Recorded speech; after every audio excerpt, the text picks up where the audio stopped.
Someone going to make this live? Oh, there we go.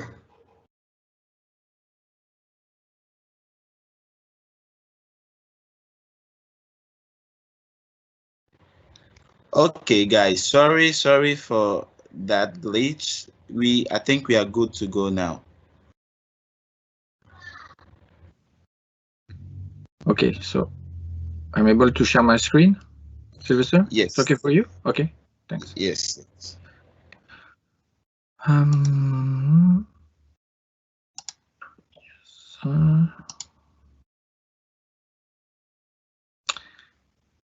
Does everyone see my screen? Yes. In full screen mode? Okay. So, first of all, I would thank Abou who invited me to this Global Azure Day. I never went in Ghana, and I'm very honored to be with you. I mean, virtually with you today, of course. To rapidly introduce myself, I'm 49 years old. I'm the Chief Technology Officer of Metis, one of top Microsoft partners in France. I used to be a Microsoft MVP from 2007 to 2015, SCCM, then Enterprise Mobility. Since 2015, I've been part of the Microsoft Regional Director Program. 200 of women and men involved with Microsoft Corp in US in providing opinions and feedback on marketing and compete and technical and business strategies. As you may already noticed, my English is not perfect and my accent is a French accent, so really bad indeed, excuse me in advance.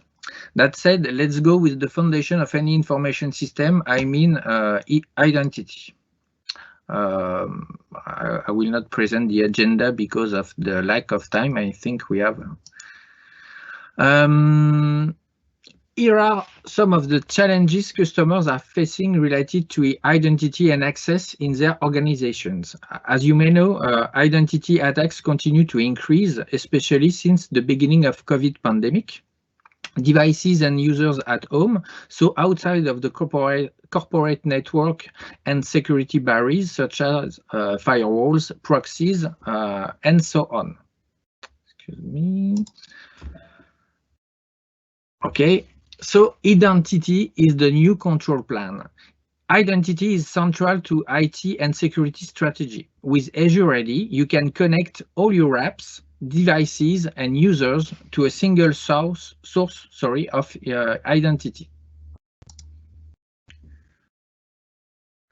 First of all, to use Azure Active Directory, you first need to set up an Azure Active Directory tenant for your organization. If you're already using Intune or Office 365, probably, you already have one. Once you have set up the Azure AD tenant, you can set up synchronization between the Azure AD tenant and your existing Active Directory on-prem environment.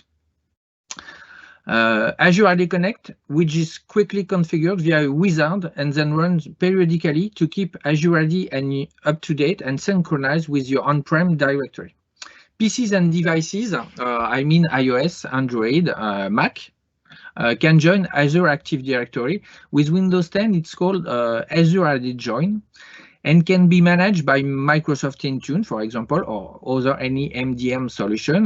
Microsoft Intune, if you don't know, is the Microsoft solution for unified endpoint management, or that just can leverage Azure AD account. So you can authenticate on your device with only with your Azure AD account. Either way, then they have single sign-on access to cloud-based services, I mean Azure services, Intune, as I said, many other SaaS applications we will see later, and of course Office 365. So you get a much larger IT ecosystem with Active Directory than with only your AD on-prem environment.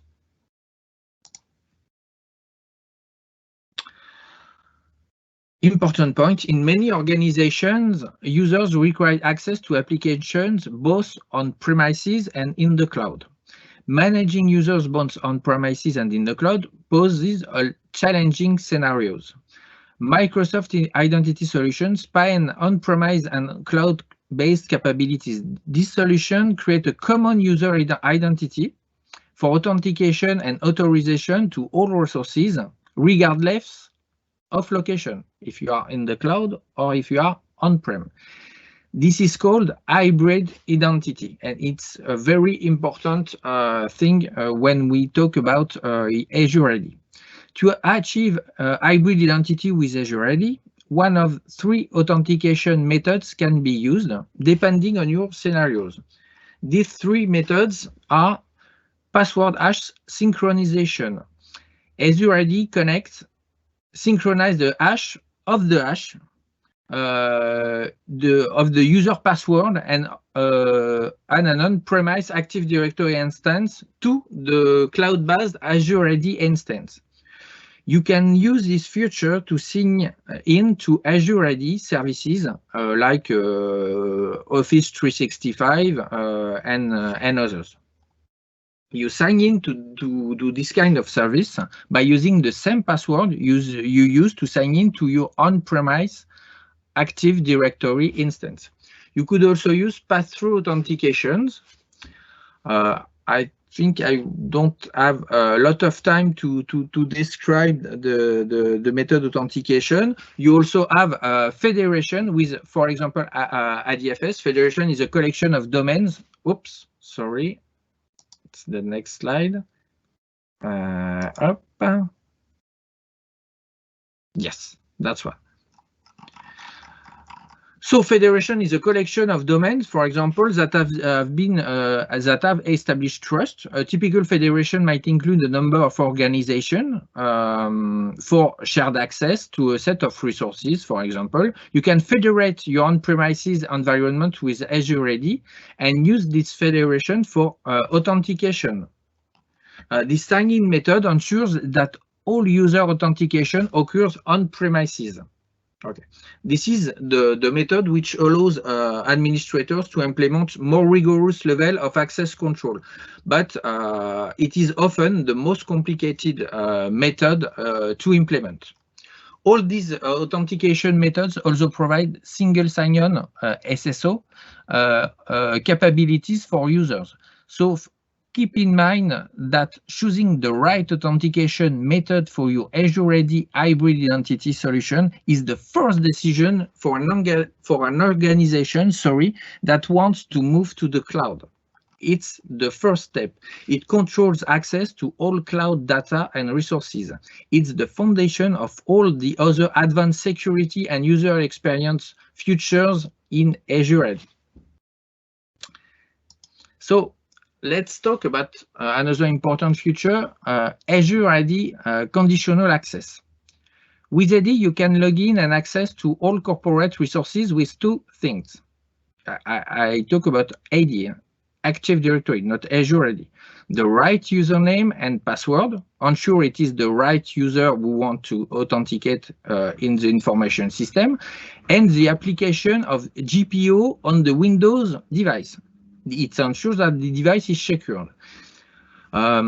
It's not sufficient to support the new normal. I mean, when you work from home, like now, I think many of you, like me, are in this situation for several months now. So outside the corporate network, in fact, Internet is our actual network. You use probably several devices, not only enterprise PCs, but also BYOD, bring your own device or personal device, such as, I don't know, iPad, Android tablets, and so on. So conditions have changed. Azure AD conditional access enables you to take into account for every sign-in the user's identity provider. It should be an Microsoft provider such as ADFS, Azure AD, or MSA is for Microsoft personal account. It should be another IDP provider such as Google ID. It takes into account the device from which you want to connect. So it should be Android, iOS, macOS, and Windows device. It takes into account the location.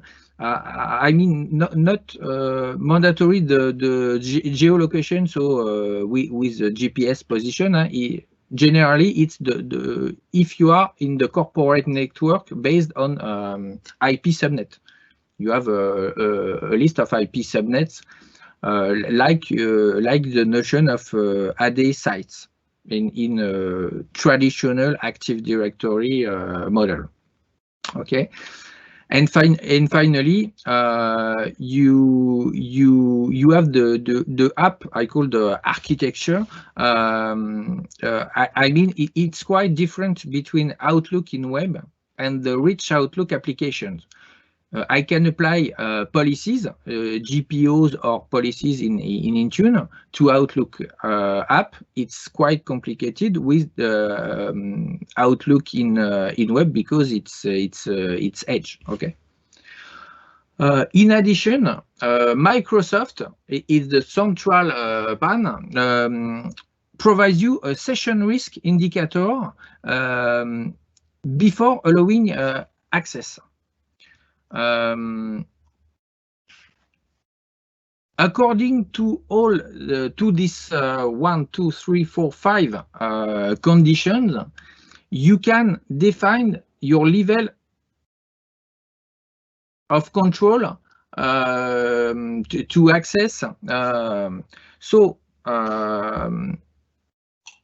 What are the type of conditions to provide the right actions? You can first allow or block access. You can provide a limited access. I mean access to limited services. For example, only Exchange Online for mails. You can have, and it's the most used case with conditional access, MFA, so multi-factor authentication prompt.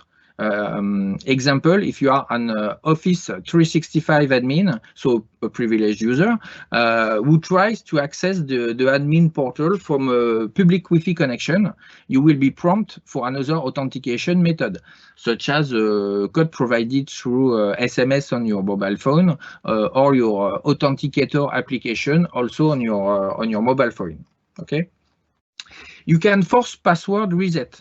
For example, I'm a French user that tries to log on. Microsoft is aware, it's the 5th condition. Microsoft is aware of the fact that France experience a lot of attacks. So your identity should be compromised. Microsoft set the session risk level at red, like this. And automatically you will be asked to reset your password. Of course, with an MFA prompt to ensure that you are not an authorized user and not a hacker. Okay. And last, you can block legacy authentication because they are not enough secured. If, for example, an old legacy application tries to access to Azure resources. That's an example of typical conditional access case. I'm trying to access to Exchange Online, so it's my account. It's the Exchange online services. I provide the right password, so I'm confirmed. Sorry, as the right user. I am connecting from my Android device and Intune policies, for example,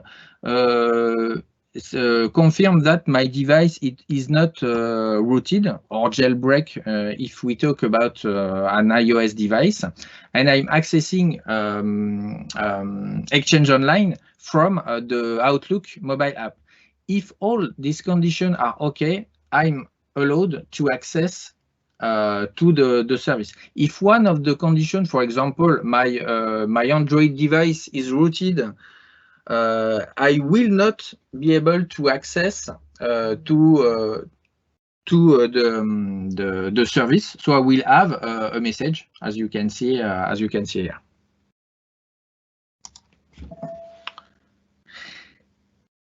You have several editions of Azure AD depending on your Azure or Office 365 subscription. Sorry. Azure AD comes in 4 editions: free, Office 365, and 2 premium editions. Sorry, P1 and P2. The free edition is included with a subscription of any commercial online services like Azure, Dynamics 365.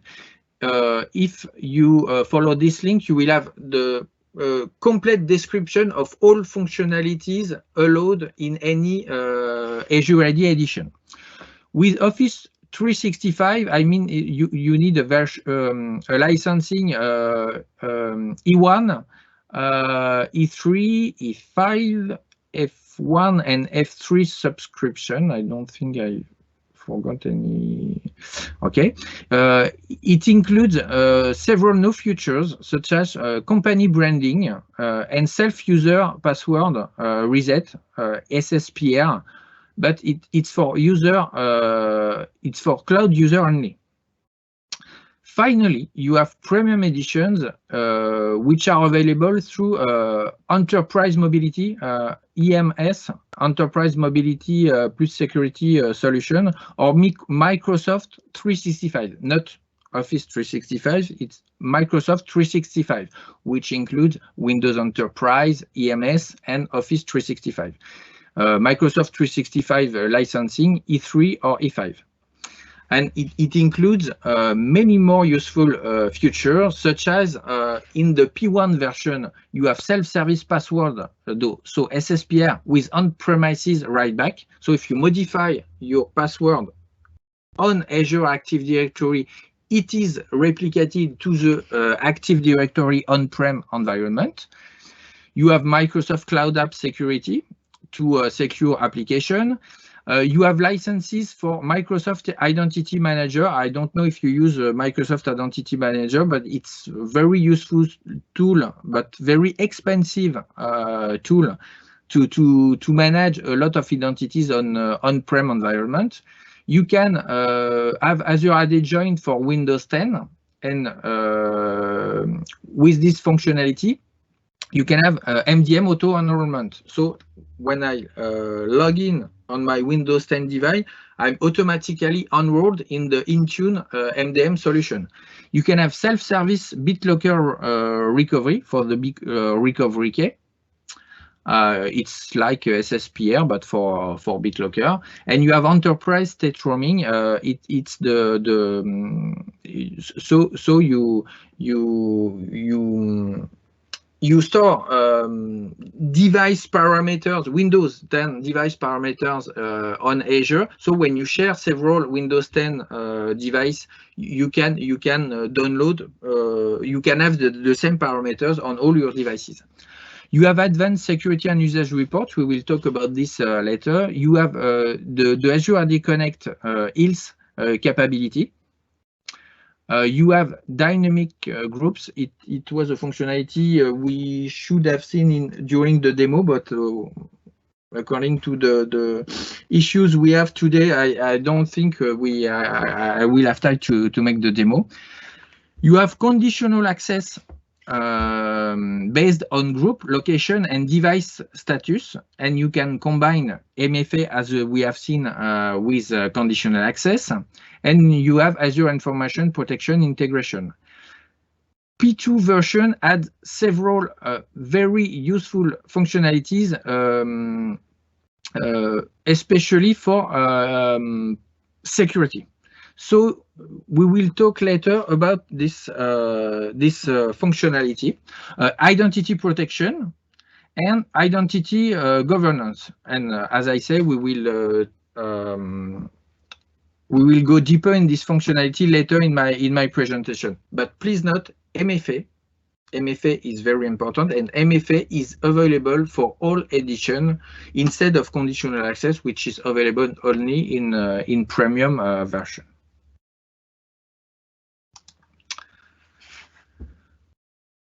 SSO, Active Directory, Azure Active Directory, sorry, provide a single place to store information about digital user identities. So we can say that Azure AD is the Microsoft Identity and Access Management (IAM) system for the Microsoft Cloud solution. But as a global IAM solution, it's not reserved. So Azure Active Directory is not reserved for Microsoft application, and Azure AD should be used to authenticate with a lot of other software applications. As you can see on the screen cap here, Azure AD Identity is used to authenticate on other business apps such as ServiceNow, Box here, or Dropbox, and even Google Apps, which is quite interesting. For example, in my experience, using AD, so Azure AD for authenticate on Box or Dropbox services should be a solution for what we called shadow IT. I think you already heard about this term.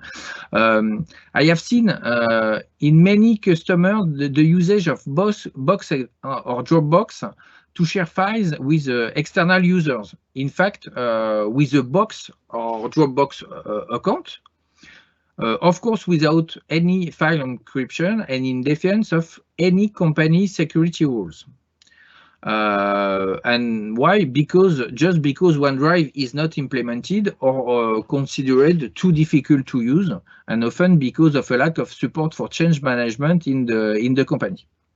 Of course, doing like this is a real danger for security and data leakage without any control or tracking usage. If you use Azure AD for Box and Dropbox authentication, you are able at least to track usage of file sharing. It's better than nothing, but of course implementing OneDrive and SharePoint with Microsoft Defender for Office 365 for security or compliance, for example, with the appropriate change management process, it's definitely the better way to manage data governance in your company. But as I say, it's better than nothing.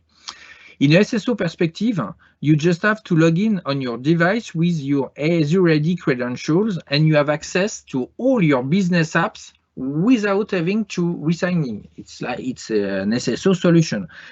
First of all, to do this, Microsoft provides a catalog, a gallery here, with thousands of, I think it's around 4,000 applications now. It's called enterprise application. In fact, Microsoft provides the procedure for this application, so applications are able to use Azure AD credentials to authenticate. And of course, you can manually configure most business applications for single sign-on if they aren't already in the gallery.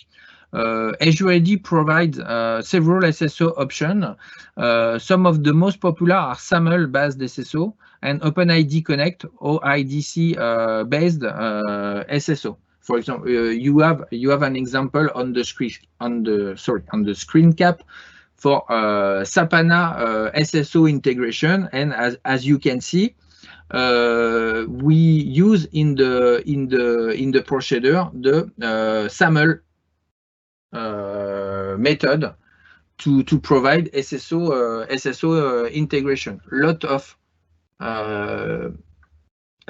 SaaS, so software as a service, business application are able are based on SAML or OpenID Connect authentication.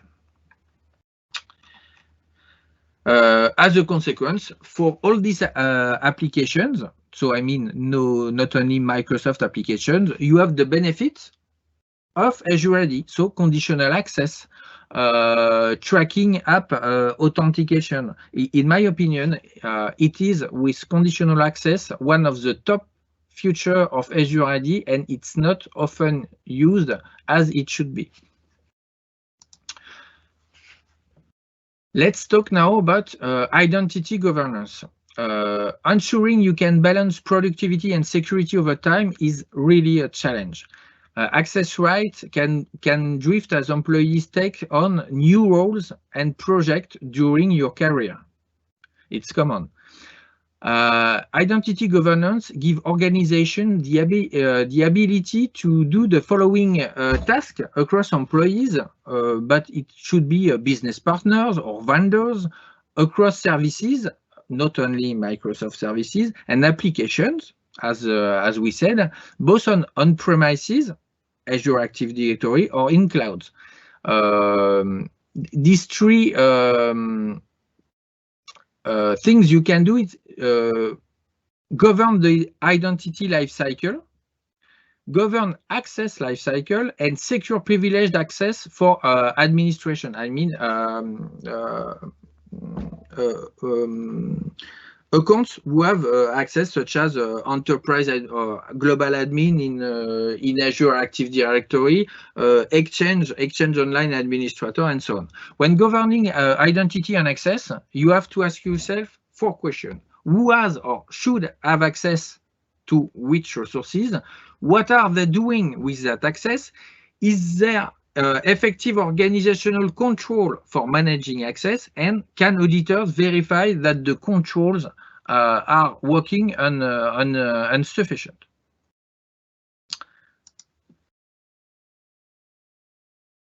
If we drive down into identity governance, with Azure Identity Governance, Azure ID, sorry, Identity Governance,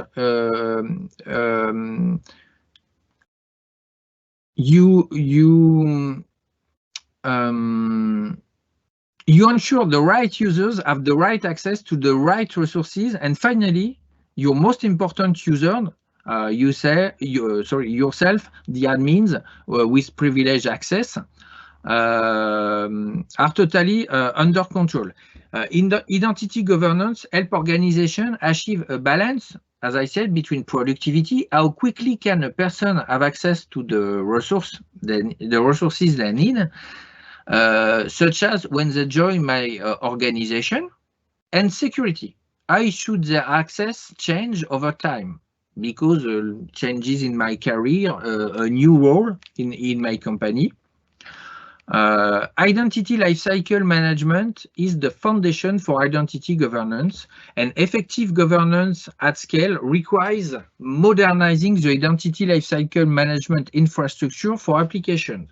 You can automate, I mean, organization can automate the access lifecycle process through technologies such as dynamic groups. So it's you define groups in Azure AD based on queries, dynamic queries, such as, for example, you have created, it was in my demo, but you have created a dedicated user for the Microsoft user group in Ghana, and you want to create a group called Ghana users, which contains all the users based in Ghana. It's really easy to define this with Azure Active Directory. You can also provide user provisioning with software as a service apps. Of course, when you have done this one time, it's not sufficient. These access rights can be regular and should be regularly reviewed using Azure AD Access Review, which is included in Azure AD Identity Governance. You also have Azure AD Untitled Management. It enables you to define how it's like packages, you know. It enables you to define how users request access across packages of group and team memberships, application roles, and so on. In Azure Active Directory, if another administrator or non-administrator needs to manage Azure AD resources, you assign them an Azure AD role that provide the permissions they need. You have, for example, you can assign roles to allow adding or changing users, resetting users' passwords, managing user licenses, or managing domain name. You have tons and tons of roles, already predefined in Azure directory. It's not it's a partial screen cap of actual roles you have in Azure AD. You have roles for Office 365, so Exchange Administrator here, and you have roles to manage, as I said, the password, but for example, Conditional Access Administrator. So all users are granted a set of default permissions. A user access consists of the type of user, their role assignments, and their ownership of individual objects. And you can define custom roles based on Herve model.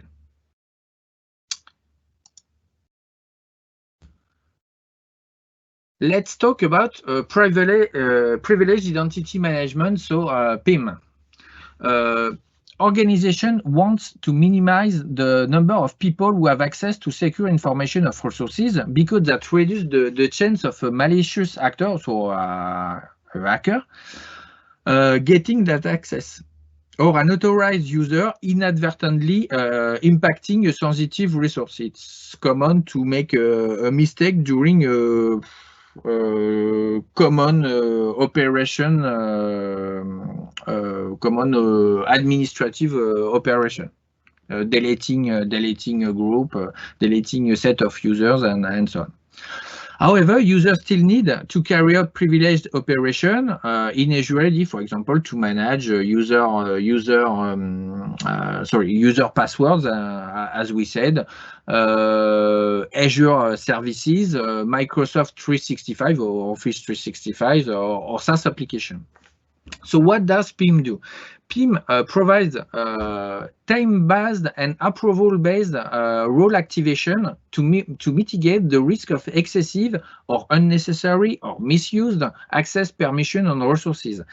Here are some of the key features of privileged identity management. You have just-in-time administration, JITA. JITA in French, yeah. You also can assign time-bound access to resources using start and end date. You can require approval to activate privileged roles. You can enforce multi-factor authentication. Yeah. You can also enforce multi-factor authentication to activate any role. You can use justification to understand why users activate. You can have notification. You can conduct access review. It means that you don't need to have administrators who are administrators all the time. I mean, the night. And in fact, if you have suspicious operations in the night using administrative privilege, you have to use PIM to protect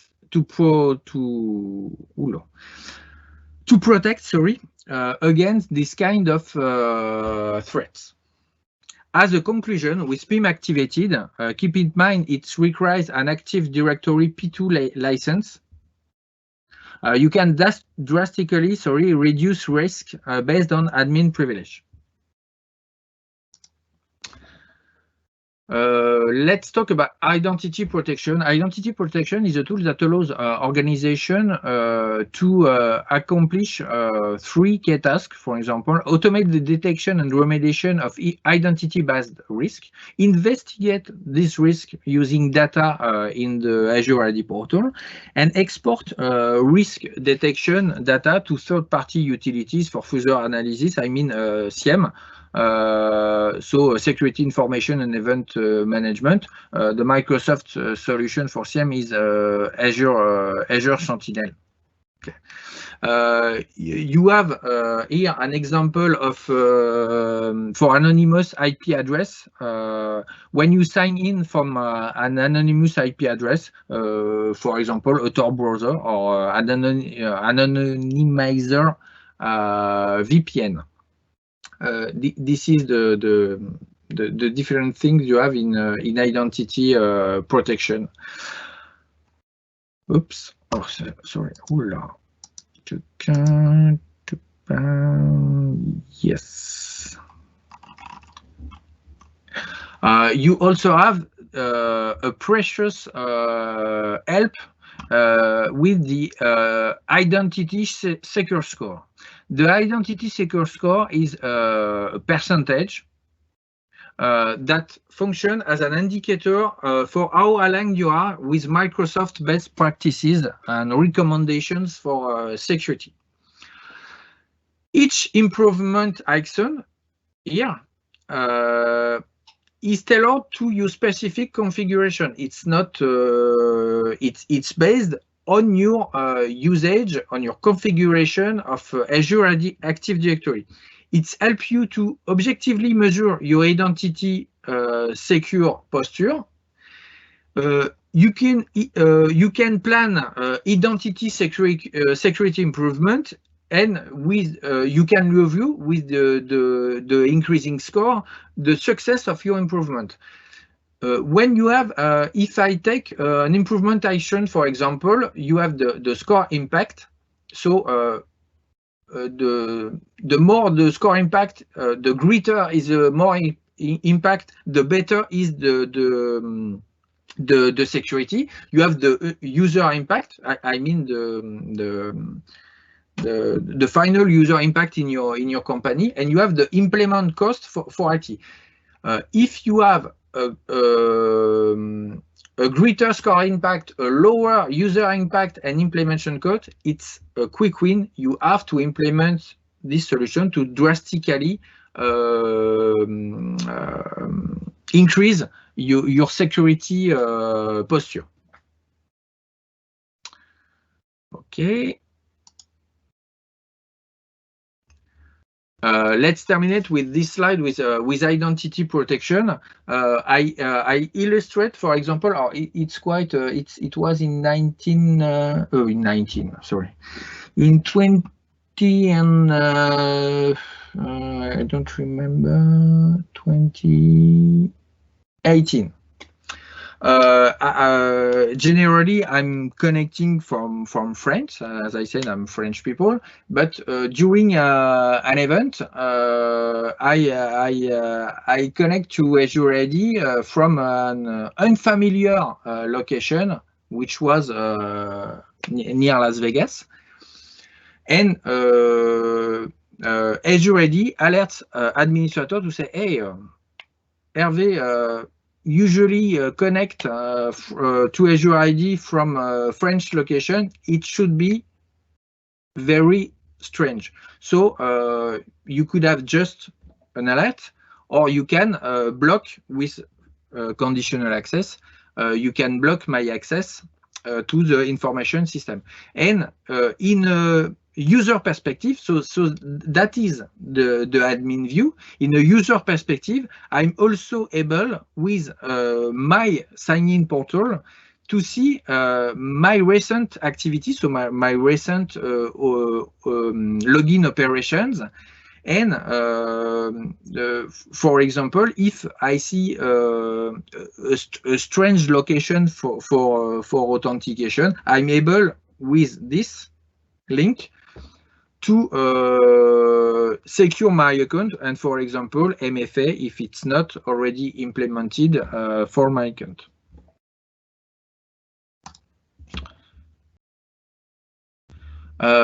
Let's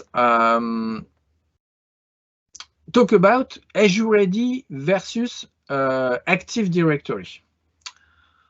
Because a lot of customers say, "Oh, I'm not ready to move into the cloud," and identity is a real subject for me. And in fact, Azure identity is already a real pain point for many customers.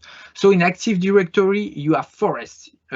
In infrastructure perspective, you have forests, you have a lot of domains, you have a lot of DCs, you have organizational units, you have GPO. often Active Directory is more used to administrate workstations, I mean Windows workstation, than to be a user repository, because you have other LDAP repository for identity. With AD, you have protocol, Kerberos, and NTLM if why not? You support users, you support groups, applications, and Windows devices. If we compare on Azure AD, I mean Premium, I include all the functionality native in Active Directory Premium P1 or P2. You don't have to manage any infrastructure. It's a Microsoft managed services. You have internet-friendly protocols.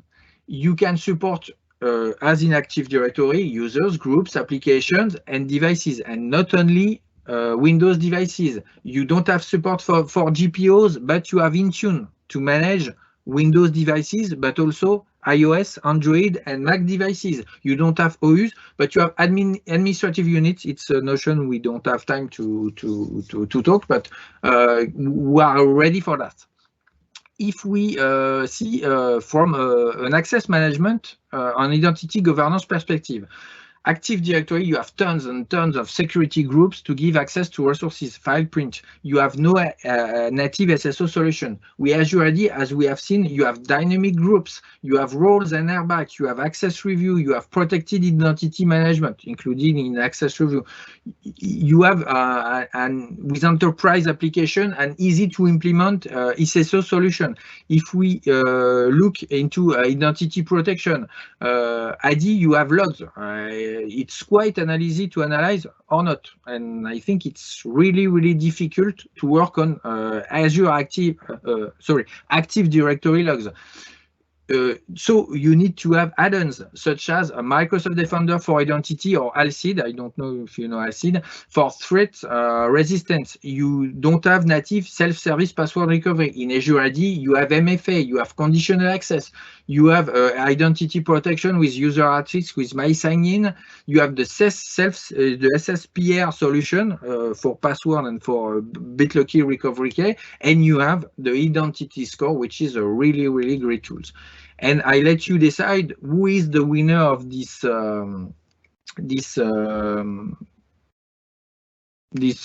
session. I think for me it's really Azure AD. Azure AD is have more and more functionality than Active Directory. Of course, you have a lot of applications that are based on Kerberos protocol, which are not able at this time to move easily into the cloud, but stay tuned. I think that Microsoft really works on providing ready-to-use solution to move your legacy application from on-prem to the cloud.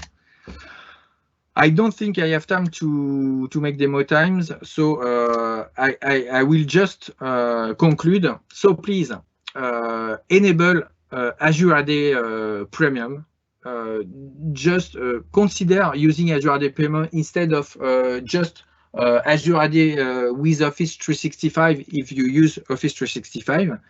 Enable MFA, not only for administrative accounts, but for all accounts in your company. Enable self-service password reset if you don't have if you have it, with password rollback if you have premium licenses. And for example, with enterprise application, develop a plan to move your apps, your legacy apps, your SaaS application to Azure AD or use SSO with all your software as a service applications. So thank you very much for attending this session. Great sessions are coming on cloud governance, Infra as Code, Zero Trust model, and probably the most important, diversity, inclusion, and women in tech. So stay online. Again, kudos to the team of Microsoft User Group Ghana. Thank you very much. You did an awesome job. You have issues, but it's life. You did an awesome job for this Global Azure Day. Have a great event. Stay safe. Bye.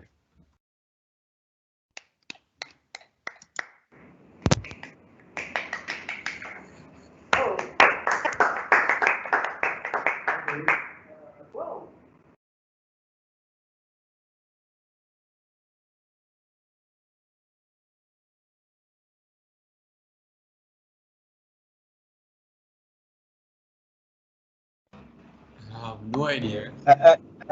Hello, Herve? Yes. Okay, thank you so much for your session, and Thanks. we really enjoyed it. We have some people they want to ask some few questions before you go. Okay. Yes.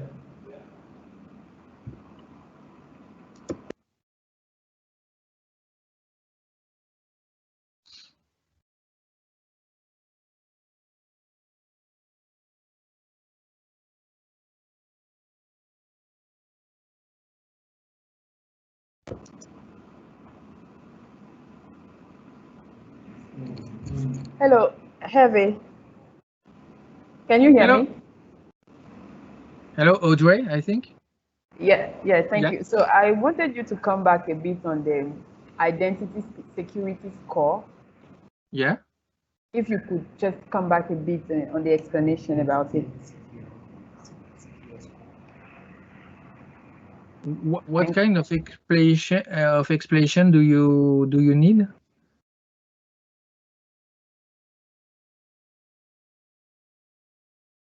Audrey? So I just wanted to know what exactly does it mean? I didn't get that part even when you were presenting. It was quite confusing for me. So identity score is an indicator to increase your security posture. Sorry, it gives you a lot of actions, recommended actions or advices. You can deploy, operate, and it's based on three items. You have the IT impact, you have the user impact, and you have the security increase score. Three items. So if you, for example, for the common example is to MFA for administrator accounts. You have a great secure impact score. You have a lower user impact because, in fact, you just need to communicate to users. You have to communicate to users with an MFA method, for example, SMS or authenticator app, but you don't have to reboot your machine if you activate Azure AD MFA. That's why you have a lower user impact. You have a lower IT impact because it's just an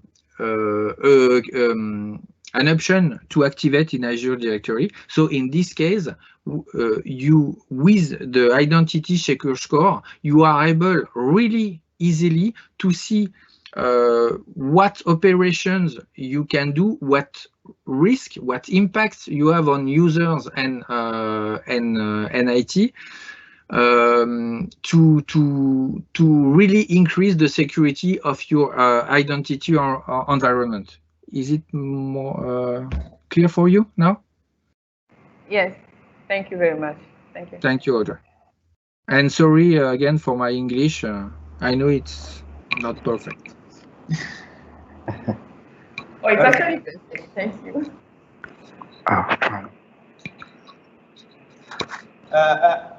Is there anyone who have a question again? Yes, I have a question. Mr. Harvey, thank you for your presentation. It was awesome and then informative as well. I wanted to ask which of the license packaging does MFA falls under, or it comes as a free package? You mean from what type of license do I need to have Yes, MFA? MFA, yes. you have MFA with all active Azure Active Directory editions. Okay. Yeah, it was not the case at the Azure AD origin. In the first time, I mean, before Ignite 2019, 2018, I don't remember. Effectively, you need Azure AD Office 365 at the minimum to have MFA. It's not the case now. You have MFA for all editions, but if you consider conditional access, we provide a lot of additional condition based on devices devices is not rooted, is a supported, for example, you are in a supported version of iOS from Apple and so on.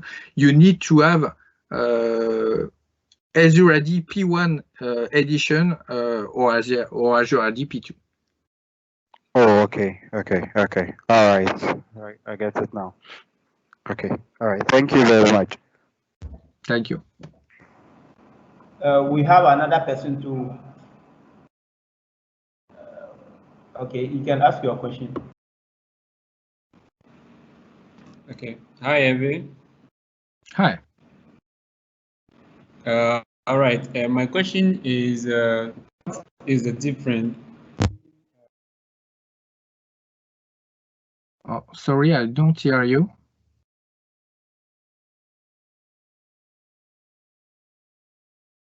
Is asking the difference between organizational unit and administrative unit.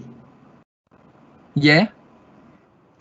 What is the difference between the organizational unit and administrative unit? That's his question.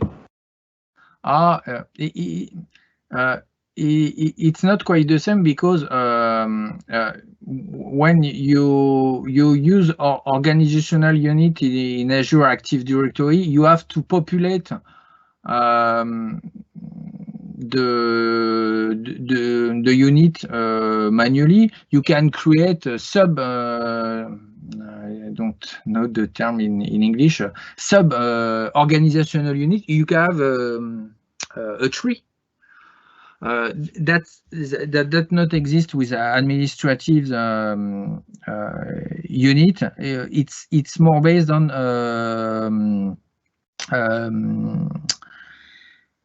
object attributes, and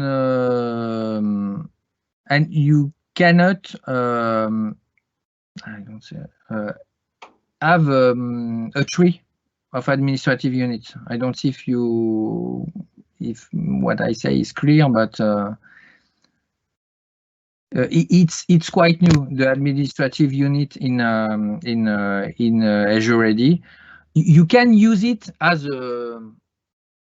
You can view this as a segmentation of users and a set of users, groups, and other objects, like an organizational unit, but it's quite different in the management or in administrative operations. Okay. But don't hesitate to take a look at. Yeah. Pardon? Hello? Yeah. Can I proceed? Yeah. Okay, please, I want to know in which circumstances you have to use the organizational unit. You mean in Azure AD? Yeah. I mean in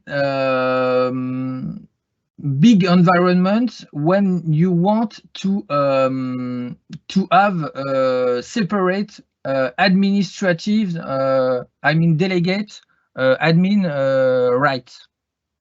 For example, if you have to administrate a big company and you have locations in Europe, in America, in Africa, etc., you can have separate environment with this kind of notion.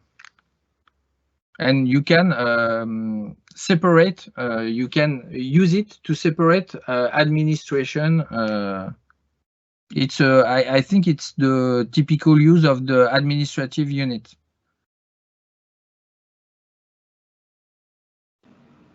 Okay, okay. Thank you very much. Thank you.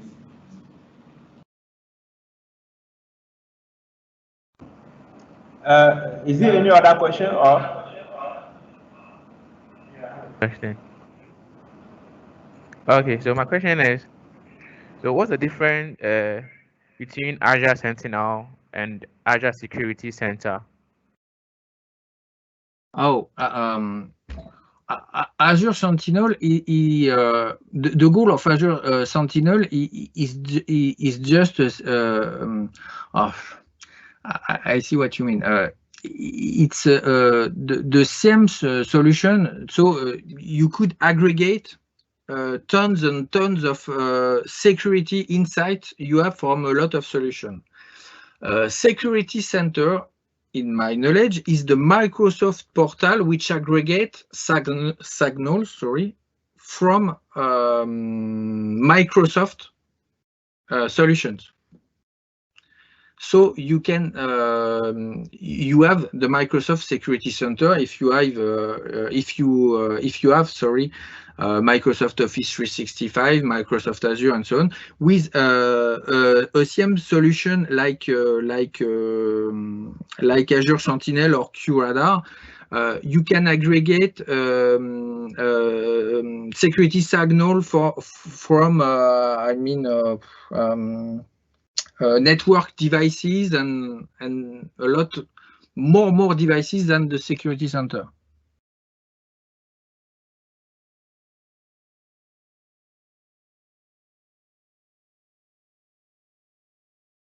Thank you.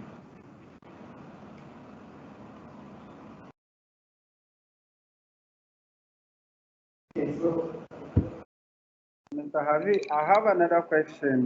This is more of, I wanted to know, will you recommend Azure AD for a customer than he having or she having a on-premises Active Directory? Which one will you recommend?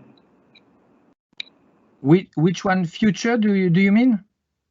Yes, let's say if the customer wants a service like Active Directory, and now that the technology is changing and they are moving to the cloud, there are certain circumstances that would still demand on-prem, but in general, will you recommend a client to us in terms of first recommendation to see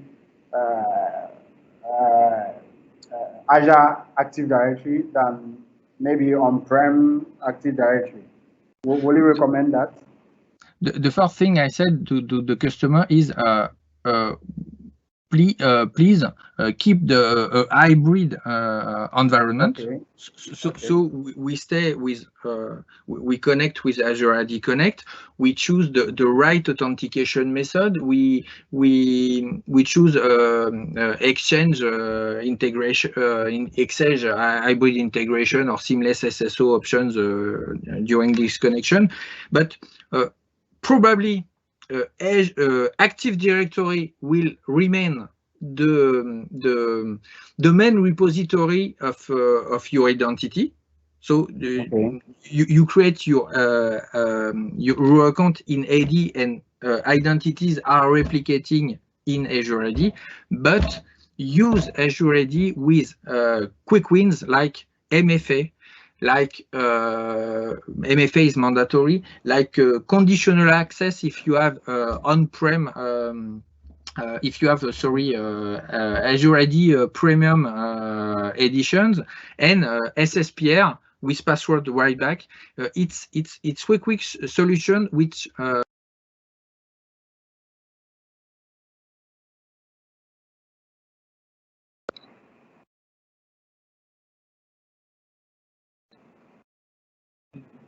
Uh,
Can everyone hear me? yes, we Yes, can yes. hear you today. We seems to be having a lot of technical challenge. Please, we are sorry for that.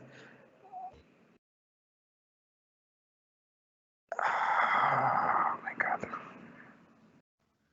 Challenges are life, Abou. Okay, so, oh my. Yeah, Herve, can you hear me? Yes. Oh, okay. Please go on. You were answering the question. Yeah. Again, thank you very much for inviting me, Abou. Okay. Oh, thank you so much for your session. You did your best. You say you can't speak English, but we got everything you were saying. Thank you so much. You really tried. Thank you. Okay. I will stay connected for other sessions, Abou. Yeah, that's fine. We really want you to stay. Yeah. We have more speakers to come. Great. Yeah, thank you. I think Ronald is here, ready. The next speaker.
Okay, I think he's joined.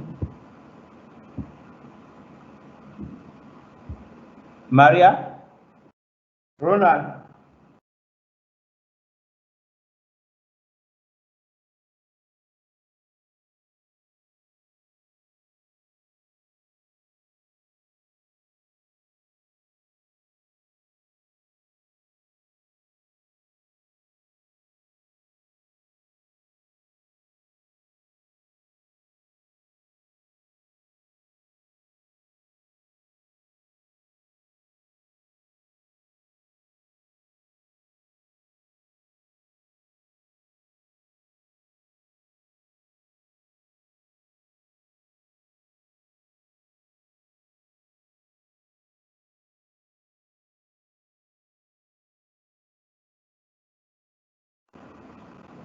Mohamed? Mohamed, are you online? Yes, hello, Abou. Yes, I am. Okay, it seems we are not getting the next speaker available. I don't know if you can come in. Yeah, sure. If you would like me to start, maybe. Yes. I don't know why it's not available now. And since you are here, you can take and you can take over. Okay, that will be fine. Okay. So would you like me to share my screen? Yeah, you can share your screen. Okay.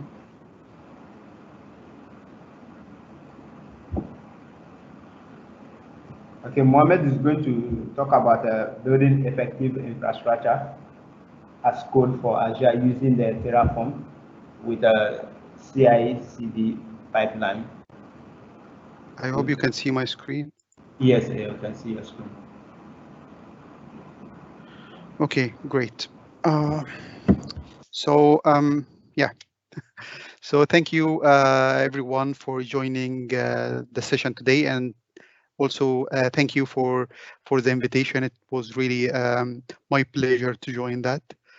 So let's quickly give you a quick introduction about myself. My name is Mohamed Radwan.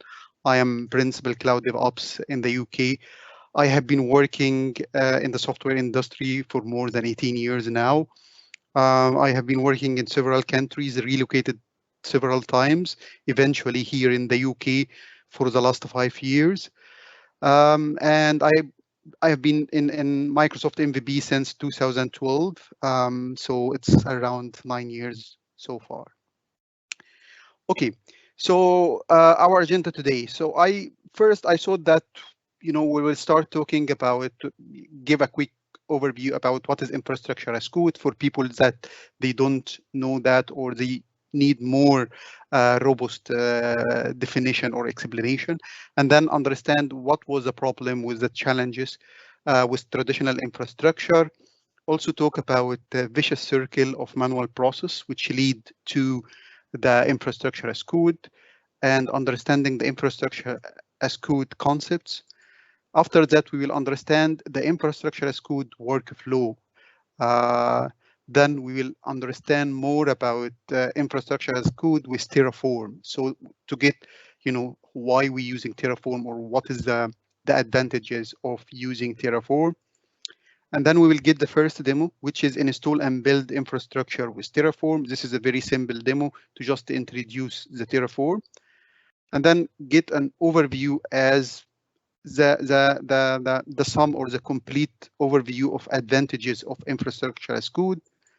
And then the last demo will be an end-to-end workflow with Terraform using CI/CD or continuous integration and continuous deployment pipeline. Okay, so first to start with, what is infrastructure as code? So to start from that, let's first understand what were the challenges with traditional infrastructure. So if we get back on the traditional infrastructure, when you build your infrastructure, maybe a virtual machine or even physical, or you start creating your environment, maybe the web application or third-party component. So you start creating your machine, installing software, and you start doing changes over time, maybe changing by installing additional software, installing updates, changing any configuration and so on. And this usually happen over years with your environment. And the challenge here after few years or maybe even less, now if we want to replicate these servers or this environment, let's say, for example, I want to have a scalability. I want to increase the scalability of my application. For example, I want to increase the response time, or maybe I need to have more users that can access my application if we're talking about web application or a solution. So in order to replicate the environment for scalability reason, for example, so usually we have a very well documented manual process, and then we start following this manual process to reproduce or replicate this server. I may need replicate for other reason. Let's say disaster recovery. My environment has an issue or there is any problem about that, and I need, an environment for disaster recovery or something like that, which also, I replicate this environment using the manual steps. The problem that to have the identical environment, this is usually is very, is very difficult. I'm not sure if you have the same situation as I had before, which is, like many times we prod the documentation, start following the steps, but the produced environment is not identical. Why? Because when we deploy the application, it is not working. And this usually happens because either there is some missing configuration or maybe some updates on the actual environment, but this not included in the documentation on the manual process. And again, I have seen this hundreds of times. So scale up require downtime. There is no way, to downtime our server either for upgrading or, and again, this is really a big problem. So if we look at the vicious circles of manual process, so again, we have a manual process to, let's say, for example, producing an environment. So, and we will have a well documentation. Here, I'm just to try to explain to you what is the problem of the manual process, why it has this problem. So we have well documentation about what we should follow. Let's say, for example, you create the virtual machine with this configuration, and then you maybe install the software and maybe, changing some configuration of the server, open port, open some settings of your web application or whatever, So, and you add this well documentation for your process. And then when you execute that, it takes long time.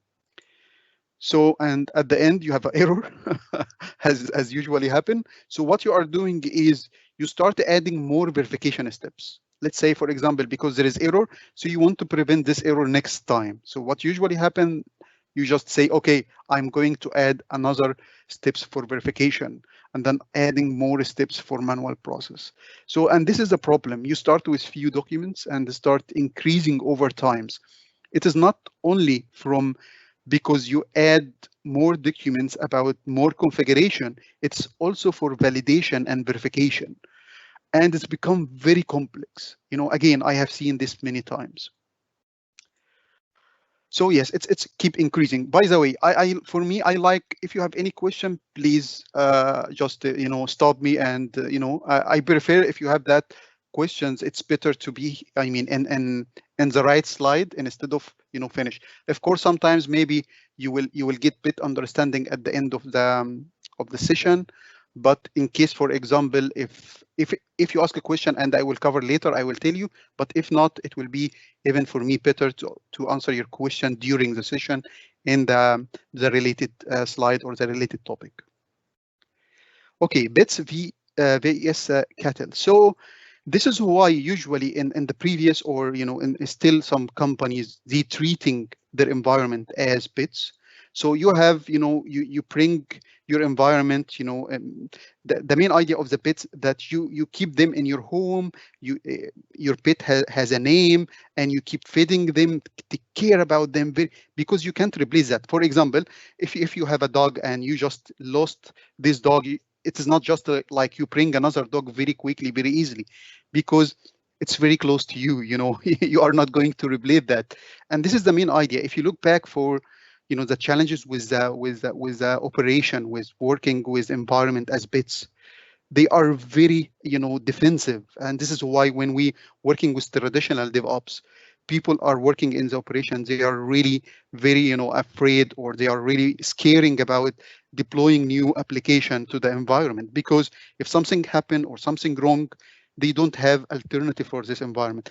Reproducing or replicating this environment is really huge, and it's not very easy. And what we usually say, like, you should treat your environment as cattle instead of pets. So with cattle, it's completely different. You have, let's say, some cattle, and you don't bring them in your home. You don't, you don't have this relationship with them. If for example, you can sell 5 and bring more, or so it is not like the same relationship. It's very easy to replacing them, because you're only looking for what they are producing for you. So the main idea here is, with modern engineering, we should treat our infrastructure or environment as a cattle, not as pets. So when we look at infrastructure as code, the concept of that, of course, it's infrastructure and configuration as well. So we usually have a UI when we, let's say, for example, creating our infrastructure or environment. So you start getting for the UI, creating the environment, changing the settings, or maybe installing software, all of that through the UI. But again, this is what we called, it will end up with, environment that has snowflake, or, it's very difficult or challengeable to reproduce or replicate this environment. So the main idea is to have dependent on code instead. So everything I want either create or change or anything, it will be based on code, and this code will be under source control. So, and before, it's very important also to understand what is declarative vs imperative infrastructure as code, because when we're talking about Terraform is declarative infrastructure as code, and this is very important as well. So for example, when we're talking about imperative, for example, it's usual and declarative. So imperative is describing how, not what. So it just, when we're working with imperative, you need to identify the order of what you are going, or how you are going to build your items. I will not say infrastructure, because again, imperative and declarative, it could be programming, by the way, it could be, but you just, in imperative, you describe the flow or how. But when declarative, it doesn't matter, because you just describe what, not how. So in imperative, we have the workflow. So you are based on the workflow is very important. For example, if you put item before one item, so this will be either created or will be executed if we're talking about programming, not, for example, the configuration. So this will be executed first. But when we're talking about, declarative, it doesn't matter, because again, it's just as a final state. So this is what we call procedure, but here is functional. And here we reach the final state by executing order steps. And you reach the final state by executing all the steps and the last step in the workflow. But here in the declarative, it is not like that. It's just executing the content with no order. It just, because it's declarative, so it has some dependencies based on either the framework or the technology, or maybe also some dependencies which we may understand. For example, in Terraform we have a switch called, or keyword called, depend on. So if you put depend on, this will make what we call implicit dependencies, and some also there is some explicit dependencies, and we also some implicit dependencies when we have using a resource that and building another resource. So once this configuration is defined, then for example Terraform will understand that in order to create this resource, you need this resource first. So this is what we call implicit dependencies, and it will be executed not in order, but it will just based on the execution of the content. Okay, infrastructure as code workflow. The main idea of the infrastructure workflow is, we usually have all our infrastructure and configuration as code inside the source control. So I just get the latest. If I want to make any changes in my environment, I just get the latest, start making the change in the code, and then push the changes back to the source control. And usually I don't execute or update the environment from my local machine. Of course, there is some scenarios you can do that, but again, this is a global or a general overview.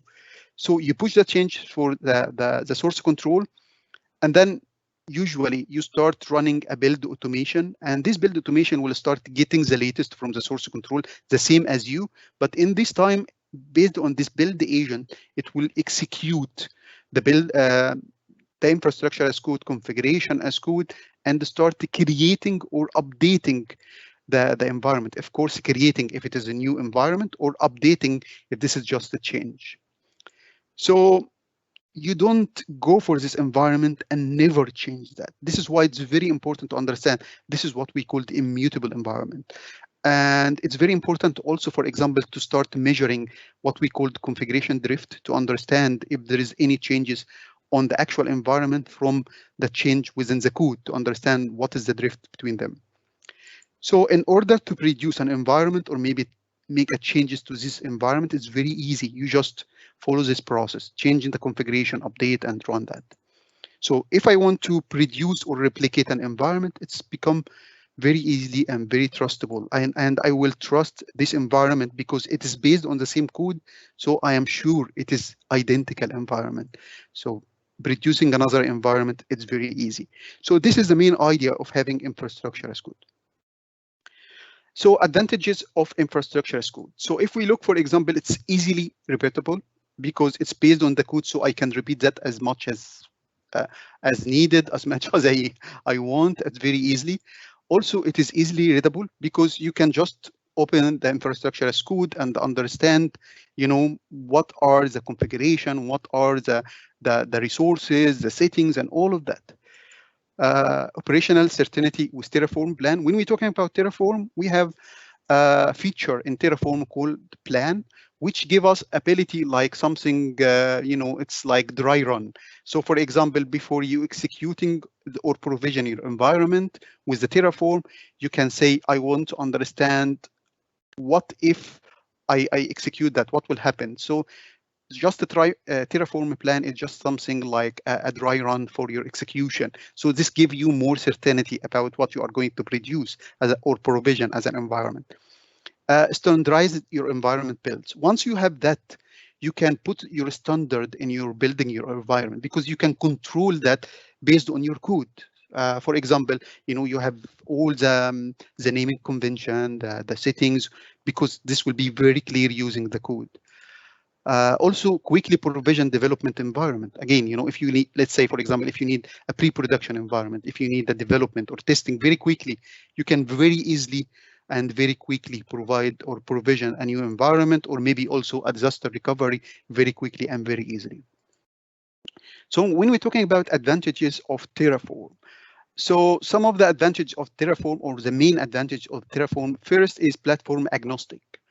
So one of the very good feature of Terraform that within the Terraform file or configuration file, you may even write configuration for several providers. For example, if you're talking about cloud providers, in the same file you can have configuration or provision resources for Azure, AWS, or GCP, Google Cloud Platform as well.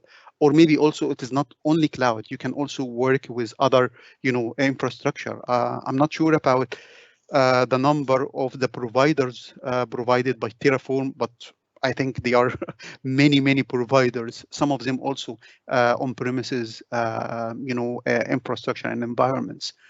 And the main idea, when you're working with several systems, then this will make your life is much easier because you will use the same language and technology for interacting with any environment, no matter what is the technology.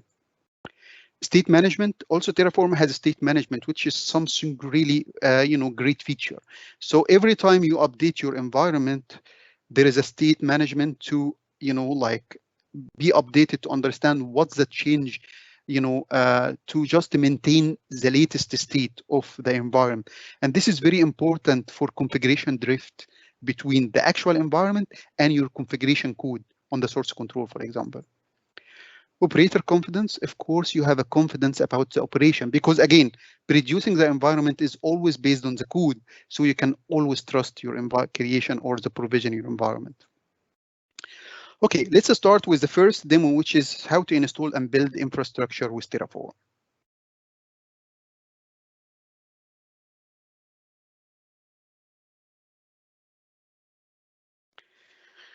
Okay, so here I just go to my Azure subscription, and on the left side I just open Git bash, so I can communicate with either CLI for Azure or maybe execute some Terraform command. So I will start first by just Google install Terraform. I just download for quicker access. And as you can see, if you go here, we can see that we have multiple, as you can see, Terraform, run for multiple environment or operating system like Mac OS or Linux, as well as, of course, Windows. And since this environment is Windows, so I will install Terraform for 64 bits for this machine. So just download that, which is just a exe. It's just a plugin or the Terraform engine. And what I just need is just to copy that file in any place. Maybe here, for example, in my example, I will just copy here in the C drive on this directory, and then open the environment variable. So I can add a path to the environment variable for this location. And in this, the reason for that here, as we can see, this is the location for this. Of course, in order to add that, I just add new and copy the path here. The main idea of having the Terraform or any other application in the environment variable, so you can call this application at any place in your machine. You don't need to navigate to where this Terraform or where your application to run the application, but you just write Terraform from any place in your command line. This is the main idea of using environment variable. So once I have that, you can just go for the command line, either git bash here, for example, and write Terraform. So as you can see, you can see Terraform. If you don't do the environment variable, then in order to run Terraform, we need all the time to navigate to where the Terraform is.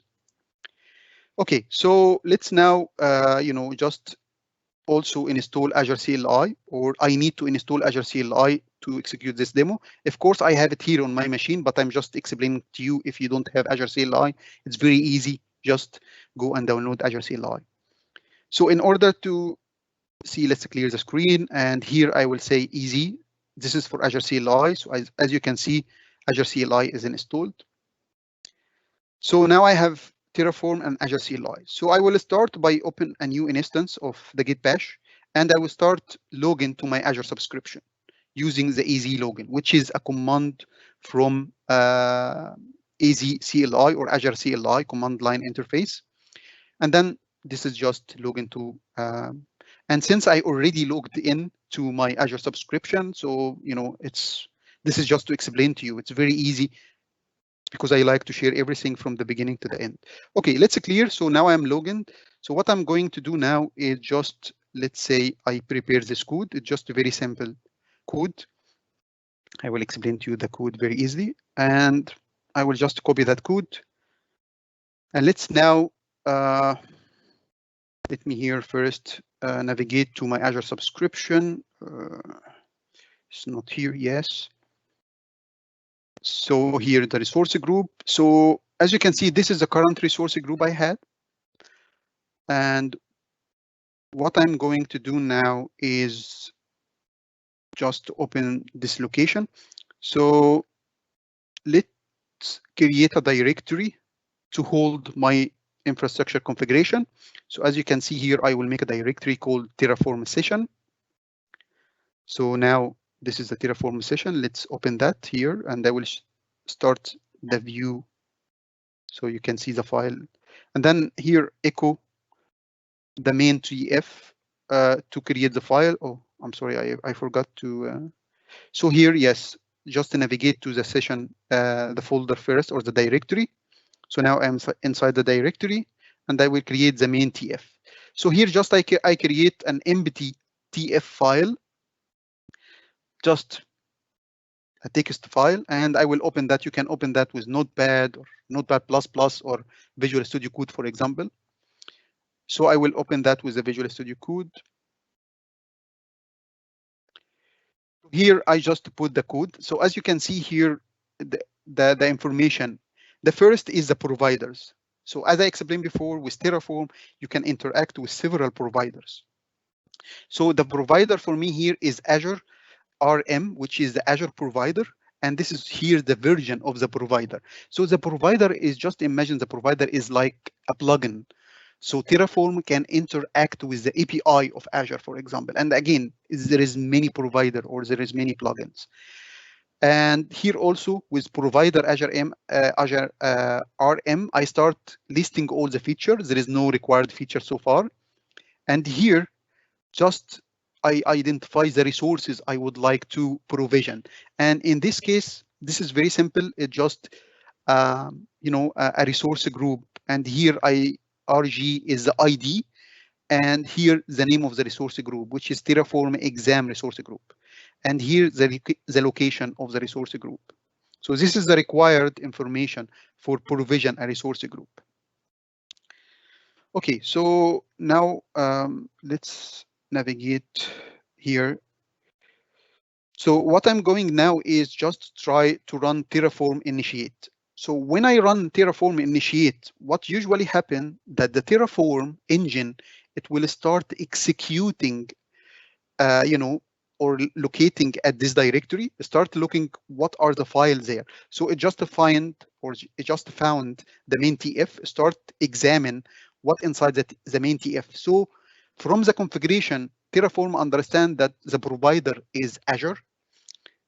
So it start downloading the providers, which is the plugin that you need. So for example, if I navigate now to Terraform, so we can see here, this is HashiCorp, this is Azure, and this is the provider for Azure. So this is the plugin for Azure to work with Terraform. And this is by initializing or Terraform initialize. Also, there is a Terraform lock. As we can see, this file is created to record, what is the plugin. So this is just for, again, to maintain, the provider's information. So you don't need to reinitialize every time. Of course, if you initialize, it will just Terraform engine will look at, for example, this file and also look at the directory of the Terraform and understand that what is the last state. So it just maintain, or it's much easier to effective running initialized again. So for example, if I open that with a Notepad or Visual Studio Code, we can see here, this is just explain what is the provider and what is the version of the provider and the constraint as well. So I have all the maintaining information. With reinitialized, it will be much easier and quicker. By the way, this is a video, so this is why I quickly give you the final result. But for example, for initialize, it's just, it takes sometimes to scanning, examine the file, understanding the provider, download the providers. So with reinitialize, it will be much easier and quicker. Okay, so now I'm writing on the left side Terraform Plan. If you remember, I told you about Terraform Plan or the dry run for Terraform. So now when I say Terraform Plan, what will usually happen? Let me show you here. As you can see, this will produce two files here. This is, as you can see, we have here the Terraform state, TFS state, and we also have this Terraform TFS look. So as we can see, once the execution completes, these two files will be deleted. Because when I create the plan, I didn't create a permanent plan. In order to do a permanent plan, I just need to use the out keyword. Can you see here? When I use the out and specify the name of the plan I want to, to keep in. If I put the out parameter, it means that create this plan as a permanent plan on my machine.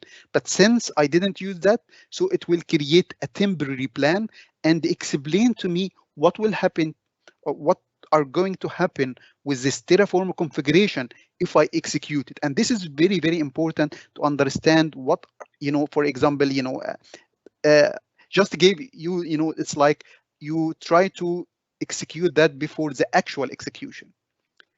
Okay, so as you can see, this is now it's displayed. So if I now write Terraform apply, so because since I don't have a pre-existing plan, this will execute the plan again and take the plan and apply what exists in the plan. So these steps will run the plan first, execute the Terraform state and the Terraform state look info. Of course, this is the out parameters as I explained to you. It just need confirmation to actually execute. So let's navigate to Azure subscription. And here I will refresh just the environment. So this is what we created. So as you can see now, it creates the resource group. If I refresh here, we can see now I have Terraform exam resource group. So as you can see, this resource group is created using this Terraform configuration, file. Okay. So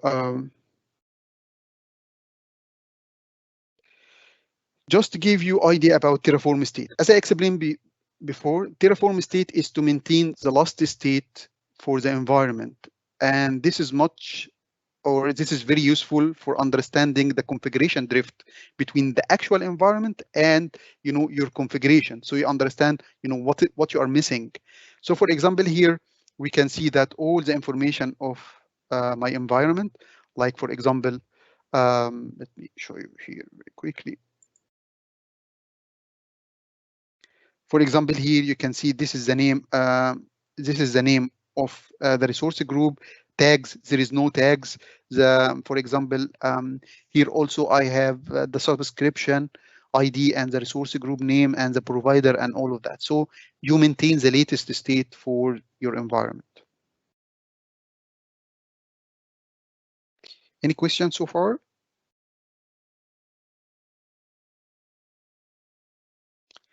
Okay, what are the advantages of infrastructure pattern? No questions so far. So kindly go ahead. Okay, great. Thank you. So when we're talking about infrastructure and configuration as code, when you have, for example, between dev and IT, we produce a code, and this code can reproduce or use to provision the environment either for dev or stage or production, and this bring a lot of values for us. For example, deployment optimization, because you can optimize either for time or maybe for identical or verification. Also accelerate the delivery because it's very easily now to provision my environment. Also, I can also measure the deployment successfully by, for example, deployment rate. So you can have some KPIs to measure your successful deployment, like maybe, for example, with 100 deployment, how many successful deployment. You can also measure something like MTTR or mean time to repair, or something like mean time to identify, or any other KPIs for your infrastructure and configuration as code. So let's go for the end-to-end workflow demo with the CI/CD. So in this demo, I will start by, of course, after provision the resource of the project, I will first start by executing a CI or continuous integration pipeline. So this application or this demo will use a predefined or a sample application called Parse Unlimited, which is a sample application developed in .NET for web pages for car parts. So when I run the CI continuous integration pipeline, Azure pipeline, this will, because this is a .NET application, so this will compile the application, build the application, run the unit test, and at the end is start reducing the package of the application. Just imagine, like, after all the build, run the unit test and all of that, just package the application as a zip file. Also, it will just we have a Terraform configuration as a part of our source control. So it is not only the application, but I mean, under source control, we have the application code and we have the infrastructure and configuration code. So also the CI will bring the Terraform TF, and it will store either the package and the Terraform file or the configuration file on the Azure Artifacts. And this will be like the storage area, so it can be used later by the CD or the continuous deployment. So this is the first step. The next step, I will run a continuous deployment pipeline. This continuous deployment pipeline, the first step is to take, when it's run, the first step is to just take the Terraform, before the Terraform, the CD pipeline will execute some configuration, and this will be just a CLI configuration for Azure to create resource group and also create Azure account. Once the Azure account created, then I will execute or start retrieving the key of the Azure storage account.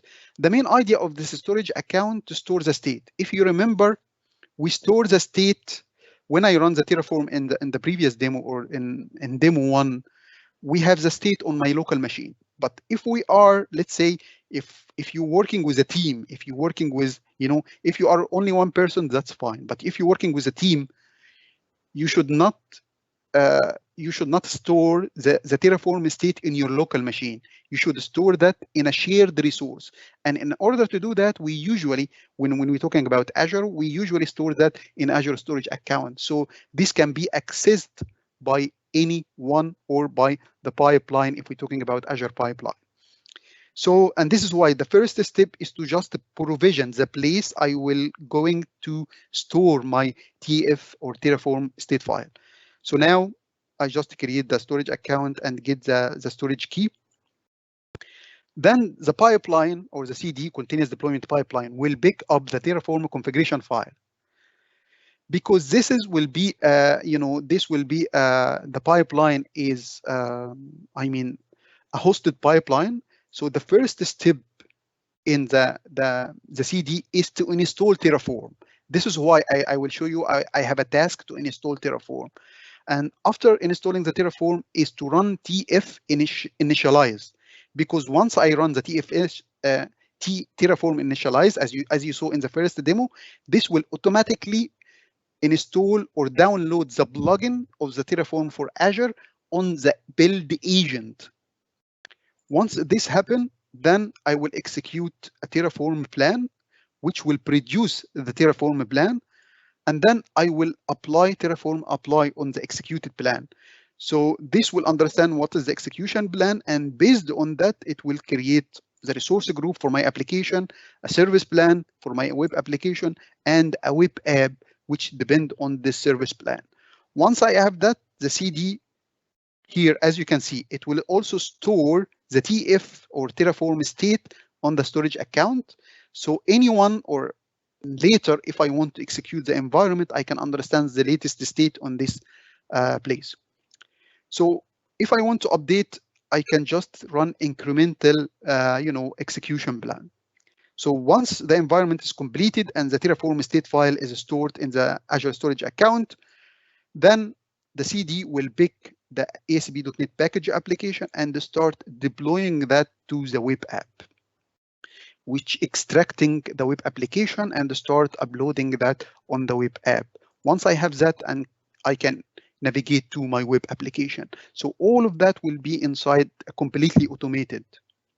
Okay. This is just describing the demo, so you can have a visual overview. So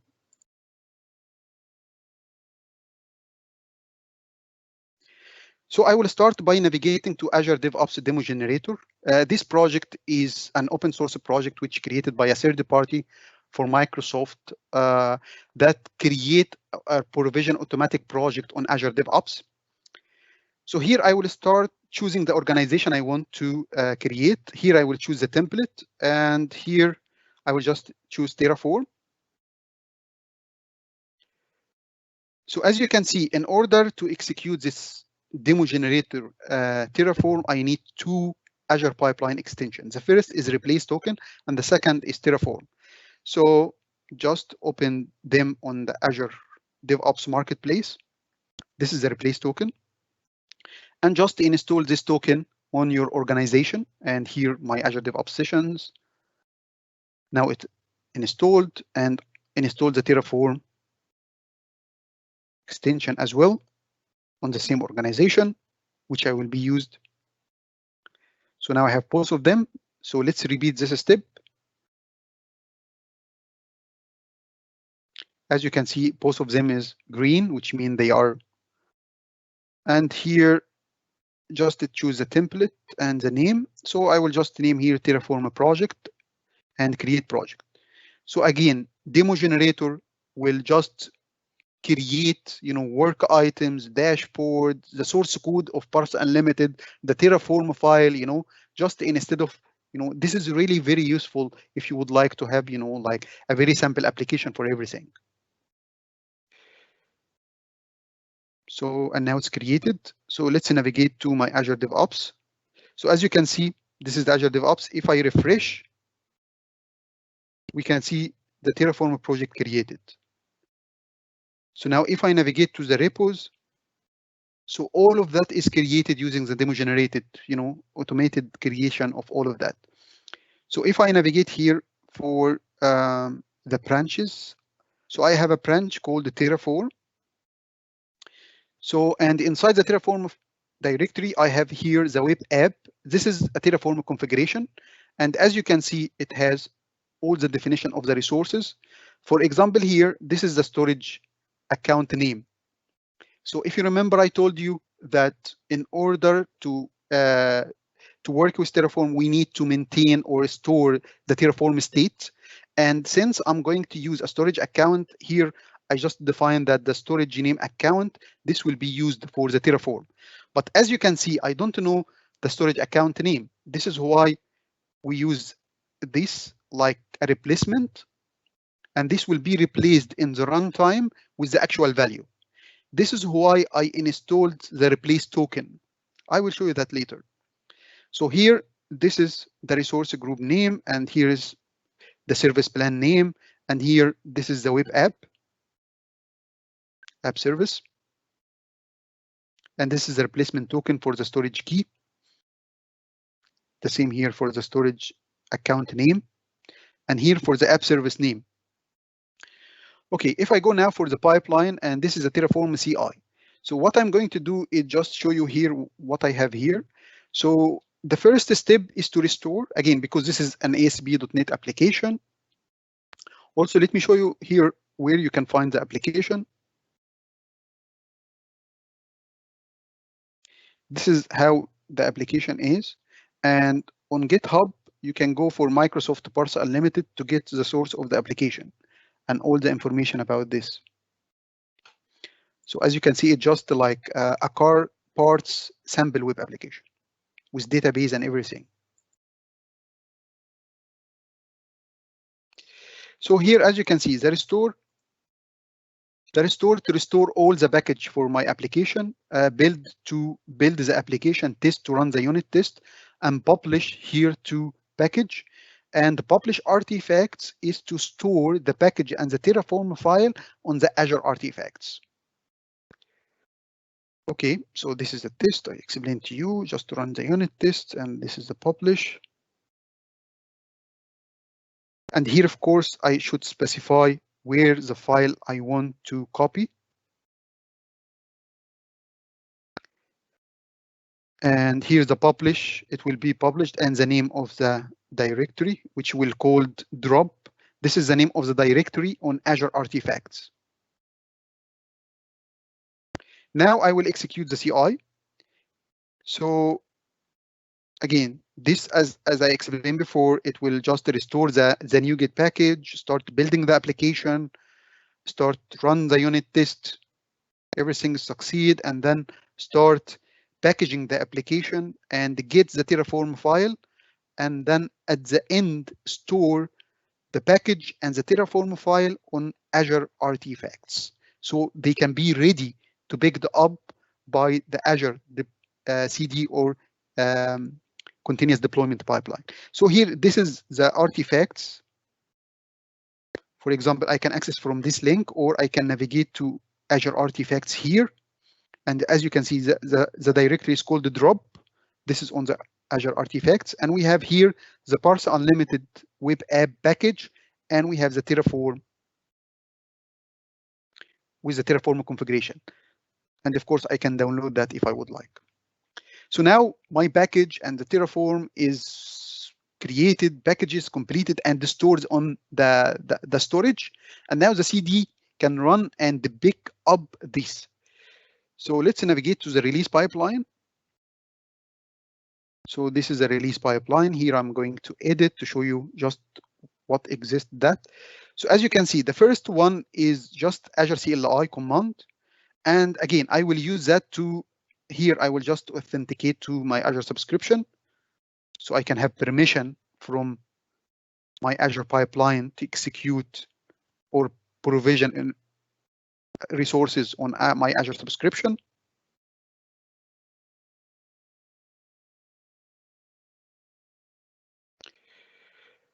So this is to create the resources, and here just to get the storage key. If you remember, I told you I will get the storage key so I can, use the storage key for storing the TFS state later. So these two tasks is just the Azure CLI and PowerShell tasks that will be used to execute, provision the Azure storage account and get the Azure storage key. That's it. So the replacement token, if you remember, this is just to search for all TF file and start replacing. So what it will replace? If you remember, now I have, for example, the app service name.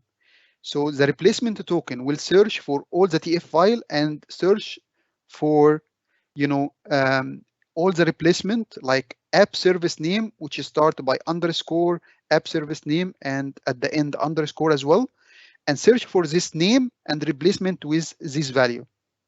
So this is the main idea of replacement token, that it can search for your variable with prefix and suffix and replace that with the actual value you specify here in the variable, which is very useful.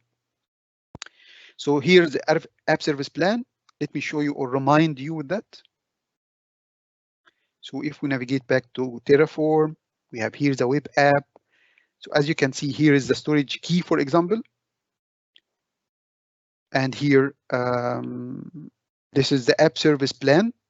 So this will be replaced from the value, which is PUI, for example, Terraform plan. So this is for the replacement token. Again, the first task, as you can see, install Terraform, because this build agent, it doesn't include Terraform. So the first step is to prepare the build agent with installing Terraform as an engine. Once you have the Terraform, I will run Terraform initialize, and this will look at the Terraform files exactly as I did in the first demo. But in the first demo, I use manual from my command machine, but I'm doing that automated on the build agent on the cloud.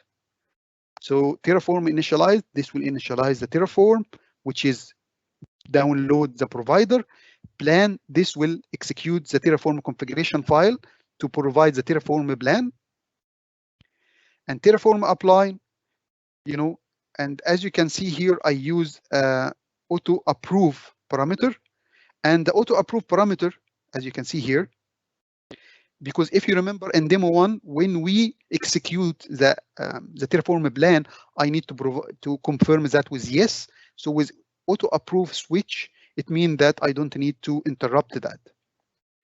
And here, this is to just deploy the web application. Again, I just here give authentication to the pipeline to my Azure subscription. And here I specify where is the package folder on Azure Artifacts. And then save this one. So here is the current Azure resource. Let's refresh, nothing. And then start create release. So if you remember, I already run the previous build, and the previous build stored the package and the Terraform on Azure Artifacts. So here I will choose which build I want to use. So it will take the related artifacts from Azure Artifacts. So now the release executed. Let's look at the release pipeline from inside and outside. So for example, here, if I go for this is outside. And of course, if I would like to go with more details from the inside. So as you can see here in the inside, it will start first download the artifacts from the Azure Artifactory. This is from outside. And then creating the Azure storage account using the Azure CLI command. Now it's created. So, and then getting the key, so I can use the key later. So as you can see now, if I refresh here, still not appear, just give some times. Yes, just getting the key.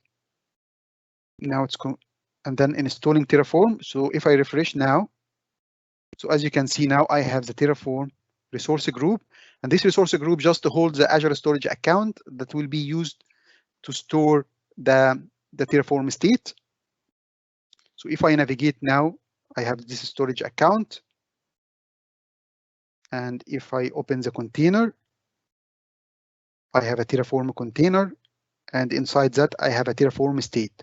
So if I open the Terraform state, click edit to see what is the current state now, we can see that this is just the default, nothing, you know, just an empty state because it's not yet. Okay, let's return to the resource group and return to the detailed steps.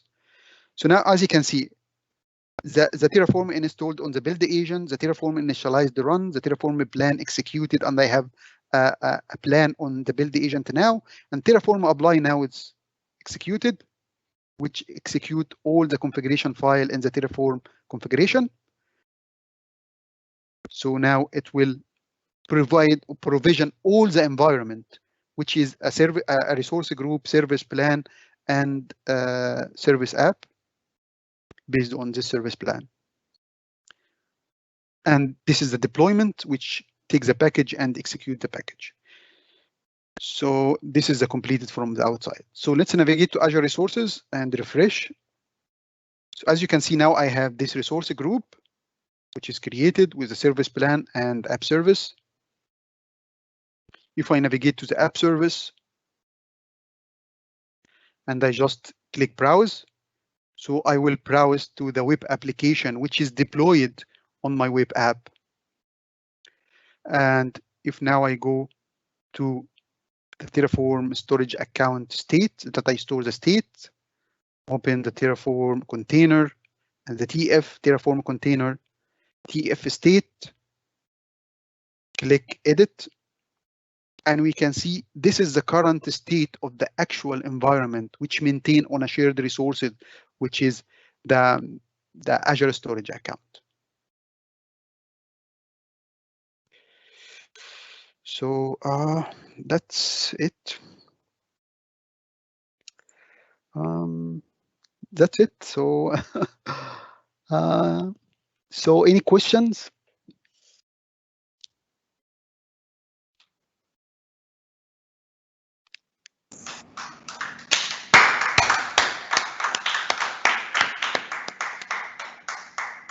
Thank you.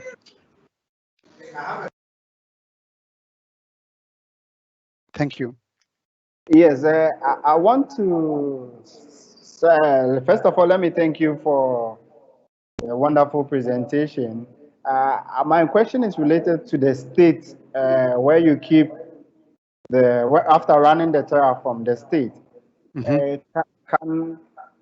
Can you store, let's say, it on your local computer and then later in the process, move it to the Azure storage account? Great questions. And this one question of the exam, I mean, this question. Yes, you can once you define in the Terraform configuration file, there is a section where you define where your state. So if you don't specify, it means that this is a local state. If you specify as a remote state later, the first thing, once the Terraform will understand that you have a Terraform local state before, because it already has a state, and the part of the state, it understands that this use a local state, and now in the configuration you just updated that you want to use a remote state. So what will happen? It will prompt you for a migration from a local state to a remote state, and then it will ask you, you are about to migrate to a remote state. Are you sure? And then you just follow the steps. So what it will usually, or what it will happen, that it will migrate your local state to a remote state. And again, this is a very important question in the exam, because asking about how to do a remote and what will happen if you do that. Okay, perfect. I would really connect you, so I will get more into Terraform. I'm new in that side, so maybe we will continue the chat. Thank you very much. Exactly. Yeah, sure, no problem. This is why, for me, usually I like, sometimes I know that maybe some of the explanation at the beginning, it could be very trivial for some people, but I like the idea of going through, from down to up, so it can be very clear for everyone. Hello, Mohamed. This is Abou. Hello, Abou. Yeah, thank you so much for your session. No problem. Yeah, we really enjoy your session. Thank you. No problem. It's my pleasure. Okay, there's one question coming here, and the person is not able to get the question because it's asking between Terraform and GitHub Action and Azure Devops. Yeah. So the difference between them, right? Yeah, which one is the best you can recommend? I mean, when we're talking about GitHub in Action, this is alternative to a pipeline engine.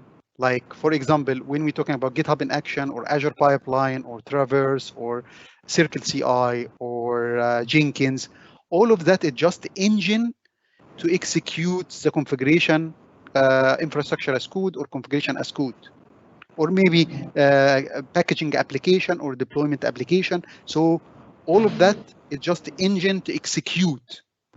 But when I'm talking about Terraform, you can compare Terraform to Ansible or ARM, Azure Resource Manager, for example, ARM template, I mean.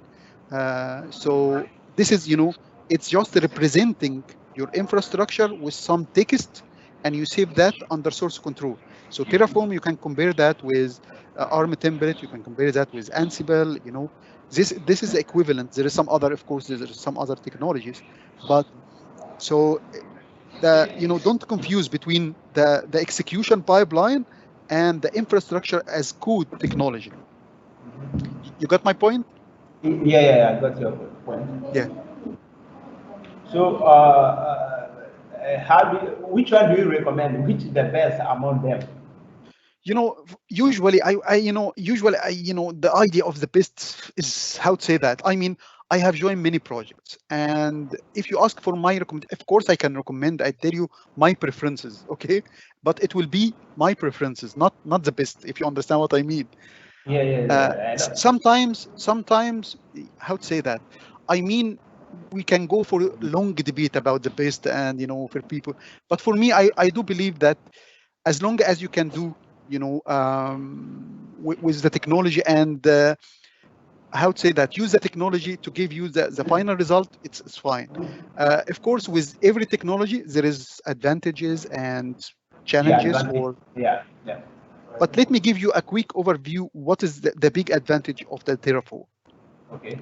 So Terraform, for example, as I told you, it's technology agnostic. So you can use Terraform with Azure, with AWS, with GCP. So for example, if you're using multi-cloud, because some organizations use multi-cloud for many reasons, like let's say, for example, for security, they don't need to, or they don't want to be locked down or locked with one cloud provider, or maybe for the disaster recovery. Let's say, for example, if this is a very critical application, and maybe you are you have concern about if this data center is not available for Azure, you want also another data center for, holding your disaster recovery with another cloud providers. So, with multi-cloud, you will use the same syntax, the same technology, the same engine, for working. But with ARM, for example, ARM template, you just use ARM template with Azure. But if you're using AWS or GCP, you need to use completely different. Yeah. Another point with Terraform, it produces less code. So with ARM template, unfortunately, it's really a huge configuration. And again, let me be very honest with you. We were really surprised when we saw Microsoft people inside Microsoft as a I really like ARM template, but when we saw Microsoft, even some of the internal team, they're using Terraform, especially with the complexity of maintaining, ARM template. Let me give you an example. In ARM template, we're using something like nested template or linked template, and this is really increasing the complexity. It's a huge complexity compared to, Terraform.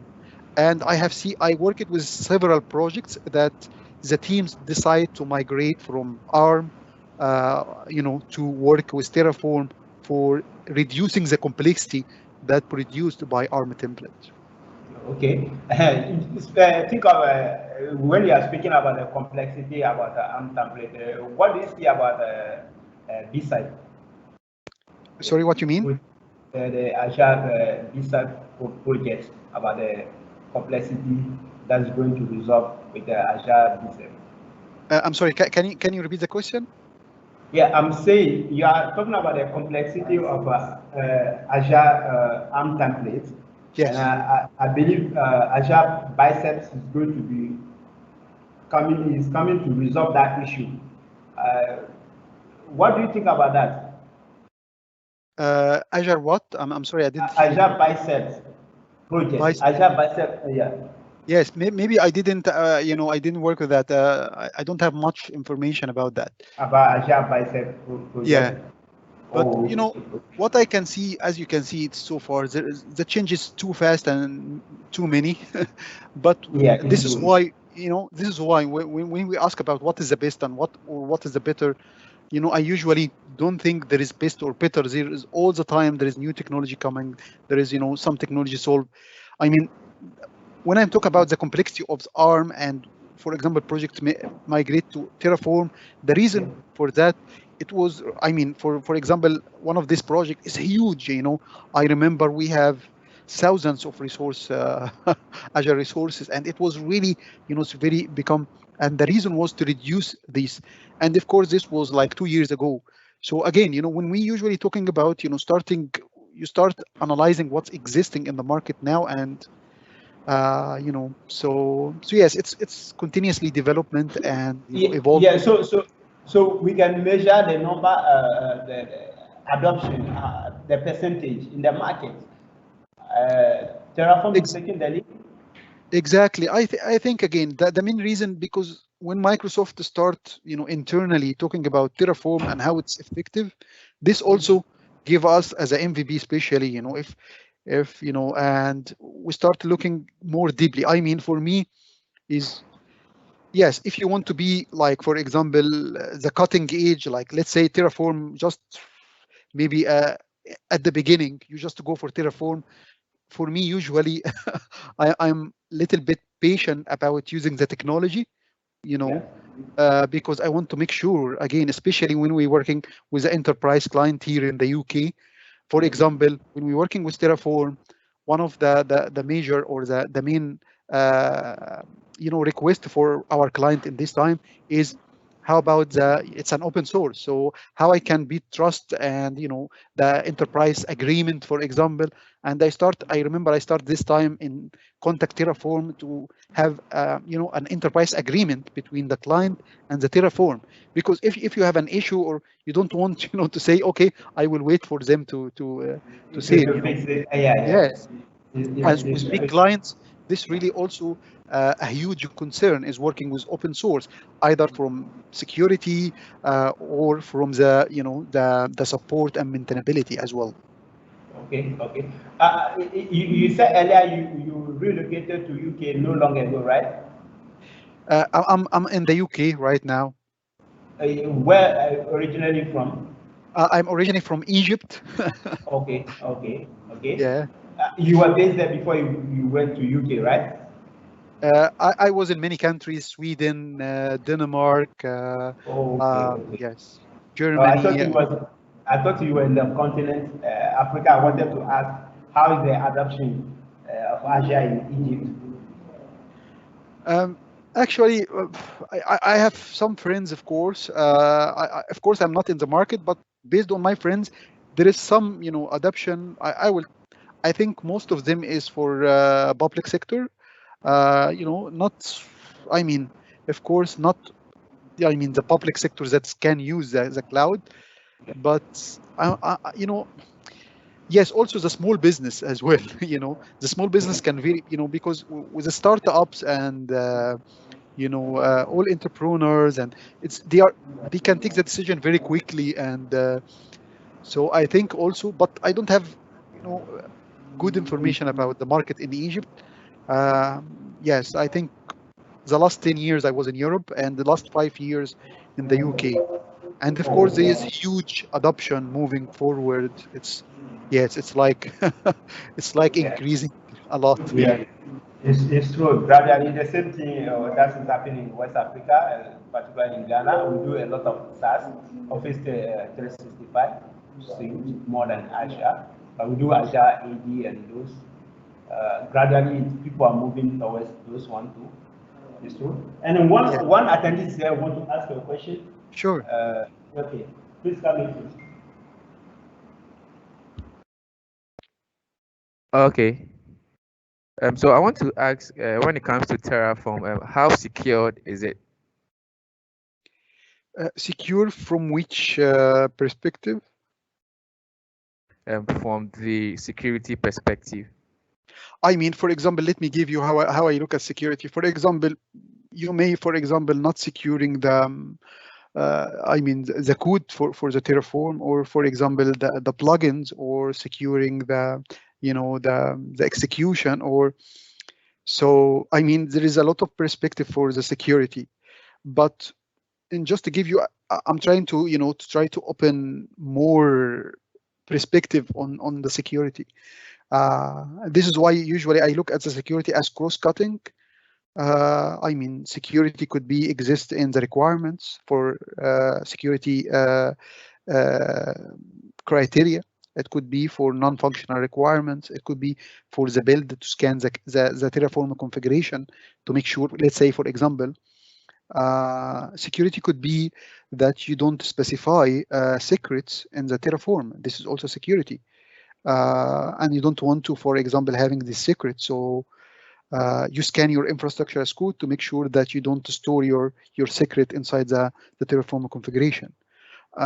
It could be also scanning your, the actual environment. So what I'm trying to say, it's security is cross-cutting for all the end-to-end infrastructure and the DevOps process from the beginning to the end. But when I'm talking about Terraform in general, I will say Terraform is, when you're working with Terraform, it's, for example, something like Terraform state or a TF state. It's usually store all the sensitive information. So you should usually treat TF state as a secrets. This is why, even all the secrets, if it is come from Azure Key Vault, for example, but still will be stored in the Terraform states. So the very important is how to treat your Terraform state as a secrets as well, the same as the Azure Key Vault or the secret storing the secrets. So it's just a consideration for that. I'm not sure if I answered this question but because it's a very open, wide, or okay. Thank you very much. No problem. Okay, Mohamed, thank you so much. Do you have any platform, YouTube channel, blog, or whatever to share with us? Yes, I have more than 350 videos for my YouTube. And if you just write my name, Mohamed Radwan DevOps, you will have thousands of articles and hundreds of articles and videos for everything. Yeah. Oh, that's fine. That's awesome. And here is my blog, yeah. mohamedradwan.com. Okay. So yes. Okay. Thank you so much for spending your weekend with us and share the. No problem. It was really my pleasure. Okay. Thank you. No problem.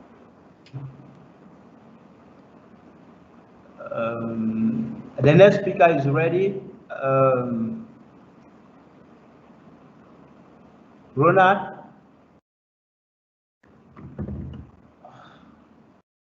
Seems Ronald have an issue to join.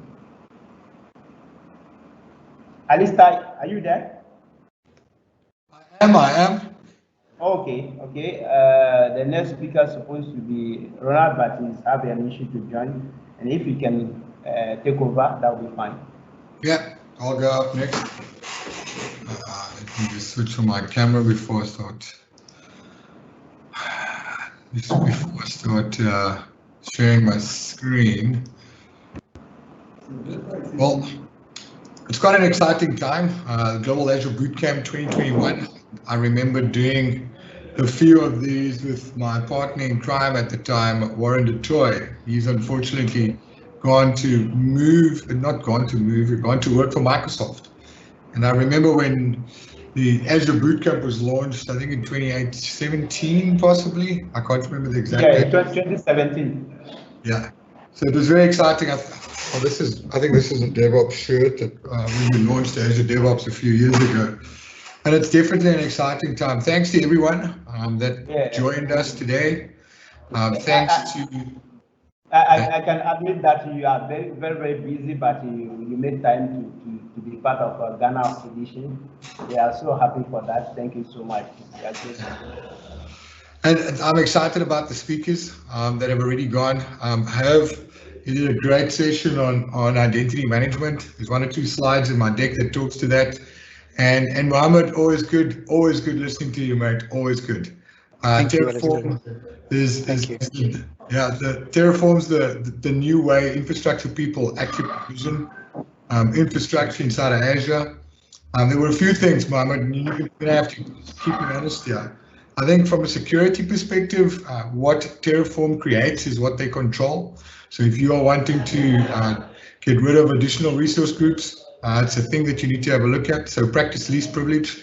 Also make sure you understand resource locks when it comes to resource groups provisioning, and if you're not doing it through Terraform. But the company that I work for, our DevOps engineers and our cloud solution architects, we use Terraform exclusively when we're provisioning infrastructure in the cloud. And Microsoft's updating their ARM templates with something similar to provide you with that.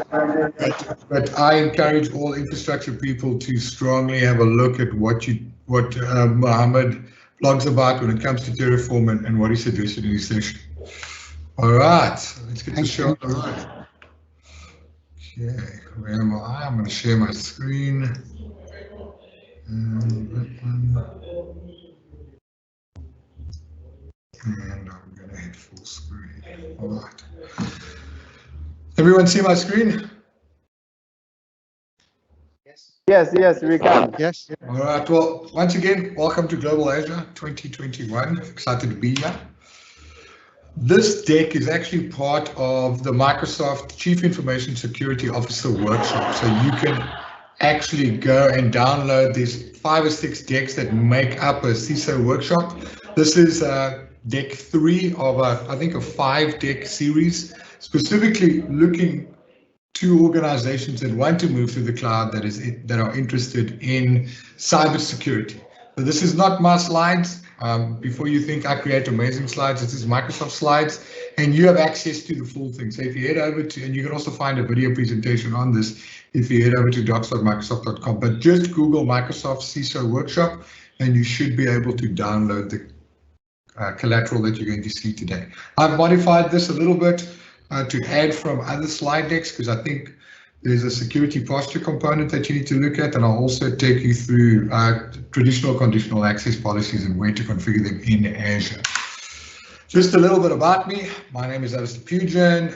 I'm an MVP like quite a few of the people presenting today. I actually don't know how long I've been in MVP. I've been an MVP since 2013, so that should give you an indication. I'm an Azure MVP and an Office Apps and Services MVP, so great to be here. I've spent a lot of time in security and compliance for Microsoft 365, and naturally that has a play inside of the entire security and compliance model from Microsoft when we look at what you can and cannot do in Azure around making sure that your security posture is actually done right. And when we look at the workshop, this is just an overview of all the other ones and what they're actually made up of. And the objective of the workshop is actually to educate customers on what cybersecurity components are available to organizations when wanting to move to the cloud. And a lot of the times when we engage with customers that are either in the cloud and they're worried about their security, or they want to move to the cloud and they're worried about the traditional perimeter security. This is what I strongly suggest customers and consultants actually work through with customers so that you actually get a view of what's available in the cloud. And I think it was about a month ago, there was a meme going around it. I should have actually grabbed it, but it's a picture of a half rack cabinet, and it had a patch panel in it and it had a switch in it. And naturally with patch panels, you go from patch panel straight into the switch, and there was a glass cover because it's a cabinet. It had a sticker on the glass cover that said, in case of cybersecurity attack, please break glass and pull out cable. Oh. But that's what it was back in the day. Right? When you looked at your perimeter network, that was your security. I remember back in, I think it was 2002 or 2003, 2002 actually. I used to look after infrastructure for a company, and we had a raised floor, obviously a very pretty server room, and it was actually in the reception area of our building. And every so often I'd go in and stand behind the console and have a look. And because back then the only way we got access to games or movies or anything like that was through FTP sites. I was standing in front of the console and McAfee was running, and it was running a scan. And any of you who's ever run McAfee or a semantic scan, you know it's got that little console and it'll show you what directory it's scanning. And I could see that where I used to download things from, there was the specific way. It would always be space _ pub _ uploaded by _ and the courier group that actually uploaded the game or the application that you wanted to download. And that's the only way I knew I was at. I could walk to the back of the server and pull the network cable out, and I stopped us from being hacked, or at least they hacked my server and they hosted an FTP server on it.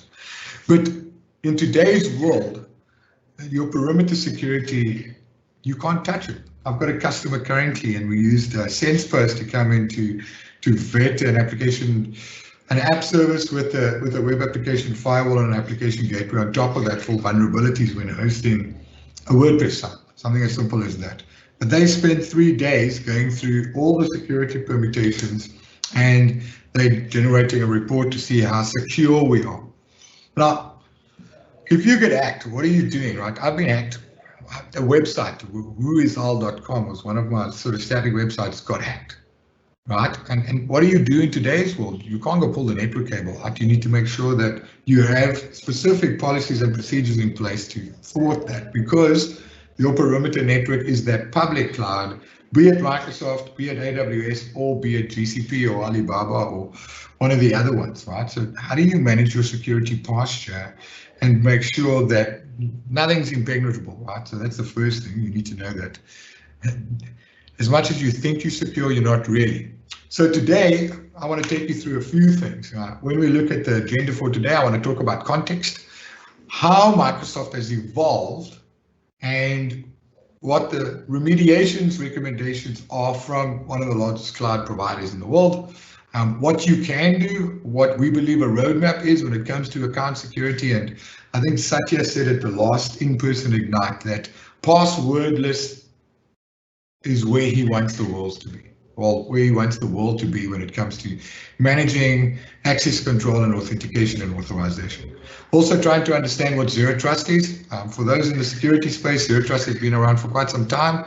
But we've started picking up that customers are actually saying, hey, what does Zero Trust look like? We've been hearing about it for the last 2-3 years. It's now something everyone is talking about. And what does that actually look like when you want to implement a Zero Trust security framework inside of your organization? Because all the large cloud providers subscribe to the model, and it's different when it comes, well, there are quite a lot of similarities when you start looking at FIDO and FIDO 2 and all the security permutations that come with that. Trying to have a look at how we build this, because we start talking about not your network perimeter, we talk about an identity perimeter. We also talk about what systems are available. You might be using third-party plugins or third-party providers like Ping, Duo for MFA. You might even be using Okta for multi-cloud authentication, Auth0 or OAuth, whatever way around you actually want to use that word. But it's important and it's imperative that you understand what is available to you when you are engaging with customers or as a customer, what you are actually talking about and how to approach better security posture inside your organization by implementing a Zero Trust security framework and working with that. So just going back in time, right? It's important to understand where we came from and where we're actually going to. When we look at how threat management was thwarted, and I gave you a perfect example, right? You could literally walk to the back of a server and pull a cable out. And for the most part, when we looked at this bricks and mortar security perimeter that we had inside of a building, right? We had one identity management provider. You are as old as I am. There might have been some group-wise, well, not group-wise, network in there, and that was you used Idfs for identity management. In today's world, we've got quite a bit more identity service providers than just group-wise or, well, not group-wise, network or Microsoft. I don't know what anyone else has deployed on-prem to facilitate that, but when you look at your identity management solutions in the cloud, there's quite a lot. And naturally, what we did back then, I don't know if anyone's actually worked with them before, you had those little random number generators that you used as a security pin, or you had a special PCMCIA card that you slotted into the side, and that's how we did authentication. And that extended to your private data centers, and also you had some sort of integration into mobile devices. But when we look at today's world, right? Today's world, I used to have a slide when I used to do presentations about migration where it said, hybrid is a journey. I've subsequently updated that slide to say hybrid is an end state, because there are going to be times where there are applications that are hosted on-prem, and a hybrid doesn't necessarily mean that it's on-prem only. You could have a hybrid multi-cloud strategy where you risk averse, you're hosting some workloads in AWS and some workloads in Azure, or you're failing over from Azure to AWS, or you're running both and you're using something like Azure Arc to manage your infrastructure across the board. But it's no longer just physical servers that are sitting in a data center. I think it was about 2 or 3 years ago, one of the casinos in Las Vegas was hacked, and they couldn't understand how someone got in. And this is the crazy part, right? So they had this massive fish tank, and either the temperature sensor or the pool pump went faulty. So they phoned the pool guy up, wherever they got their kit from, and they said, hey, here's a problem. Our pool pump or our temperature sensor is not working. Can you please replace it? And he walked in with a brand new one that could connect to your wireless network, like everyone's houses are nowadays, where you can say, Alexa or computer or whatever name you're using, switch the lights on, right? And that's connected to Wi-Fi. And they deployed a device that was unsecure. And the hackers did a vulnerability scan. They found out they could get in through the pool pump or the temperature sensor, and that's how they got in. They hacked the casino in Vegas like that. And these are the things that we actually need to worry about, right?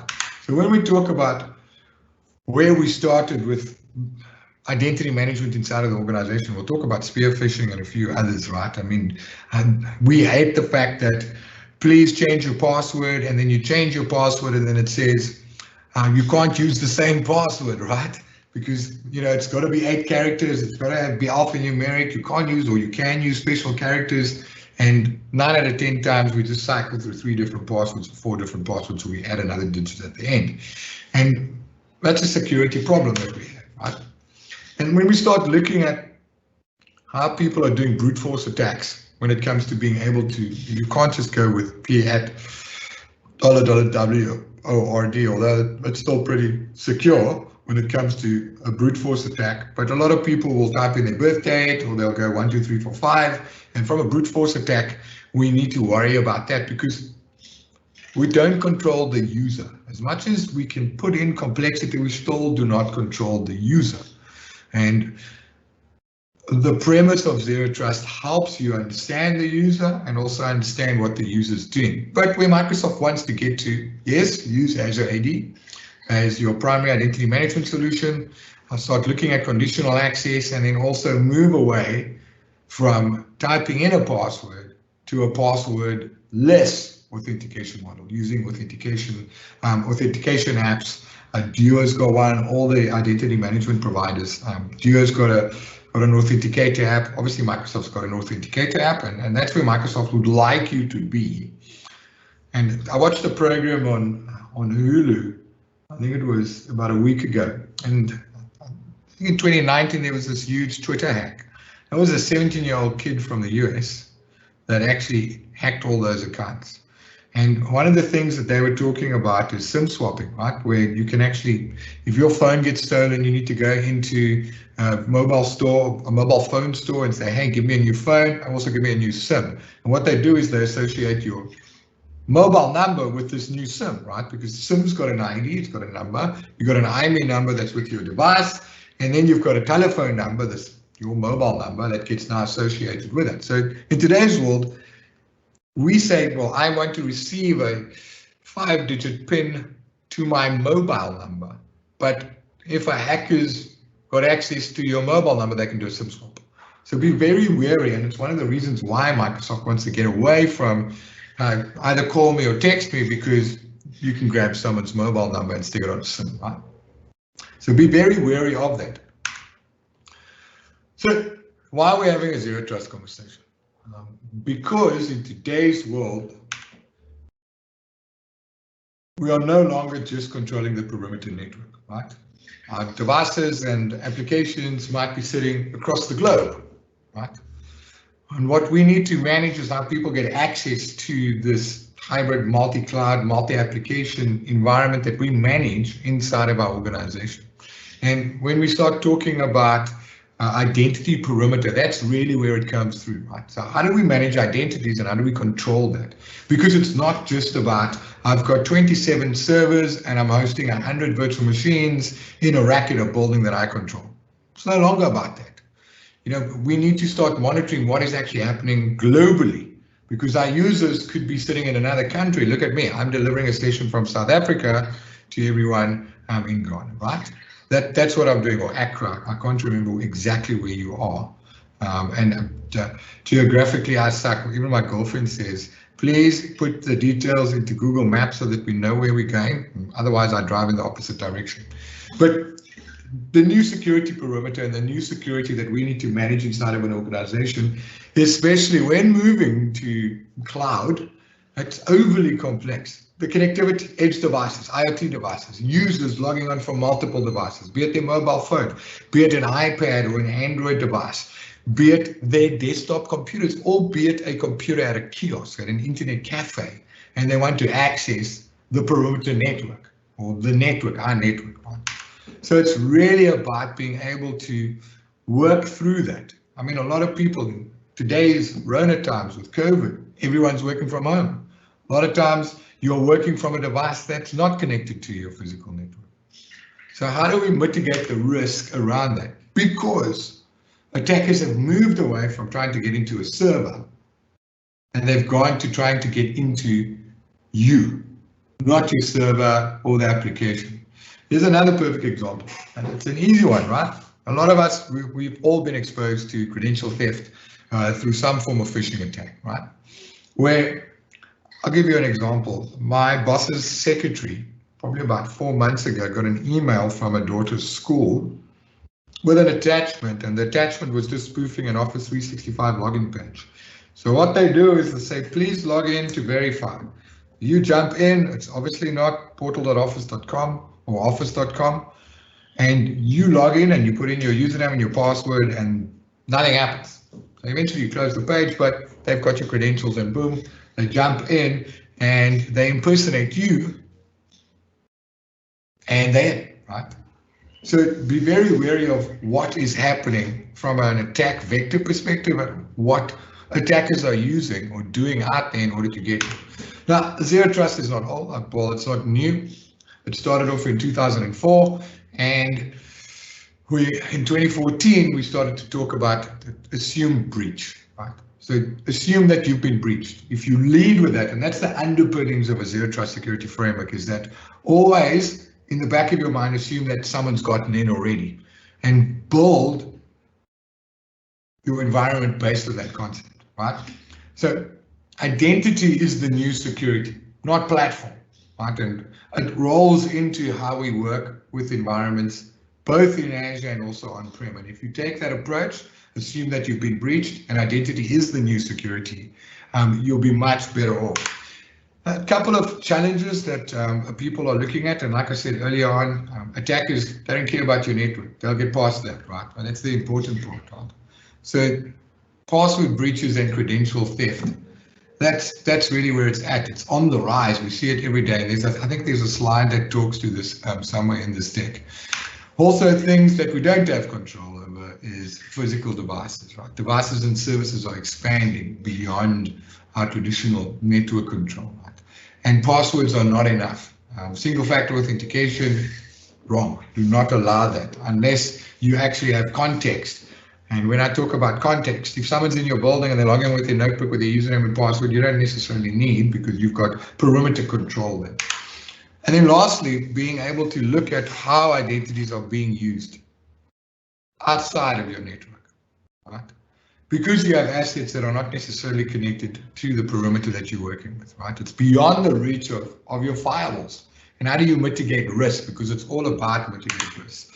Now, this is some of the slides that I've added, and I think it's important to understand when we start talking about how attackers get in, right? They attack against PCs, they attack against employees, your account, they attack against your infrastructure, for denial of services stuff, and they also threaten your security by telling you, hey, give me some Bitcoin, right? I mean, there's been articles about people saying, getting into huge accounts and saying, hey, give me all your Bitcoin and I'll give you back your identity. So understand how attackers go about trying to get into your environment. And it's really about being able to say, well, you don't take a knife to a gunfight. That was an old saying, and you need to change the way you look at these attack vectors while people are getting into your organization and how they're compromising your security set. Things have changed, right? And the problem is that we never measure, right, up front what the cost of an attack is. We don't go back to business and say, hey, do you actually know? Because a lot of times this will come back to you and say, but we don't want to spend this money, it's too expensive. But understand what it actually costs to do these things, right? And understand what the expense incurred by you in order to recover from this is going to be. And it's very important you have these conversations with the financial stakeholders of organizations when we talk about it. And I mean, stuff like denial of service attacks, right? I mean, what people can pay to get denial of service attacks in. I mean, it's super cheap to go on the dark web and get someone to hack in, right? Because there's a disgruntled employee. So I understand the expenses involved here. The attack is cheap, but recovering from that attack costs quite a bit of money. Now, you can have a look at these average prices, right? When it comes to denial of service, and then these numbers are staggering, right? You can actually hire a group of people to the average, the median. I'd rather go and say, well, for $1,000 a month, you can bring someone's site down, right? So how do you mitigate that? I mean, with us, the last project we worked on, we stuck something behind Cloudflare and we let Cloudflare worry about it. We did not necessarily worry about it, but we got a back-to-back web application firewall and a bunch of rules sitting there as well. So there are ways of getting around a denial of service or a DDoS, right? A DDoS attack. but understand what that actually looks like. It's the same with spear phishing. How much companies or what it costs to get a very successful spear phishing attack, a run against your environment. Right? And that's all about being able to compromise the identity of people inside of your organization or your customer's organization. So understand what happens there. And when they start saying, well, we've taken control, and then we start looking at what the ransomware costs actually come in as. So understand this, right? And what you need to do around 0 day in order to, well, what you need to understand when it comes to 0 day attacks and vulnerabilities. So it's better to assume breach and patch these things immediately than actually go through the process of recovering from a catastrophic attack because of 0 day and not having that. So a few things you can do, and I'm not going to talk too much about that now because we've got some slides, but understand what Microsoft actually does when it comes to what they are actually analyzing. So I think the number's sitting currently at just over 7 trillion threat signals analyzed daily. And if you look at the organizations that actually host inside of Azure, it's over 90% of the Fortune 500. So the telemetry data that Microsoft gathers in order to get better at providing security to organizations is hugely beneficial. You can't crowdsource this better. I spoke to one of our government departments, and they were talking about their bricks and mortar security. And I said, well, how much do you spend a year on security? Actually, how much have you spent over the last 30 years on security for your organization? And the number was staggering. And it was not even 1% of what Microsoft spends annually. I think it's up to, last time I checked, it was about $3.5 billion a year just on security. And that's what Microsoft does, right? They spend a lot of money making sure that the environment is secure. So the other thing to understand is that there's a shared security model or a shared responsibility model when you start actually looking at what you can do, what Microsoft does, and what a third-party provider is actually giving you access to. So understand what that is straight off the bat. You need to understand where the responsibility lies with you, when it becomes Microsoft's problem, and when it becomes your third-party provider or consulting services firm that comes in there, what their responsibility is. So know what you know and make sure that whoever you're providing services into, where the responsibility lies. So coming back to zero trust principles. And some of these terms you might have heard already. We've been talking about least privileged, just in time and just enough access. And that's usually wrapped under your privileged identity management and also your identity management as part of an Azure P2 plan when it comes to least privileged. Understand and will authenticate and authorize based on identity. And we're going to talk a bit about that now. And also make sure that your security design is based on the fact that you assume that you have already been breached. So imagine if someone's already gotten into your network. What are you going to give them access to? Very, very important to lead with that mindset.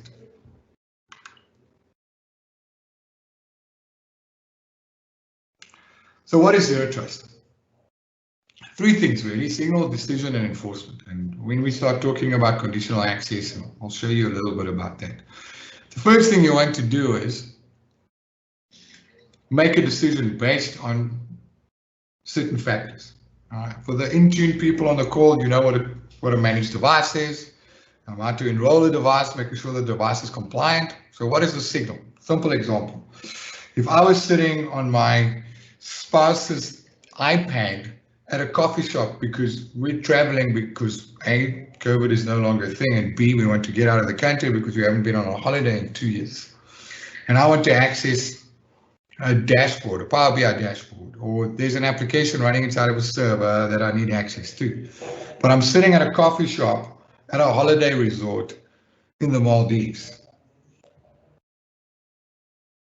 That would be a signal coming through. And based on various parameters and permutations and behavioral analytics and a few more things, I would want to mitigate. I want to apply a risk profile to those sorts of things. Device management, I'm coming from an unmanaged device, so I have no idea what's on it. It could be covered in viruses. I'm coming from an unsecured location, that's another thing. And based on that, I want to apply a risk profile to it so that I can enforce specific policies that's been created.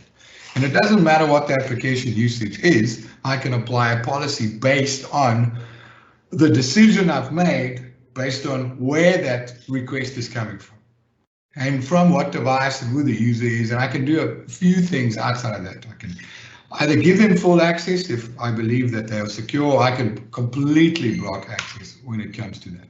So when we look at the zero trust paradigms, from a control perspective, we apply zero trust policy to, in this case, from a control plane perspective, to all network connections, right? So when we talk about VNets and NSGs, we apply it there. From an identity perspective, remember we've got authentication and authorization. And then we've also got access requests coming through as well, where you're requesting data from a specific application. So understand where that comes from. So what are we doing at an NSG level, and also how do we mitigate and manage that from multiple identity vendors? And Microsoft likes to call it a few things. So you've got a dual perimeter network when it comes to authentication and authorization. You've also got micro-segmentation inside of your network perimeter because you have split it out correctly. So things like being able to limit networks or limit even subscriptions. You can roll it further up where you've got multiple subscriptions inside of your organization and you've got some sort of peering between the units, right? Also understand how you apply it to your assets, right? And what it actually means when applying it to your assets, and then also understand what your scope is. So we talk a lot about scoping your environment, right? And understanding what that actually does when you have to apply zero trust inside of your organization. Things like machine learning and being able to look at threat intelligence from a signal detection and also from a signal integration perspective of how you can bring everything together and understand the behavioral analytics around a risk signal. Here's another example, right? They talk about inside of risk management inside of your organization and how you actually mitigate that risk. Something as simple as monitoring behavior. So my boss's secretary, every day she works with about 5 or 6 files, right? Some stuff comes in, she needs to edit it and get it out. But when I look at the trend mapping, and they do it with the way you type on Windows 10, right? And it's quite interesting when it comes to compromising a desktop and how fast you actually type in your username and your password. At one stage, that was the thing. They could measure how fast you typed, and it would be flagged as an anomaly or behavioral, and is the right word for it. Well, yes, it's an anomaly, but there's a behavioral change when it comes to how the person physically typed. But imagine the secretary all of a sudden starts downloading 1,000 files. Being able to pick up those signals and identify those signals is highly important when we start looking at how do we go about building out zero trust from a control plane, from a control point perspective, when looking at how to deploy this throughout the organization. So coming back to where we are, the zero trust priorities, we've seen a little bit about that. Important, build an identity perimeter, and because you know what your network perimeter is, look at how to segment your network at a security level, right? Make sure you can.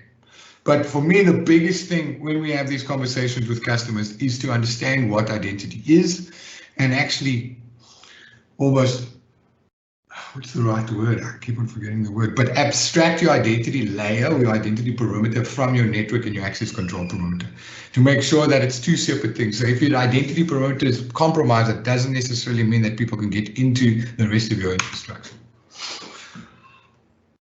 A couple of things to understand when we start talking about strategy. I don't actually like this slide because we've spoken about identity perimeter, and I think conditional access gives you a lot of that.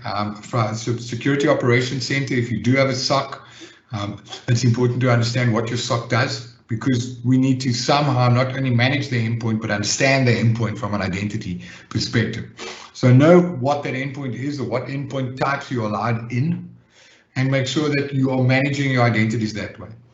Secure administration, when you look at the security posture for Azure and the security center, which I'll take you through in a bit, understand what that means when it comes to access to your environment from an administrative perspective.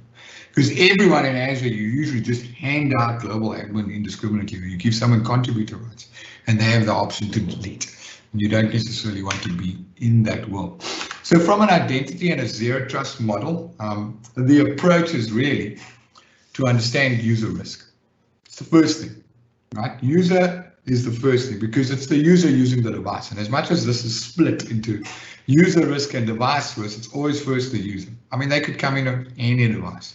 So understand what that means. Impossible travel is a perfect one. If I change my proxy, I could literally log in from my desktop and then route my proxy and log in from Alabama in the US. And impossible travel is measured against that. It's impossible for me to travel in 37 minutes unless I've got some sort of teleportation device to another country. And being able to risk profile your user based on these facilities that are available. Unusual locations. All of a sudden, I'm no longer logging in from the place that I've been logging in for the last 3 months. I'm now sitting at a coffee shop because I decided to get out of my house. Are you going to flag that as an unusual location? Impossible travel was the other one. Are they using multi-factor or have you rolled out MFA? And please, if it's one thing you want to remember, switch on MFA. You don't have to do anything else, just switch on MFA. That will give you probably, you know, I've got, what is that song? I got 99 problems, but MFA ain't one, right? So start with MFA because all roads begin at MFA. Enable MFA before you start looking at least privilege because you take some time to get through building a least privilege or just in time, just enough access model when it comes to allowing people in. From a device perspective, yeah, is it managed? Is it enrolled? Is it compliant? What do you flag as it being compliant? What does it actually mean to you? And that then goes into the SPE or the security policy engine, which is running in the background to give you that continuous risk evaluation from an organizational perspective. And then the next step naturally is to remediate both user and device risk. And you can do a few things and you can apply it at various levels when it comes to that. So ideally what you want to do is make a decision and enforce whatever decision you make based on risk profiling both user and device. It's like I said earlier on, I'm sitting at a coffee shop from an unmanaged device and I'm trying to access applications either hosted in Azure or traditional applications like trying to access my mail or logging into a Teams call to having a conversation with you. Certain things you need to worry about when it comes to legacy apps and legacy authentication. Understand what this means when you've got traditional NTLM authentication or you connected to you're running some sort of LDAP query against a third-party identification provider for authentication and authorization. And naturally, you want to mitigate that risk. So when you start looking at how to apply this in the real world, now we've seen that previous slide, right? So we've got a SPE running continuously in the middle from an organizational perspective. And how do we apply that today? Your friend in Azure is called conditional access, right? And this is how you go and mitigate the risk when you actually roll it out. And why we say that? Because it's all of the things, right? And when we look at what's available to us and how we mitigate that risk. If you're an M365 customer, chances are you're going to go with MCAS, Microsoft Cloud App Security, as your CASB. You can also use Azure ATP when it comes to managing that, and then identity protection inside of Azure AD to understand the behavioral side of things. What's the right word?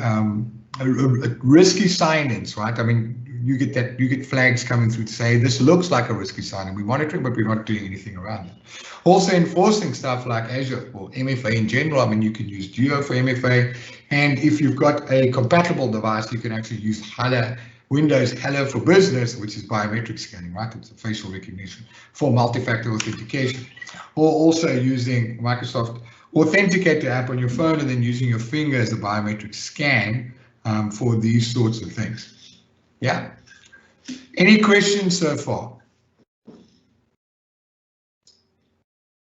You can come off mute. I have a question. John? I want to ask, so why can't we get, let's say, Azure ATP, which will also protect, let's say, the people from MS 365. But we use Azure ATP for identity only, kind of in terms of Azure AD and the endpoint, and then when it gets to the mailing side, let's say Office, when we are using Office 365, we also have to put in kind of a layer. There's no easy answer to that question. You must remember, when you look at Microsoft, they actually have 3 clouds. They've got an M365 cloud, which is your Office 365 stuff. They've got an Azure cloud, which is traditional infrastructure hosting, so all the Azures, IaaS, PaaS, SaaS, it's all there, right? And then you've got the dynamic side. Now, a customer that wants mail in the cloud, they would go spin up an Office 365 tenant. You can do it today, but they still want the security that's available. So something as simple as, when you look at, and Microsoft's getting there, right? Something as simple as Azure Information Protection is now sensitivity labeling in the M365 Admin Center.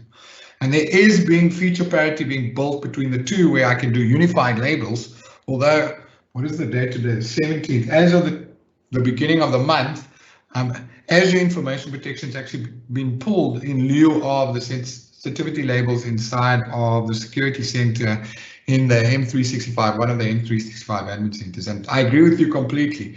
You want one pane of glass and you want to manage everything from there. I don't know when they're going to glue the two together from an advanced threat protection perspective, so that if you are configuring a rule in Azure, it's going to replicate across to the M365 side. But for now, because companies don't want to worry about ATP for Azure, they only want to worry about ATP for M365. Those two workloads are separate. It would be great if there was feature parity and you could publish from one to the other. But it's going to take some time before Microsoft gets there. Oh, okay. Thank you very much. Cool. All right. Well, actually, how much time do I have? I don't know how much time we could. 38 minutes. Okay, cool. I'm good. So following on, what happens from a conditional access policy perspective, or conditional access? Yeah, it's a conditional access policy. And what it actually does around AD information protection, and that's where your signal happens and a decision then gets made. If I'm coming from an unsecured location, what can I do? And I'll show you what you can actually do. And also what it does and how you can give access based on a rules engine. I like to call it a rules engine. I mean, what you can do from an Intune perspective when you're looking at mobile application management as well as mobile device management, both MAM and MDM. And in this slide, you can see it's old because it still talks about Azure Information Protection. There's some app proxy things that you can actually do around legacy applications and what you're doing. Invariably, Microsoft wants you to modernize that application. How you can use tokens for modern applications that's outside of your organization when it comes to OpenID and all the rest. And then naturally, when you look at your traditional applications like Office 365 and Dynamics, what sort of access control are you actually going to apply or give to people based on the rules and the policies that you bake into conditional access? Now, when we start looking at why we want to do this, and this is one of the slides I think Herve actually used, and it's the same thing. You can get the slides and you'll understand how the session, I actually just put that in there just for certain things. So how do we go about doing this, right? Being able to secure your environment, because invariably attackers are aware of being able to compromise your identity management system, right? Through privileged administrators and all of those things. But for the most part, we want to thwart a multi-stage attack because that's how people get in, right? It's either through a credential theft. Well, it would start with phishing and then it gets to a credential theft because they got that and then they grab your data. And when we've seen what customers, well, not customers, but how people have been getting in when you start looking at exploits like Desktop or how it's automated through a Desktop attack or a go fetch attack, we've seen these automated scripts come through that actually tries to work its way through your environment to get access to them. And Microsoft's approach is to make sure, and we used to talk about security hardening years ago, how to make sure that you can actually secure your environment and what you need to do. And Microsoft's been polite enough to provide organizations with a roadmap to lock down your environment from a security posture perspective. And you can head over to aka.ms/security standards. Have a look at what security standards are out there. You might be a compliant organization or need to subscribe to some form of compliance. So when you talk about NIST from a security perspective, or ISO, and what you actually need around that, Microsoft is actually compliant in over 90 security certifications across the globe. So depending on which country you are in and what industry vertical you're from, make sure that you subscribe to these guidelines on what you can do. The other thing is important for me, when you do your cloud adoption framework, there's a whole bunch of security posture parameters that you can actually look at. So if you're a bank, you're going to approach your Azure blueprint and you're building out your landing zone from a PCI DSS perspective. If you're in healthcare, you're going to approach it from HIPAA. If you are in petrochemical, oil and gas, or nuclear, or any power, you're going to approach it from a NIST perspective, because that's the industry regulation that you need to subscribe to in order to make sure that you maintain what you are doing. So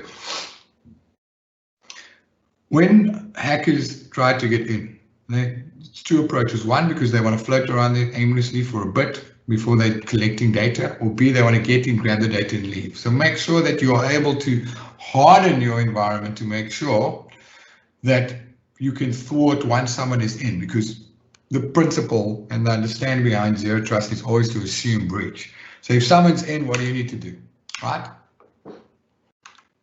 First thing we want to do is we want to look at account security. How do we manage the type of accounts we have inside of the organization? Because we want to make sure that you still give the user the same user experience so that they have a great experience, right? But the important part is to make sure that you give your organization assurances around security, and that's what they want, right? And we've talked about it, and I cannot stress how important it is to switch on MFA. But you can also apply rules like these are the times that we allow privileged administrators to come into our environment. Outside of that, they can't come in. They only have, you can deploy a jump box inside of your organization if you don't want them to come from an unmanaged device. So they'll go from an unmanaged device to a jump box in Azure, and then from a jump box, they'll connect. I mean, that's the traditional way we used to do it in the old days, but it still applies, right? Making sure that devices are managed correctly. Understand, and so many times I'm doing work for companies in the US and I'm sitting in South Africa, and they just blacklist the entire continent, right? You go, no, anyone coming from the IP range that is Africa, we're switching off. You can't get access to our website, you can't even get access to our perimeter network.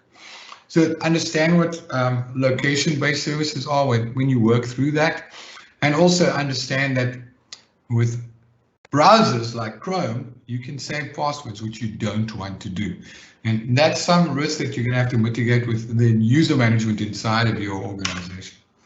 And also understand what you can do if you want to risk profile and then increase or decrease access control into your environment based on risk factors, because you can do that. It's not just it's either on or it's off. It could be on if you use MFA from an unsecured location, or I'll give you that user experience, but I'm going to block certain things. And then understand what to do when it comes to remediation for compromised devices or an account. If someone's account's been compromised and they come in and they've replaced the SIM card in their mobile device, I mean, how do you give them the same risk, same user experience and enroll them once again? So first thing for me, when we talk about MFA, we also want to get away from using passwords, and the easiest way to do that is just to use the Microsoft Authenticator app when you enable MFA, so that they can either use a biometric signature if they've got an equivalent device, face scan, or a fingerprint reader in the device, to get away from having to use passwords to actually log into the system, because that's how they get in, right? With a phishing attack. They'll go and simulate, or they'll go and spoof a page, and you log in with your username and your password, and that's how they get in. But if you had MFA on the back of that, or if a username and a password's compromised, switch on MFA so that they have two-factor authentication to make sure how all of that works. And Right now, you can grab the Authenticator app and you can actually enable MFA. Also, something to note that Microsoft's got a baseline security policy as part of Azure where MFA is enabled by default for any elevated privileges accounts, right? So any admin account will have MFA on by default. So understand what that means and also understand the license implications when working through that. So when we look at the evolution of security inside, we used to care about physical, we used to care about network, and we're now onto the identity side. And why do we care so much about this? And I'm actually running out of time. Because we need to modernize the security parameter when we actually look at how people attack.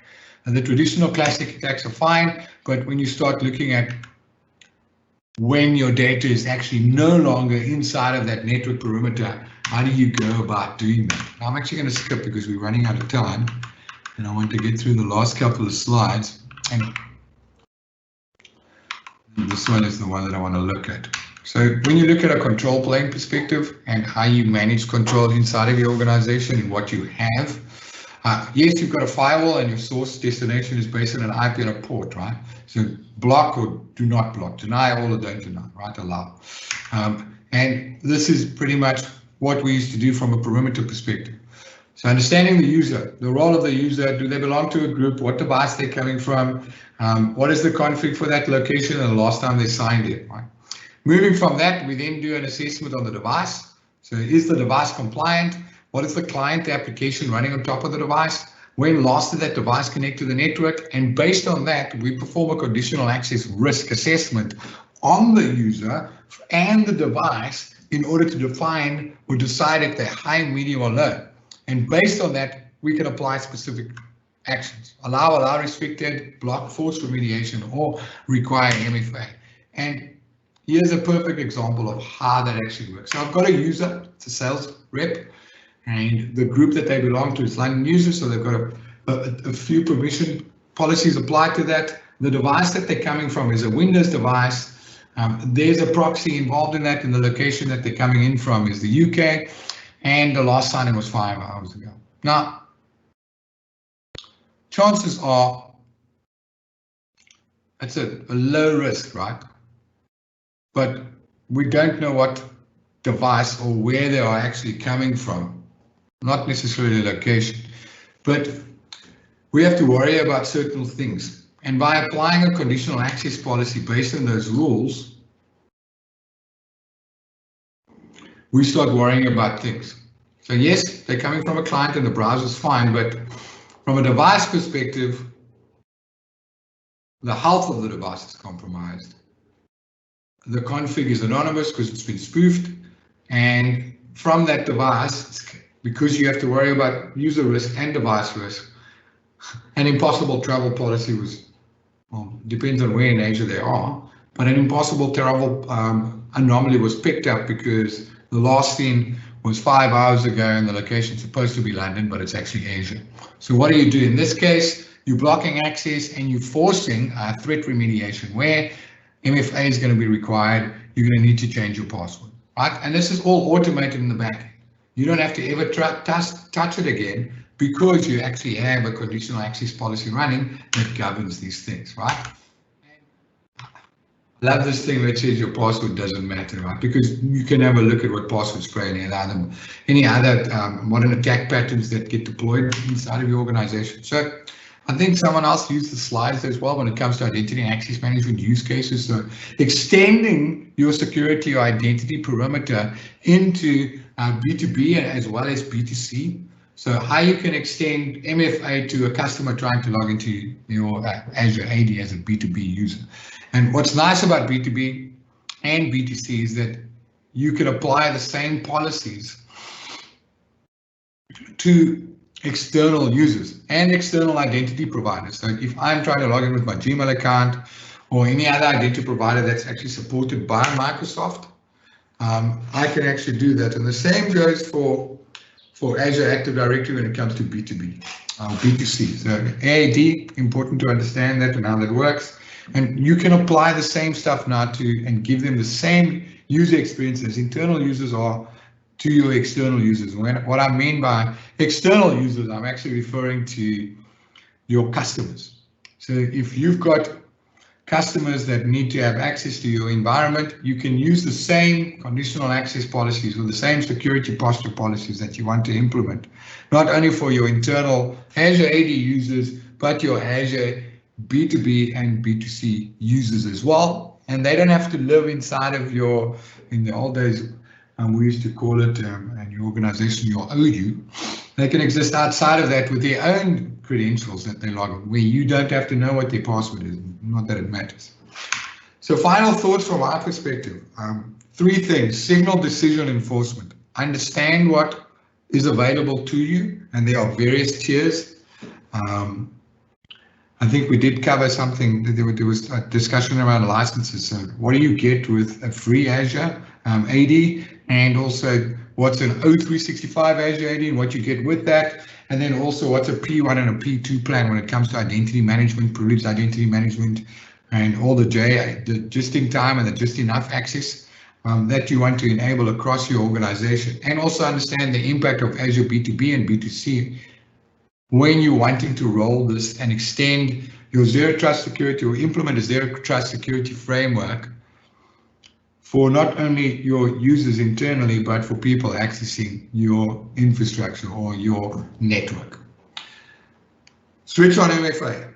I cannot stress this enough. The very first thing you need to do, depending on your license, you're going to disable your baseline security policy so that you can actually manage your users a little bit better.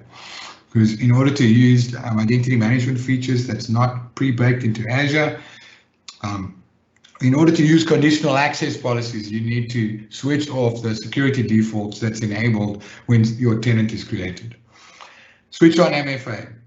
If you are licensed, have a look at conditional access policies, because it's so cool with what you can do.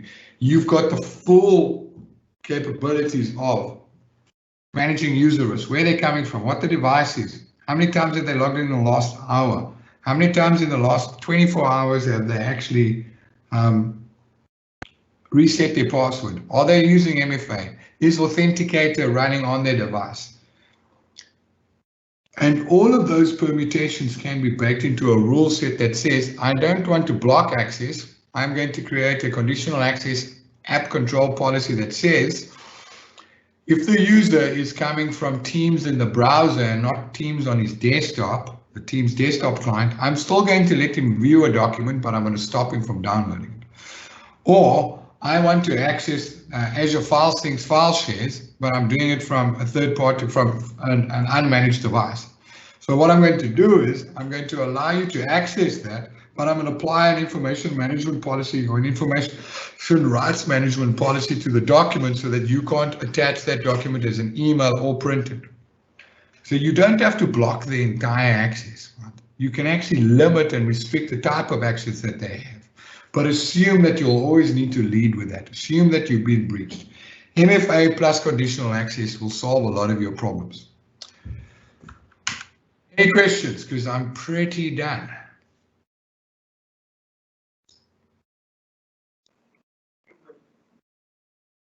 Okay, thank you very much, Alistair. I have a question. Actually, it's not a question, but I think it's based on the cost of, threats. Maybe if you are attacked, the cost.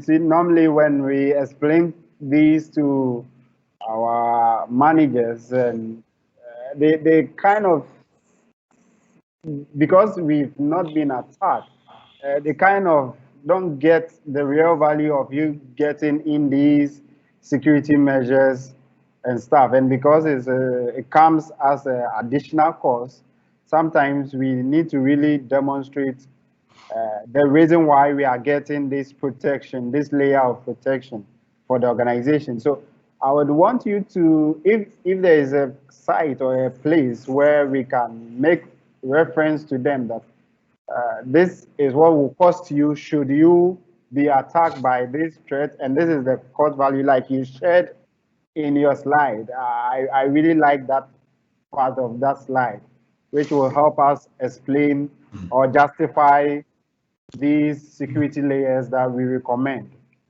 So is there a site or a website that, or maybe I'm just trying to think now.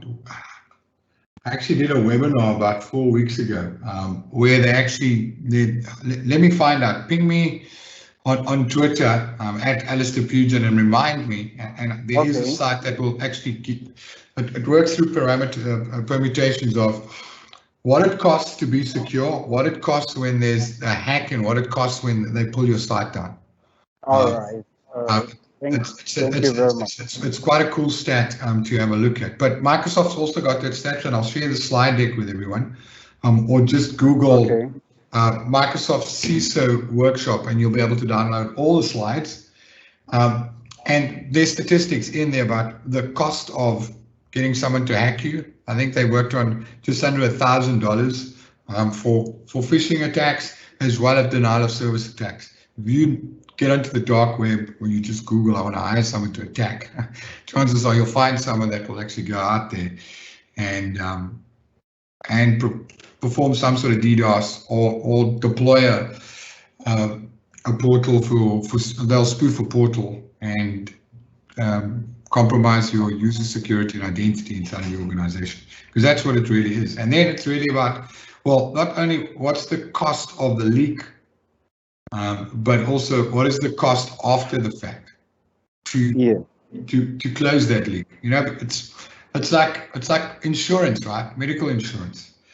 You pay for it every month, and you might not use it for 10 years, but you keep paying for it. So it's really about risk. You are paying for it in the event of, it's like taking out car insurance, right? So if your car's in an accident, chances are, I mean, I haven't had a car accident in years, and I've never driven into someone's always driven into me, right? But it's about making sure that you are risk averse by having the necessary security in place, so that if one day you do get hacked, you won't get hacked. Okay, thank you very much. I think the last time I cited it somewhere, I don't know if it was on LAN, maybe through my learning, but I want to confirm, is there a circumstance or a scenario where conditional access is not applicable? I don't know if that was when you have on-prem or you are kind of doing some federation. Is there any circumstance where conditional access is not applicable? In building out your environment, I said straight off the bat, conditional access policies are not enabled by default.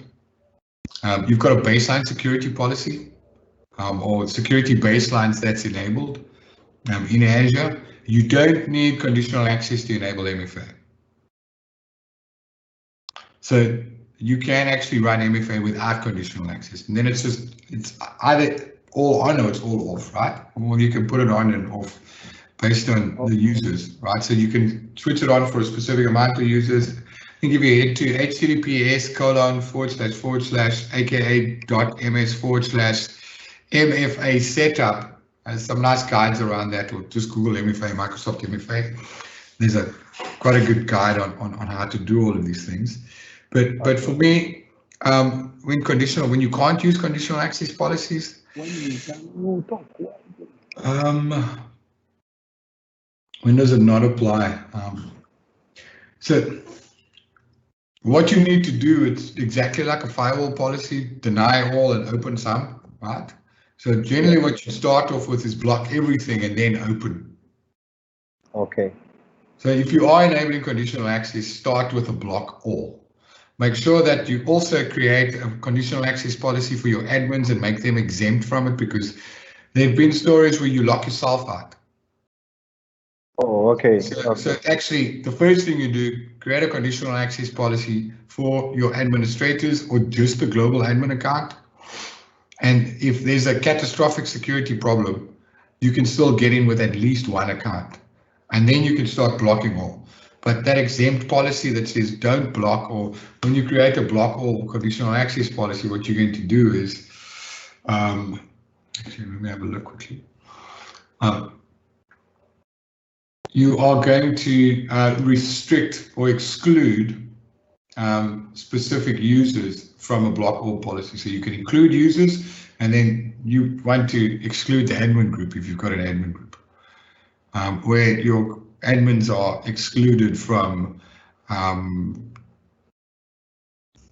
impossible travel, right? Because they might be coming in from another proxy, right? And there's things that you can do, but once you've done that, you can't run conditional access policies and baseline defaults, security baseline. Security defaults by definition is get switched off because that is got MFA, and then block all and then apply MFA to all users that, the policies that you can create. And what's nice about conditional access, and you can set it to report only before you switch it on, just to see what the desired outcome is, and then apply it. So just trying to think now. This is also for modern auth, right? So I don't think NTLM is going to be your friend unless you deploy AADDS in the cloud and connect to that. I think you can, but for your on-prem stuff, you can't enable MFA because your provider, unless you're going up and then coming back down, that might work. So if you've got a traditional on-prem infrastructure that's using Active Directory to authenticate against, understand how that is. Just trying to think now.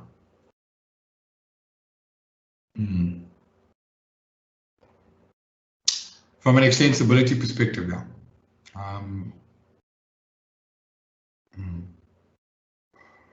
I'm not 100% sure, but I would go and have a look at if it's limited to modern auth only. I don't think it is, but I think there are a few hoops that you need to jump through from a config perspective in order to get that up and running so that you can actually use a legacy auth outside of it being in Azure B2B or Azure B2C, and applying conditional access policies to legacy auth as well.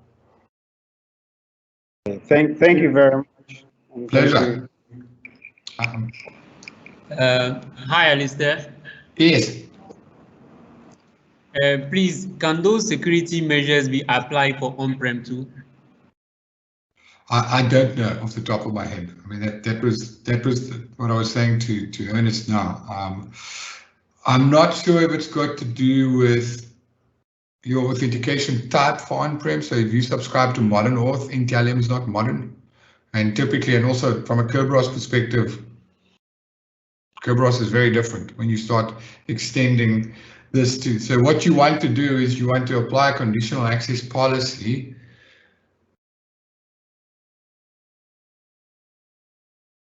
or remember, if you are accessing your on-prem through the cloud, yes, but you don't have a conditional access service sitting between a machine. Let's see, you would have to route your on-prem stuff through the cloud. Because remember, you're hitting an application or a gateway that is sitting in the cloud. And then from there, that policy based on where you're coming in from is going to apply. So I don't know if there's a gateway for on-prem. Ping me on Twitter. Let me speak to the engineering team. Off the top of my head, I couldn't confirm it, but when I look at it, you should be able to do it. I just haven't done it. Okay, thank you. Cool. So, sorry, I have a question. Sure. So, what about multi-cloud? How can you apply these securities to multi-cloud like AWS or any other platform? There's two things, right? If you wanted to, remember, you can use Azure Arc to manage your environment, and then you can attach.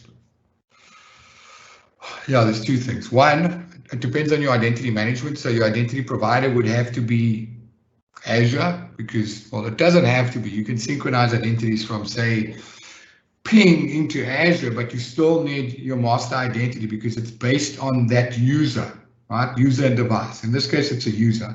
And then you need to extend that connectivity to, well, how do I give them access to AWS from Azure AD? That would be your question? Yes, yes, please.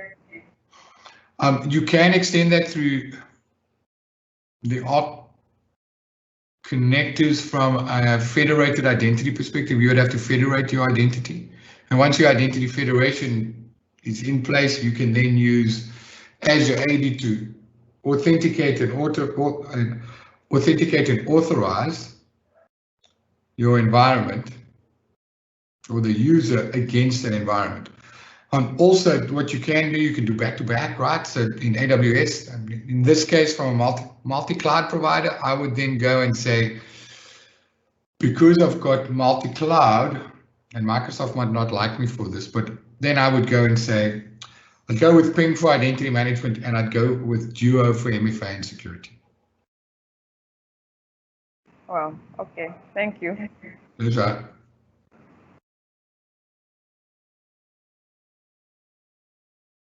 No more? Hello, Alistair. Thank you so much. I think for now there is no any other questions, and you have done almost everything.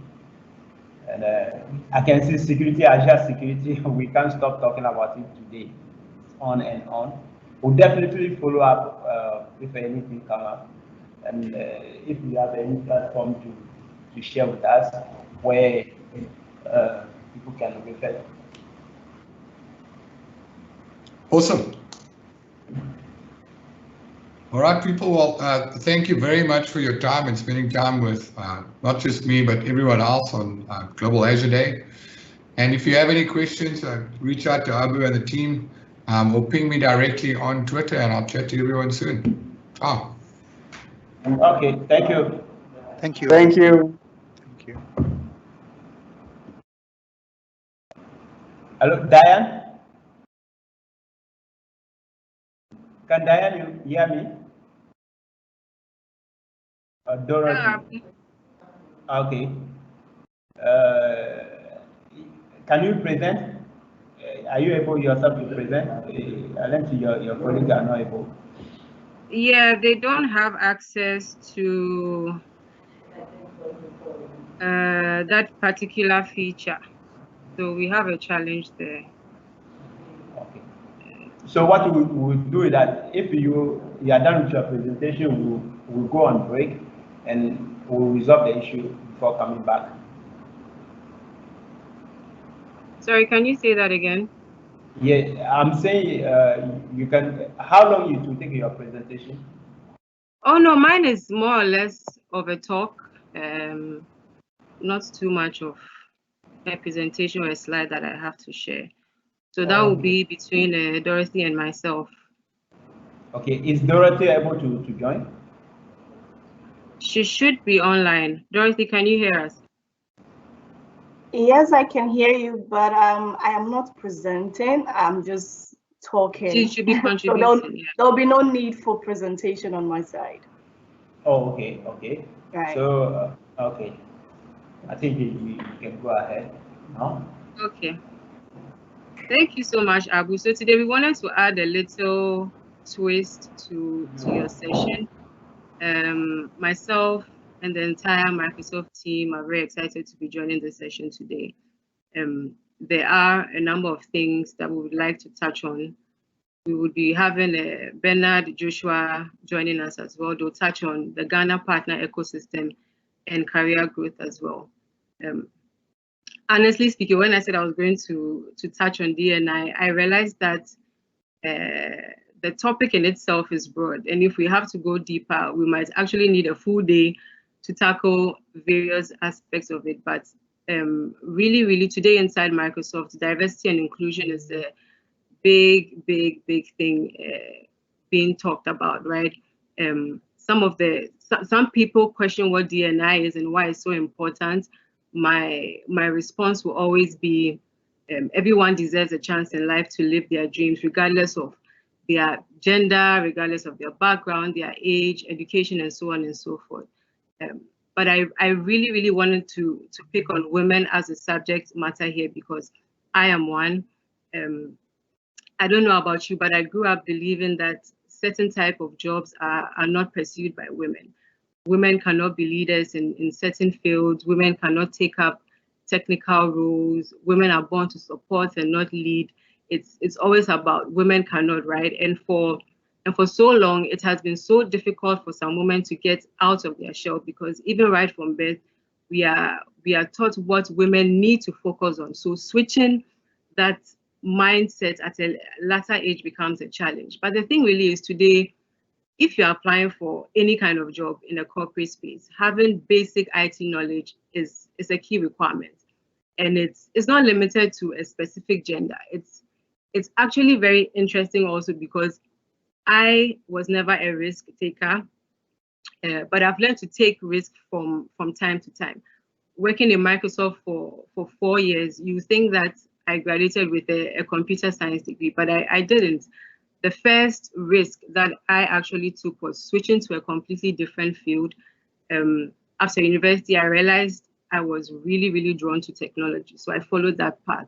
So basically what I did was I started off by working in the partner space for almost 5 years, where I took up different kinds of roles, right?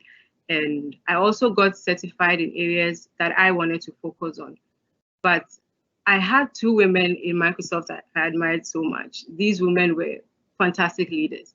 They had a positive impact on my life from a career perspective, you know. So it gave me that confidence that I too can do it. But I obviously needed to start from somewhere. So I told myself that instead of portraying myself as something that I wasn't, I would rather embrace my background and show the world what I'm really, really passionate about. And so I strongly believe that you need to have a role model as you journey through your career, and mentorship is extremely, extremely, extremely important. The thing really is we need to create a gender balanced world, and it's really, really up to us women to go and make that difference. I was reading somewhere the other day that without change, workforce equality will not happen until 200 years later. Some of the resolutions, and I think that some of the resolutions to this will be for organizations to hire or train to hire, or even nurturing their own and retaining them through mentorship and other channels. But generally speaking, right, I've noticed that you will not always be successful, but those small risks become home runs. There's a saying that most challenges are an opportunity for you to make a difference. And I also heard what's her name, Michelle Obama. She was saying that there's no limit to what we as women can do. So let's take that course. Let's apply for that technical role. Let's get out of our comfort zone, because you really never know what impact you might leave, right? So as we go through the remaining parts of the session, you would understand what Microsoft is doing to support some of the things that I've mentioned. And I'll allow my colleague to also add maybe a thing or two. Thanks a lot.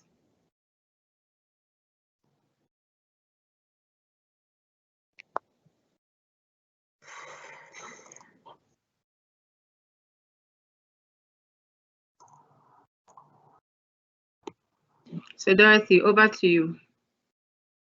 Okay, just give me a moment, please.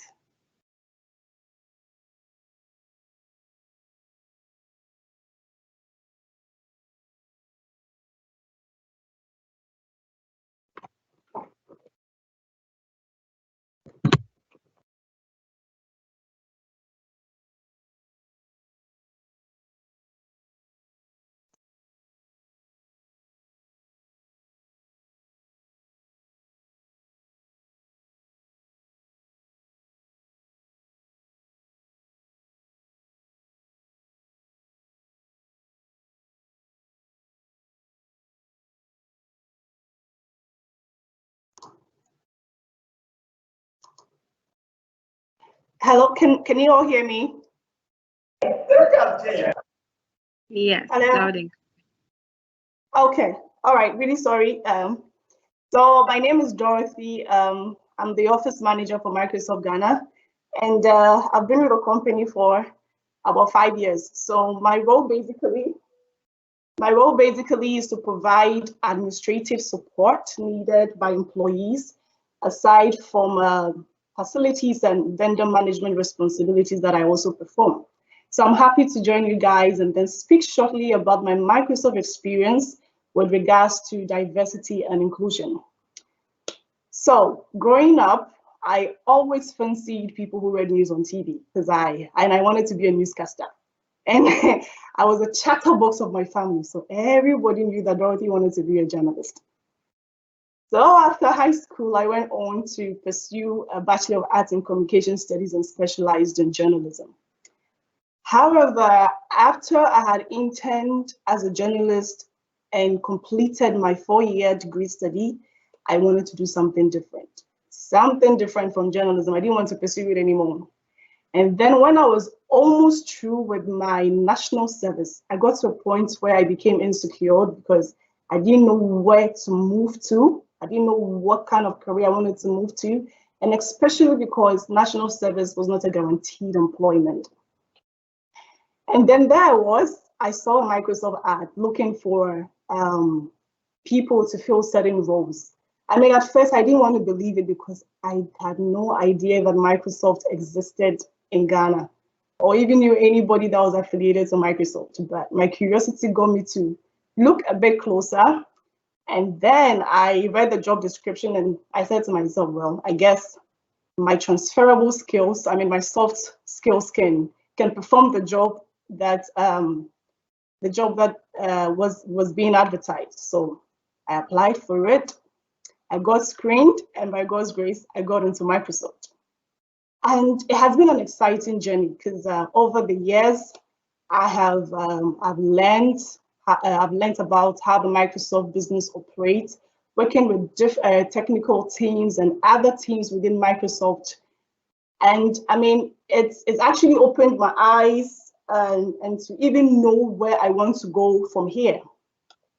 And looking back at my experience, I would say that Microsoft was doing something right when it came to diversity and inclusion, which is, as I'm sure Diane said a little about, making provision for everyone, regardless of your background, to feel involved and supported in all areas at the workplace. And this background could be education related, it could be gender related, it could be disability related, or even visible minority groups related. And when you look at Microsoft's mission, it's deeply inclusive because our mission is to empower every person and every organization on the planet to achieve more.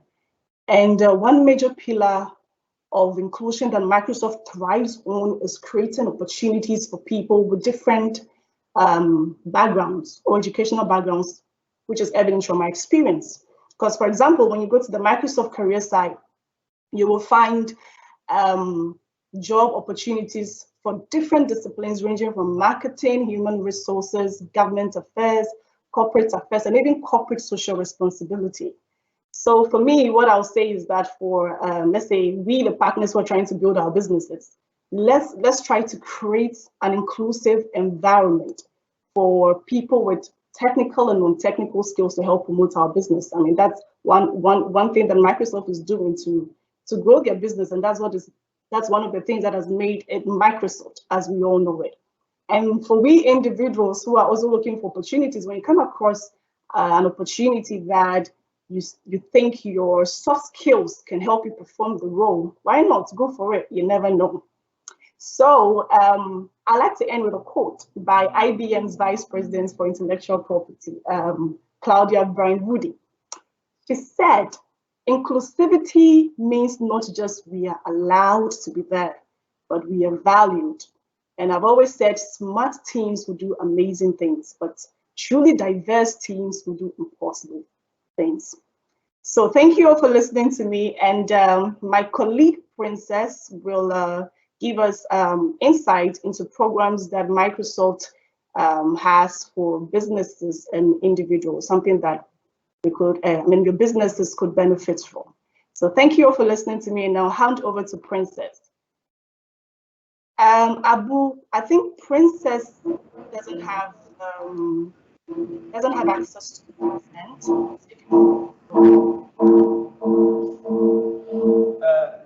Dorothy, hello? Yes, I can hear you. Yeah, we are working on that for her to be able to present. But now we have they want to ask you some few questions about Microsoft, and you can ask your question about anything. So Joshua will also touch on career. So I believe if it has to do with careers or anything, we'll wait for Joshua. Yeah, I think they should run through it, give them the chance to ask more questions. I think we should do it that way because it's going to build up. Okay, maybe so we will give them more room to have. We can address everything together. Okay. Okay.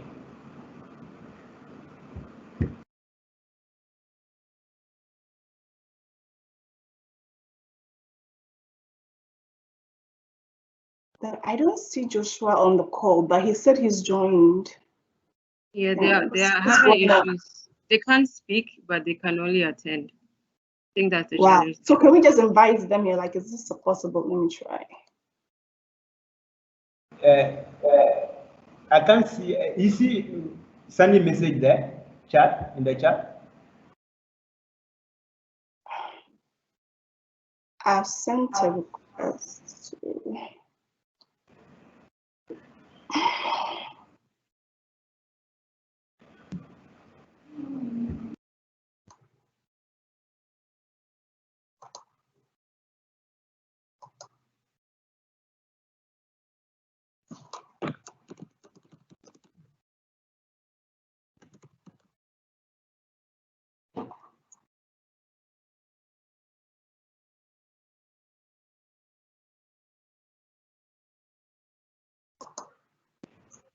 Joshua?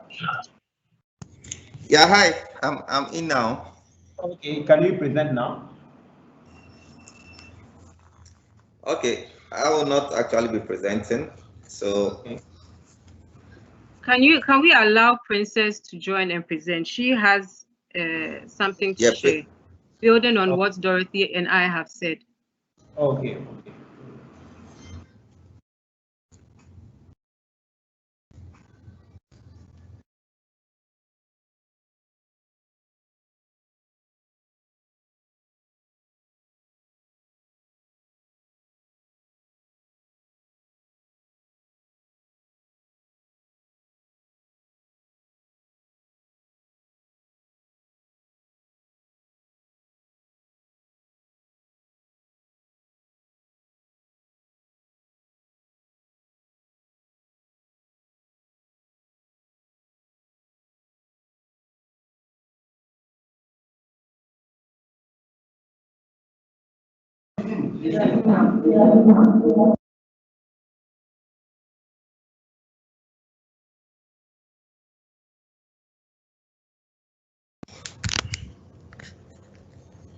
Hi, can you hear me now? Yes, I can hear you. Yes, Princess, you can present. All right, thank you so much, Dorothy. Thank you, Abou, and everyone that put together to organize this. Okay, quickly.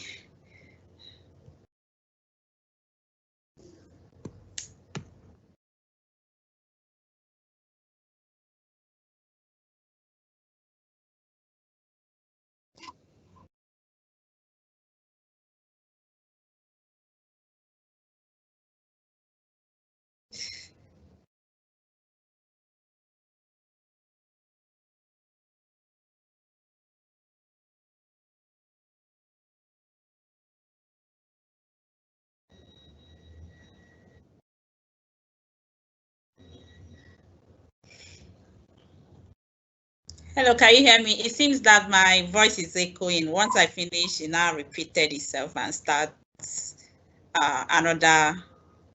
We can hear you now. Well, I can hear you. So yeah, I can also hear you. I can also hear you. So we can also hear you clearly. So kindly proceed. Thank you. Can you see my screen now? No, let's see.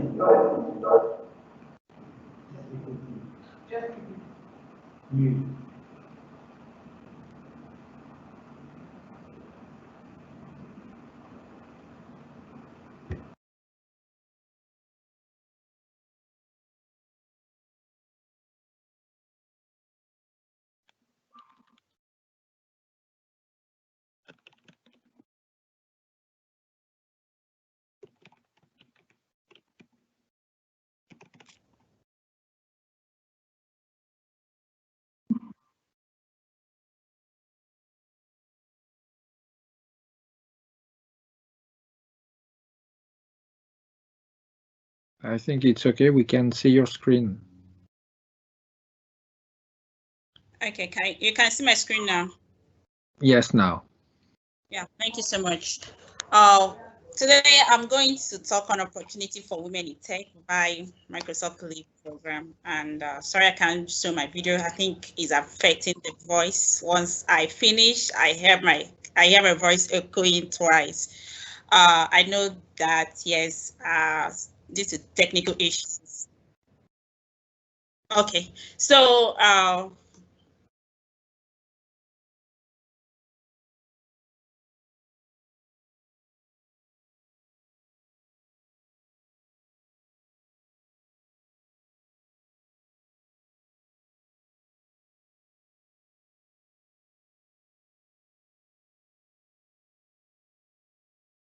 Hello, Princess. We can't hear you.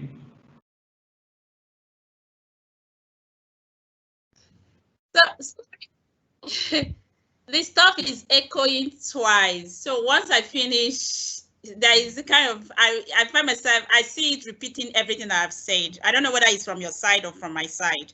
But what I'm going to do is just to go ahead and then do the presentation. Is from your side. I can't hear any echo though. Oh, okay. So, can you hear me now? We can hear you. Yeah, yeah.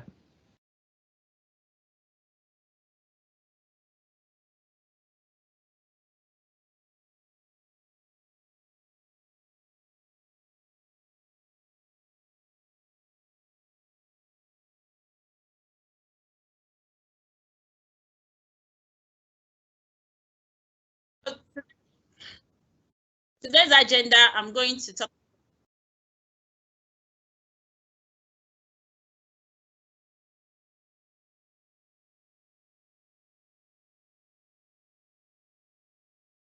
Let me log out and log in. I think that's the best.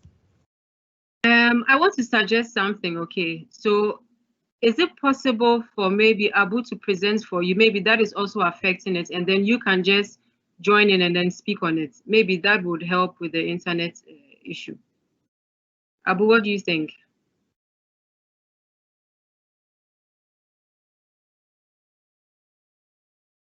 Hello, Diane, you want to say something? I was suggesting that maybe because she's presenting and talking at the same time, the internet is really bad. So I was thinking that maybe you can present her presentation for her, and then she would just speak to it. So that would be less bandwidth being used here.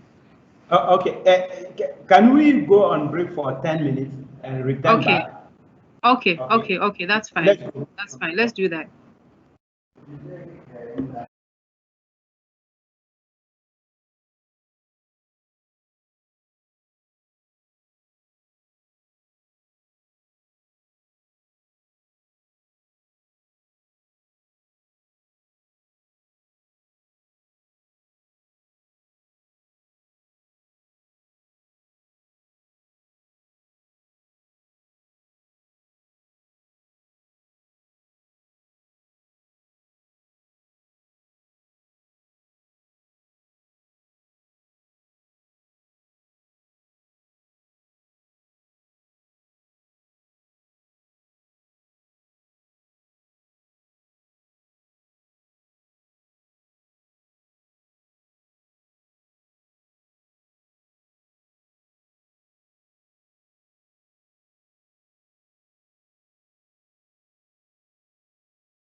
Hi, can you hear me now?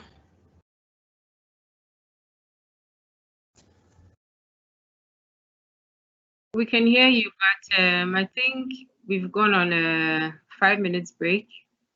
Okay. Yeah. Okay, that's fine. So then you can take. Thanks. All right, that's fine. Yeah.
Prepare your question.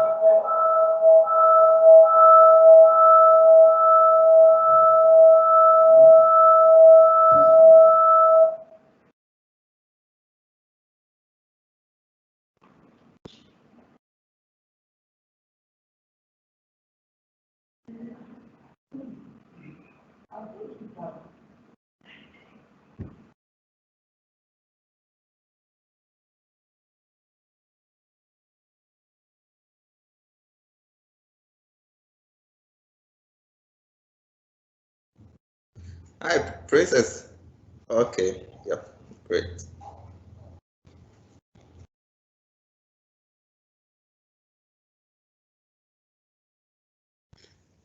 Okay. So thank you, everyone, and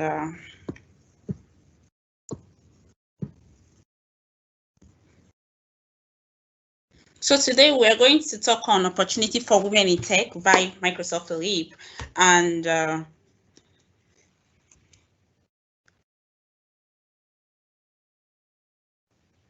Microsoft Leap, and I'm a member of PMI and IIBA, and you can actually contact me via LinkedIn. So because of our time, let's quickly go into the agenda of today. I'll walk you through the overview of Microsoft Leap program. I'll then take you to upcoming events, women events, and how to apply. And if you have a question, you can ask.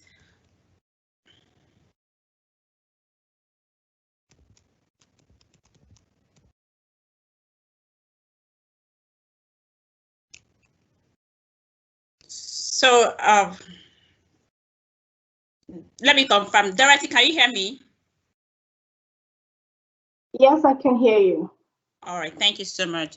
So Microsoft Leap Apprenticeship is an apprenticeship program designed to accelerate job readiness for tech careers. And the program is actually meant to train the applicants to learn, to work, and to transform. What does that mean is that once someone is being admitted into Microsoft Leap, we give the person the opportunity to learn, where we have classroom training. And from that classroom training, they give the person the opportunity to work with enterprise projects or real scenario projects. And from that, we expect by the end of it that the person will transition to become an expert in the pathway that the person actually has applied for. Within these few minutes, I'm going to walk you through that, and you will see how Microsoft Leap for Nigeria, this has helped to bring more women into tech, looking at women from diverse all walks of life. We had people that want to transition their career, that study vet medicine, that studied English, that study that read law, and they really want to transition into tech. So Microsoft Leap has been that platform that really have helped so many women to move from whatever career path they were before into pursuing their career in tech. So our major goal is to address future talent need and expand our talent pipeline for Microsoft and also for our Microsoft partners. And we build digital skills and career pathway in tech job. So both for Microsoft and for Microsoft partners. For Nigeria, we are basically working with both. We're working for Microsoft partners, and we're also working for Microsoft. Then for professional skills, we expect by the end of the cohort that the participants will gain practical skills they need for their career. So for instance, if you're applying for software engineering pathway or data analysis, we structure the program that by the end of it, you must have been a seasoned software engineer to handle some projects being allotted to you in your team. So another thing that we provide is the Leapers, we usually call them Leapers, has the opportunity to learn directly from Microsoft engineers and industry experts, and also for a long-time career journey. So it's not just the 4 months training, rather the 4 months is actually a platform where the person can accelerate their career and move to the path they have, they have already planned for themselves. So one of the things that the Microsoft Leap does is we also provide one-on-one mentorship and also to boost the candidates or the leapers' confidence, because over the years we realized that majority of females don't dive into tech roles because of they don't have more confidence in themselves to do so.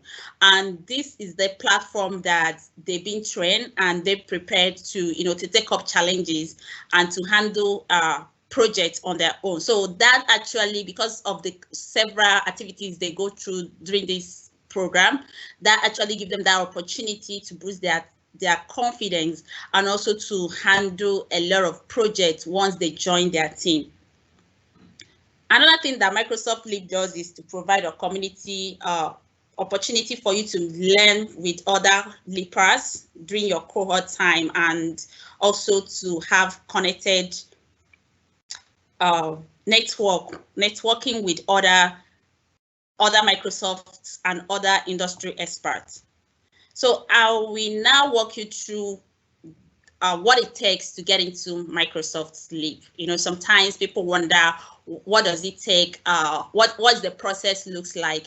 I know for Ghana, this might be the first time a lot of people are hearing about Microsoft Leap, but we have started this journey in Nigeria and in Kenya since 2019. And for Nigeria, we are currently in our 4th cohort, and basically all the events that we'll be doing so far has been a female event. So we are focusing more of women because we realize that in Nigeria that less than 30% of women actually have their place in tech, and majority of them that even you say that are working in tech space are not really doing the core technical role. So we want a situation where we train more women, not just for Microsoft, but also for Microsoft partners to to participate and to be active in technical roles. So once our application portal open and people apply, so one of the first thing we do is that we do application selection, review and selection, and the best fit candidate, because it mostly have a limited number of candidates that we take in for each cohort. The best, depending on the request of the partner or what the budget that we have at that point in time can cover. So once that is done, the candidate has to go through interview. So after the candidate finishes the interview, there is an onboarding. After the onboarding, the candidate goes into 4 weeks classroom training. In this 4 weeks classroom training is like a traditional classroom training where the instructor will take you through a normal classroom training, give you lab, and walk you through that training. Then after that, the apprenticeship process starts, and this is very sensitive because a whole lot of things happen during this period of time. The first thing that happens is that the team you're working with, you're now working as if you're working in an organization with a team where they allot a project for you. So you have your own quota to contribute in that team that you're working with. And during this time, there is the assessment where we measure how you are doing at work. So we measure the first month and second month to look at your technical excellence, how you solve your problem, and all the rest of it. Another important thing that happened this period is the time of mentorship, where we allotted that one-on-one mentors to the leaper to help the person to remove the roadblocks and to also help the person to accelerate faster in the career which they have chosen to be. Then the next thing that happened is that this period we also have a soft skill training where we bring a lot of speakers that talk about soft skill, because we believe that technical skills are not enough for one to thrive in any organization. So the person require skills like interpersonal skills, communication skills, problem solving skills, emotional intelligence, even leadership skills. These are the kind of skills that have been that the leapers have been trained during those periods. Then at the end of it, the cohort, we expect that the partners or the Microsoft team have interview with the leapers based on their performance. And one good thing about LEAP program is not just a training, it's a training just to prepare someone for a job opportunity. So at the end of it, we expect that the person had been absorbed in that Microsoft, if it's with the team, whether it's Microsoft team or the partners team.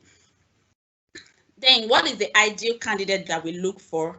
So for us in Nigeria, we have been focusing mostly, especially in Africa, our focus, because diversity in Africa are majorly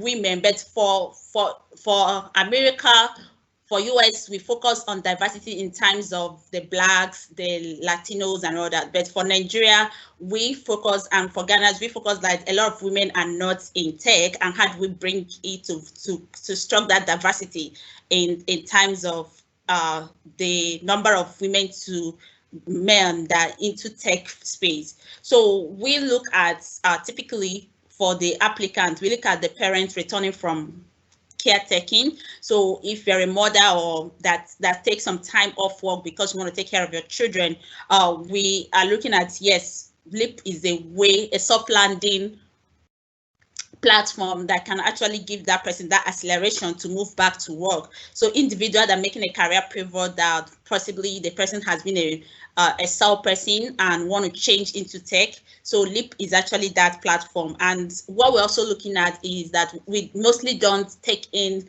students. Rather, we look at people that have already graduated because it's not just a training, rather it's preparing people to go into the career pathway, or to, prepare people to have job and to go into that career pathway and to build that career in that regard.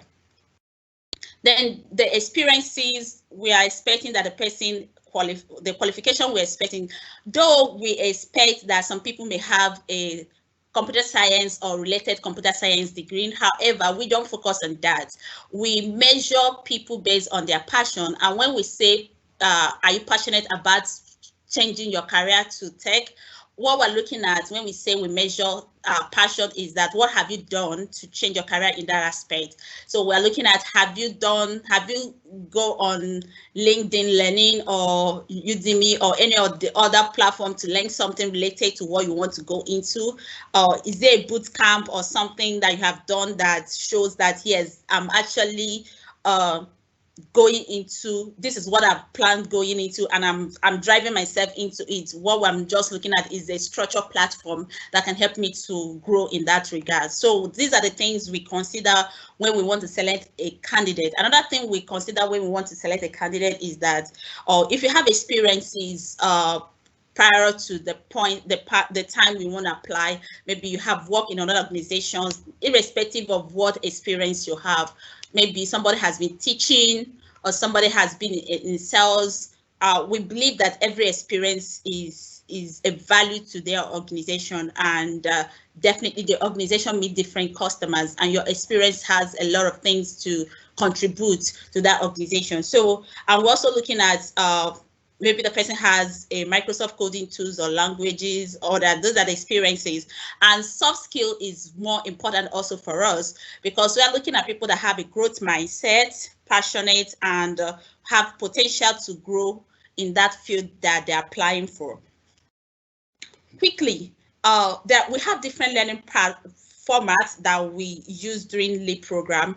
And one of these, which I've mentioned before, is the instructor facilitated classroom, where you have an instructor teaching you, and we have a curated online training as well that we give the LEAPers the opportunity to go on their own to study. Apart from that, another thing we do is a hands-on project in class. So at the end of each class, we expect that the LEAPers have projects and they work on, and they present it at the end of the class. And they also have coding labs and all that.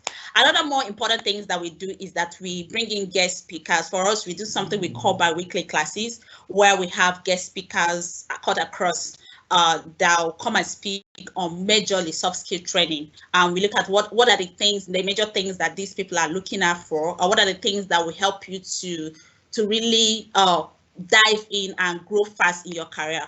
We look at things like time management. We look at things like strategic thinking, design thinking. We look at things like emotional intelligence and all that. So these are the things we consider, and we make this available for the LEAPers. And over the years, we find out that even though these LEAPers don't have a CS degree background, we see them doing so much.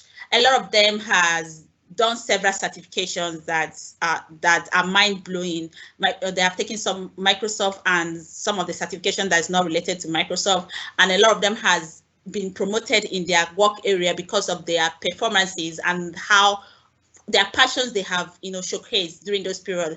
And one of the things we are sure of is that is based on the things they have learned during this period that has helped them to jumpstart in their career path. So this is actually the picture of one of our cohorts that we had in Nigeria in 2020 before COVID hit. So there are different pathways that definitely we have in LEAP. We have data analyst, we have business program manager, we have UX design, technical PM, and software engineer. And yes, we have our program cut across both in Nigeria, in Kenya, and now we are also actually extending it also to see how can we also have that in Ghana as well. So that is it. So for us, because we actually look at it working with ADC. So now I want to talk about current opportunity that's actually present for women in tech, especially software engineer. So for us in ADC, what is ADC? ADC is Africa Development Center. We have it in Nigeria, and for ADC, we have ADC West Africa, and ADC East Africa. And for us, we have realized that ADC West Africa, in as much as it is in Nigeria, is not just for only Nigerians. So we have Ghanaians and other West Africa countries that are supposed to be part of it. So what we're looking, because Microsoft is more intentional about diversity and inclusion, and that's one of the things that LEAP helps Microsoft to achieve. So we're looking at how do we bring more women into tech. Over the years, we find out that a lot of women don't apply for tech roles, and majority of them that apply for tech roles don't actually get through to the end of it. That means, and that actually sounds very discouraging for women. They have tried and they couldn't get to the end. So we have think around it and say, what can we do to bring more women into tech?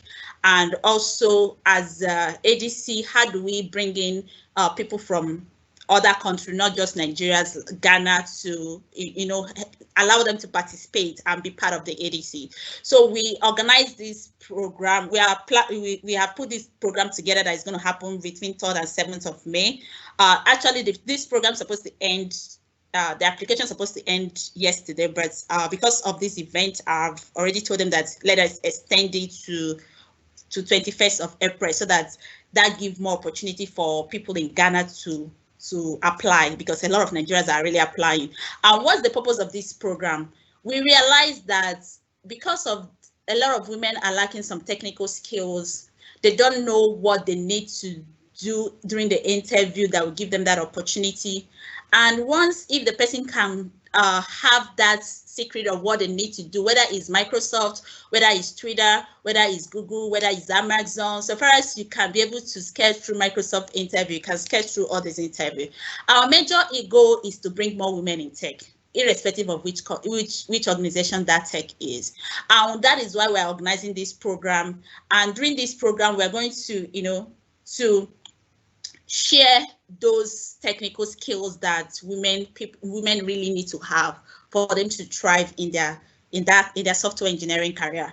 And one of the things we have to, and also to sharpen their interview skills. One of the things that we're going to do during this program is to do a mock interview where we showcase what are the typical scenario that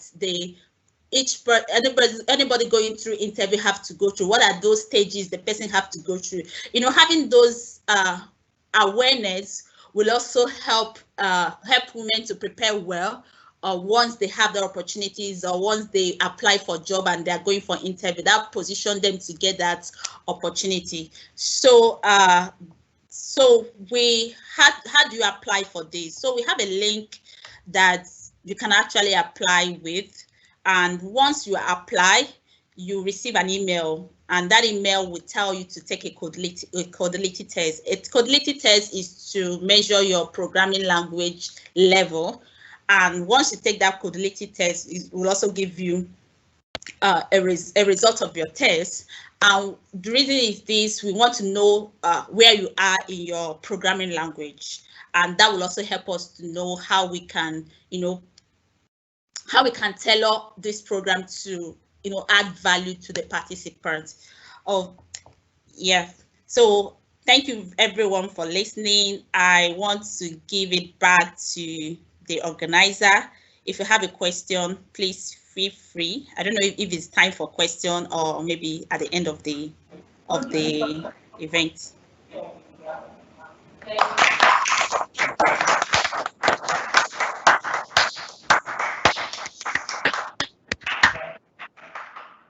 Okay, Princess, thank you so much. You can see our people are happy already. Yes, thank you so much. Yeah. Okay. I want to be clear about this thing. When you are saying diversity, in Africa, you say only the ladies, you consider them?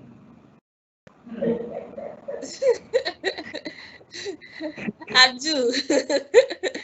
Yes, our focus now is.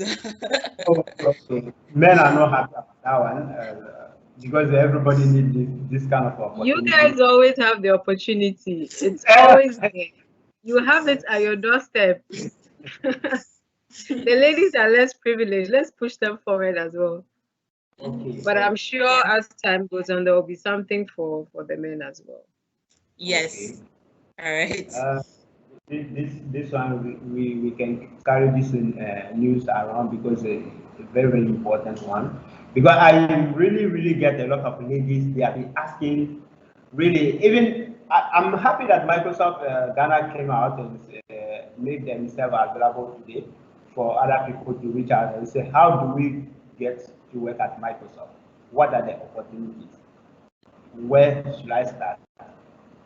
And I got to notice this one when we started this community. A lot of people have been coming around. They are even surprised that we have Microsoft office in Ghana. And this one is going to help a lot of people to know what to do. So it's very, very important. A lot of people are here. They are interested in Microsoft. They want to work for Microsoft, but they want to learn Microsoft technologies. And they don't know where to start.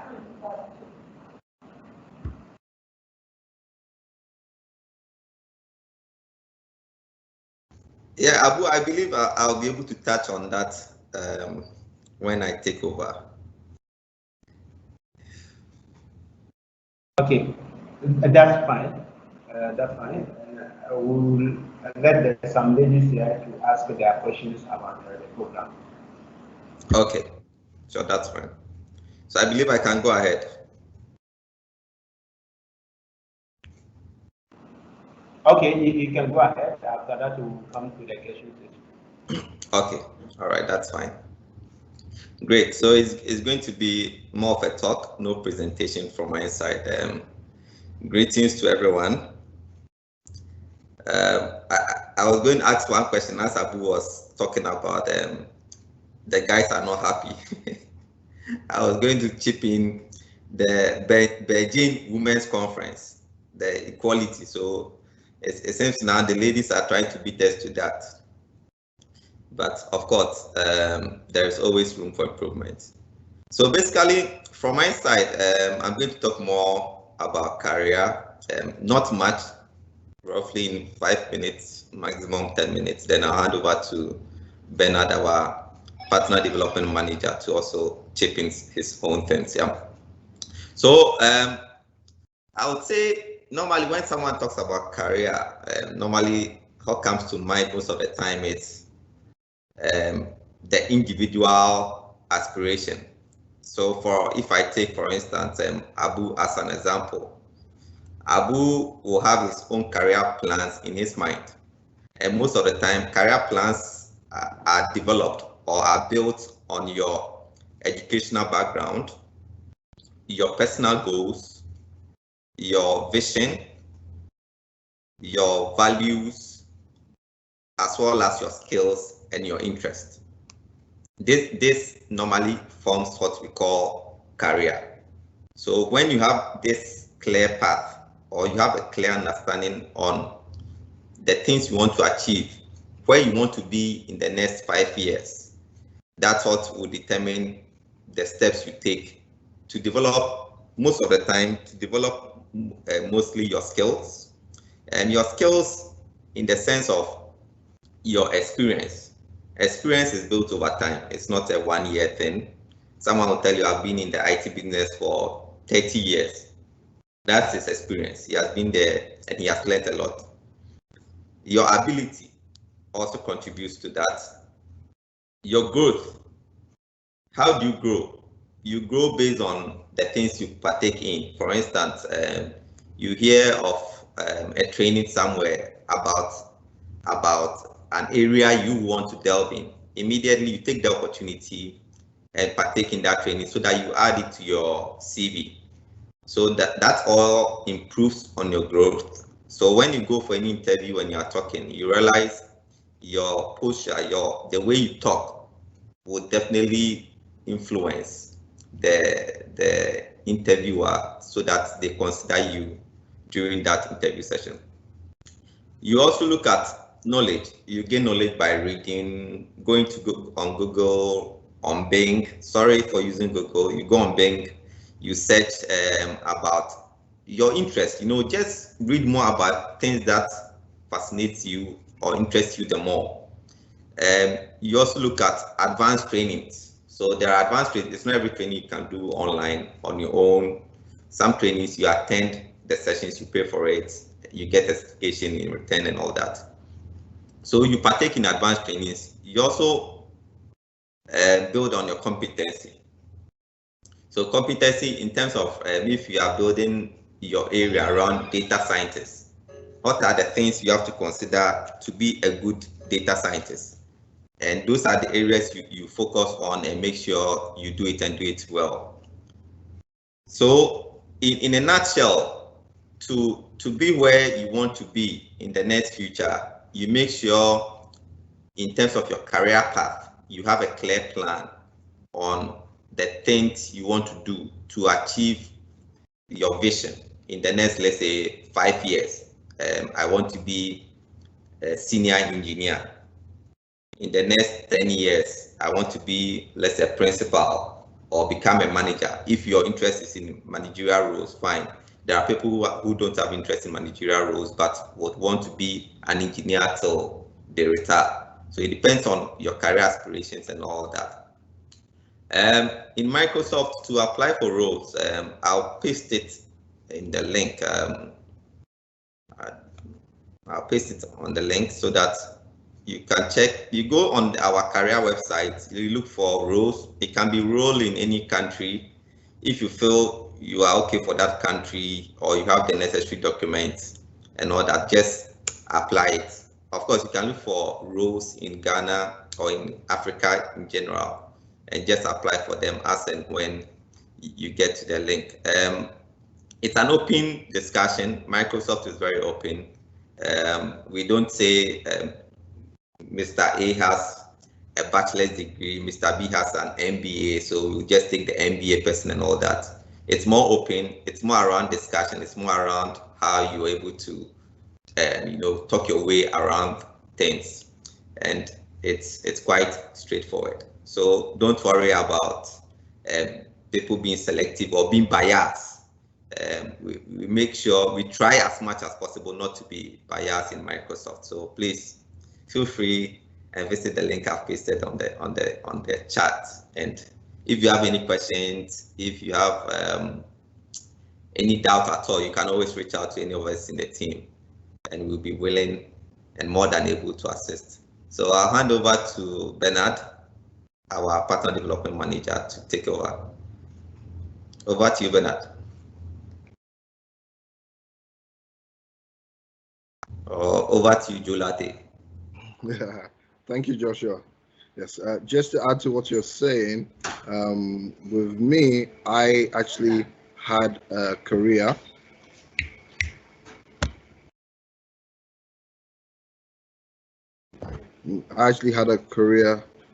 More into IT. I planned on being an IT manager before I later transitioned to be more of a business developer. So it depends on where you see. I saw myself being in Microsoft years ago. That was my dream, but I saw myself wanting to be an IT manager there. But over the years, I realized no, I wanted to do more than just IT. I wanted to help businesses grow. So I transitioned from pure IT management to a more business development role. So the world is your oyster. Depending on where you want to fall into, there's so many opportunities in Microsoft. Yeah. Give me a moment. Let me share my screen.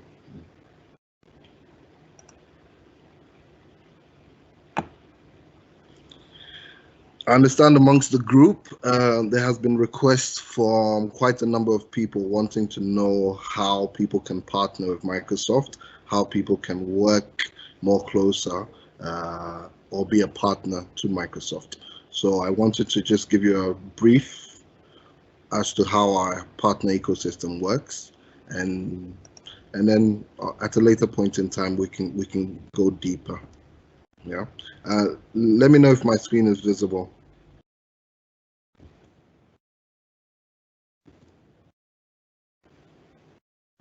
Abou, can you all see my screen, please? Yes.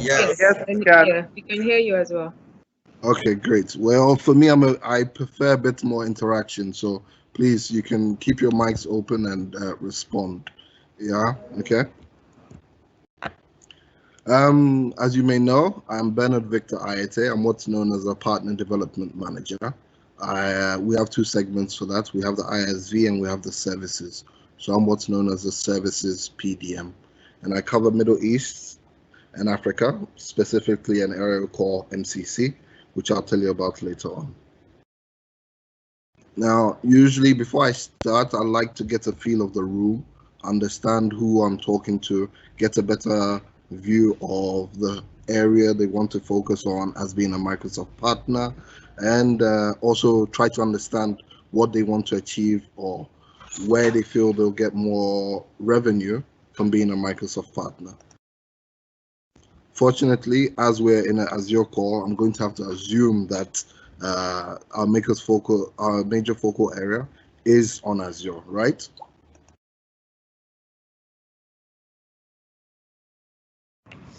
Yeah.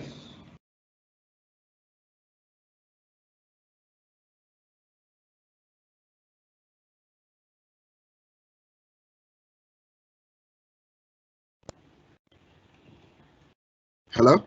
Sorry, can you hear me? Yes, please. Okay, great.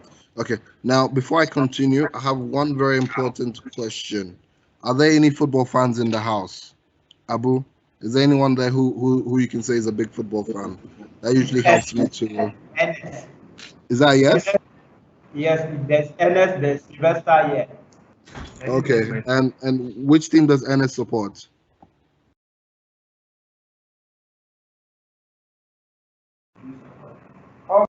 I support Barcelona. Okay, you're a good man. Is there anybody else in the house? Okay, I I'm need a Joshua, different and team. then I support Manchester United. Okay.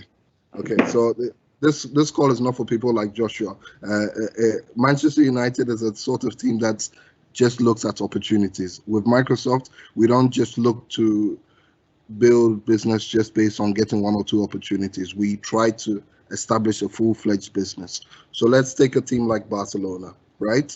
Now, I work with a department we call OCP, which is One Commercial Partner Organization. The reason I brought up football is because we operate just like a football team. So we have a team in the defense, team that operates in the midfield, and team that works towards striking the goal, the attackers, right? Is that clear? Good. Now, I personally... Not clear. Pardon? It's clear, right? Great. Okay. No, it's not clear. It's not clear. No. Who wants more understanding? This is a setup that looks like Madrid setup. No. Madrid is not a good enough team. So we'll use Barcelona. But I'll come back to Madrid because of you, Audrey. No problem. Yeah. So I work in a department we call the Build With team. You can sort of see that sort of like the defense in Barcelona or Madrid. And then there's another team who we call the go-to-market team, as well as a separate team we call the sell with team. Now, we work hand in hand with our partners. So let's say if you, Audrey, you register your company. Audrey, give me a name of a company, please. Okay, so you can use Gig Zone Limited. Gig Zone Limited, fantastic. And your focal area is in Azure, right?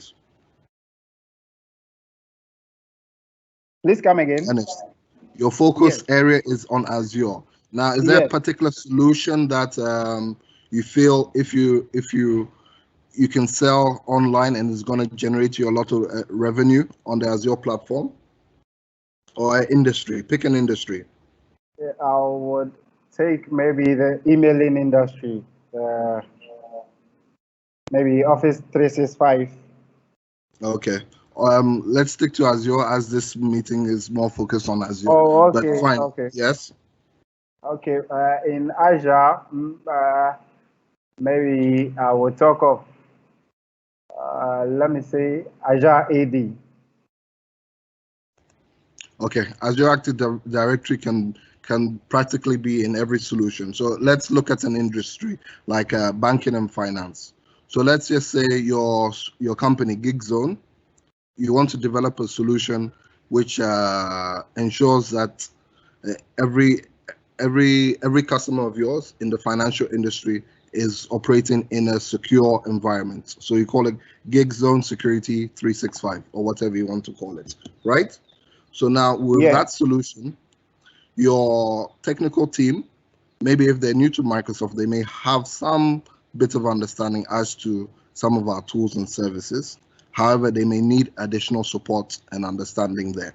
So fortunately, in defense with me as a PDM, I have someone called a PTS, who's a partner technical strategist. So what she does, she works with your technical team, gives them a better understanding and develops a training program for them to understand better about Azure AD or about Azure in general. You understand? Yeah.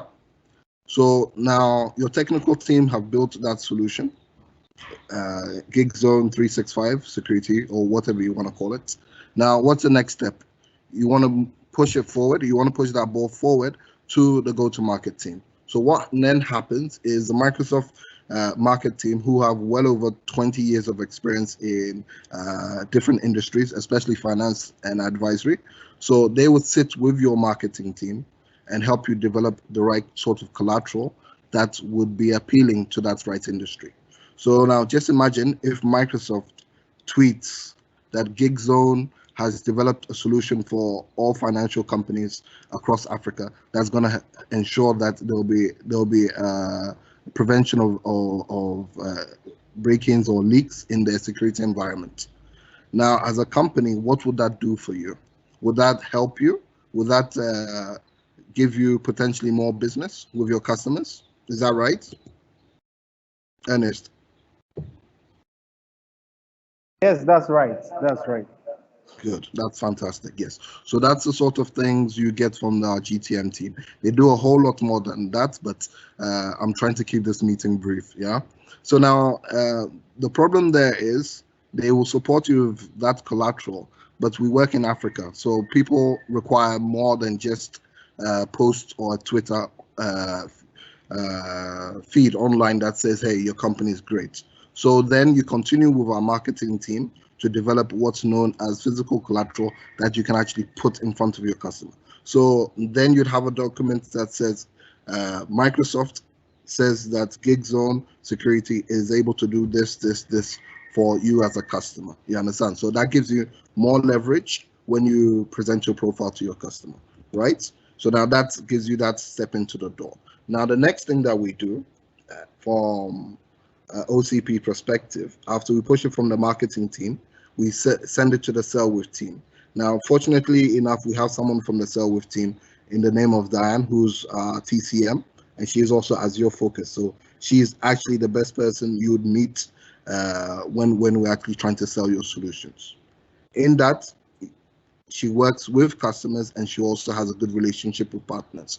So let's say you've been trying to get into, let's say, EcoBank. You have this wonderful solution. You know it's just right for them. However, you don't have a headway into EcoBank account. Fortunately, you have a good relationship and a good solution that you've developed. So Microsoft will take that solution and pitch it on your behalf. How do you feel if Diane goes to EcoBank and tries to sell your solution? That's exactly what Microsoft does for your partners. When you get to that stage where you are what we call co-sell ready or a co-sell prioritized partner, whatever solutions you have, we support you in that sales motion. So simply just think of a company like Netflix or Uber. What do they have as a solution or service? In reality, it's nothing, but they're smart. They use something called IP, sitting on top of cloud solutions. So with Netflix, all they have is cloud storage space, which you have sitting on Azure. Then they have a membership area, which is your Active Directory. Then what else do they have? They have tech support, which if you have a problem, all you do is you just press one button and you have a voice over IP call to somebody sitting in China or the US who would help you if you have a problem. It's exactly the same thing we do with our partners. Netflix is a multi-million-dollar institution because they added their IP and their creativity on top of existing cloud services. So that's basically what we want our partners to do. Is that clear? Yeah, clear. Great, yes. Now, in terms of partners, we have two different types of partners. You may see four here, but I'll explain it further. We have partners that we call ISVs. So that's the Netflix, that's the SAP, that's all of those big multinational companies who have their own solutions and they just pick a couple of services from us. And then we have these other three partners who we call service partners. Now, these can be system integrators, providers of managed services, or what we call channel partners. But we wrote them as one because they provide a whole set of services to their accounts. And from the business and conversation I've heard throughout the day, I think most people in the room who are looking to be partners would probably be service partners. Fortunately, I manage those, so I'll be here to assist. Now, like any football game, the goal is to try and win the game and score more goals. However, what we realize is, whilst you're on that mission from building your solution and trying to sell it, at times you get a bit fatigued. Just as a football match, you have 45 minutes per half. Microsoft wants you to be able to go the full journey. So we have additional support or subs on the bench. So we have technical people who are there to further assist your technical people. And we also have programs and incentives which help in the go-to-market or the sell with. So presently, we actually have a offering that if you're able to get a new customer on Azure, we give you $5,000 for free. You understand? So these are little pick-me-ups that help you to be able to close deals or to be able to perform more as a partner. Yeah. This is just, I'll send this slide to everyone later so you can go through it by yourself, but this just emphasizes on the three areas we focus as OCP, which is a build with, go to market, and co-sell with Microsoft. Yeah. A bit about me. As I said, I'm a PDM, and I work in an area we call MCC, which has over 65 countries. And my focus area presently for this financial year is Mauritius, Lebanon, Jordan, Libya, Tunisia, Nigeria, and fortunately, I'm back in Ghana now. So I'm here to help quite a few partners over here. A bit more about me. I have well over 20 years in developing businesses and solving problems, delivering services and solutions, and providing customer support across multiple industries, including IT, finance, as we mentioned, retail, hospitality, and oil and gas. You can get more information about me via my LinkedIn. You can connect with me there as well. Yeah. But at Microsoft, my goal is really to help you as a partner build what's known as a digital culture that we transform into a solution or intellectual property, with which we launch and grow together and create value and profits for your business. Now, the OCP department, we have one focus, and that's partner focus. We focus only on partners. We don't worry about how much money Microsoft is making, because Microsoft will make money without us. There's other departments whose focus is to make money. Our focus, like people like me and Diane and a few others, is to ensure that the partner is making money and the partner is aligned with how Microsoft does business. The more aligned you are with us, the more profitability you have as a business. Yeah. The way we do that is by leveraging on engagement with other Microsoft people. So we call in people like Princess, we call in people like Joshua, and the rest whenever needed. And what we realize when we do that is we're able to identify new approaches to customers and uncover new sales opportunities. So coming back to Ernest, give me a name of a customer you've worked with previously, or you've provided some form of IT service, please. Okay, Brooks Money. Brooks Mining, is it a mining company? No, Brooks Money, it's a financial company. Fantastic, we're still in finance. Okay, great. So perhaps you gave them a solution, or you provided them with Office 365. So now what would then happen is you would sit with the rest of the Microsoft team, and we know that you have a good relationship with that company. So we'll also look at the solution you've developed. So we'll say to you, okay, as you have this relationship with Brooks Manning, How about you pitching them this solution in addition to this service that we feel you can provide? You understand? Based on how well you're performing as a Microsoft partner, we'll give you more leads or give you more business within a particular business segment. Yeah. And in doing so, what you realize is we open new revenue streams of business for you, and you're able to provide outcomes for your customers and provide them with services that make you more profitable. For instance, with the Brooks Mining Company, you're providing them this service. However, you never thought you could sell them your IP because perhaps you are selling it only to insurance companies. But what we do is we sit together and re-strategize and repackage your solutions plus your IP and make sure it's more sellable. Yeah, and that adds value to your business. And what we also try to get our partners to do is provide a managed service. I believe everybody here is familiar with Ghana TV and DSTV.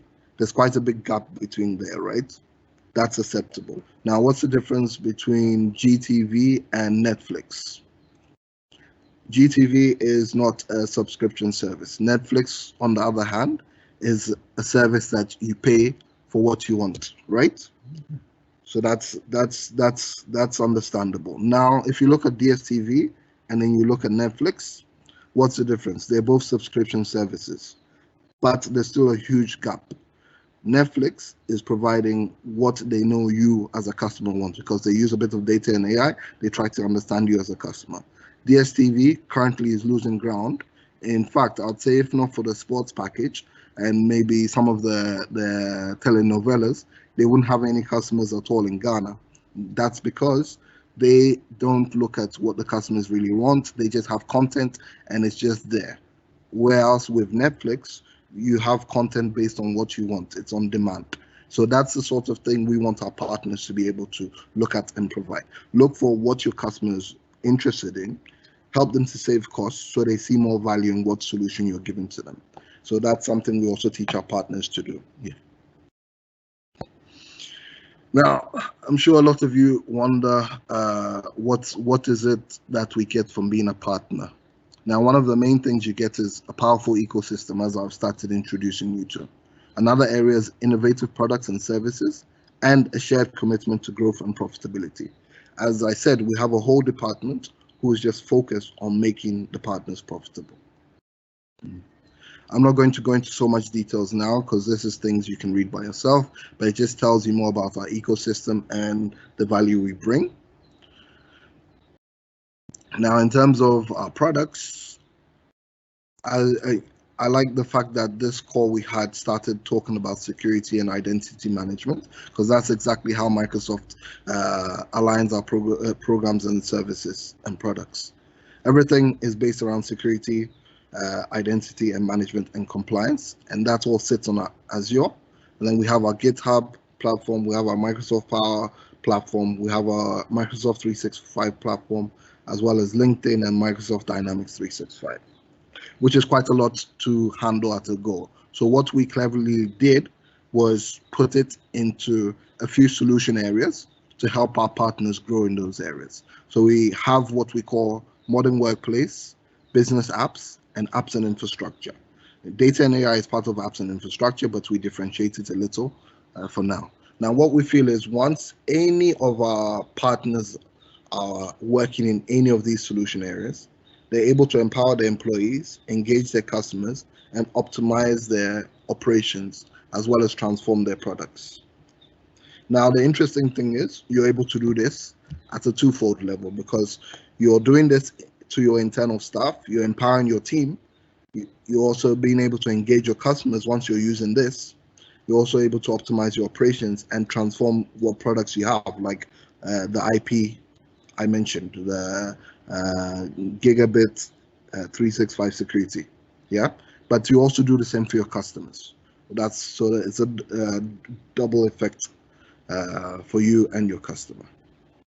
Now, these are current solution areas. I'm not going to go into details now. Ideally, I assume most of you understand and know it.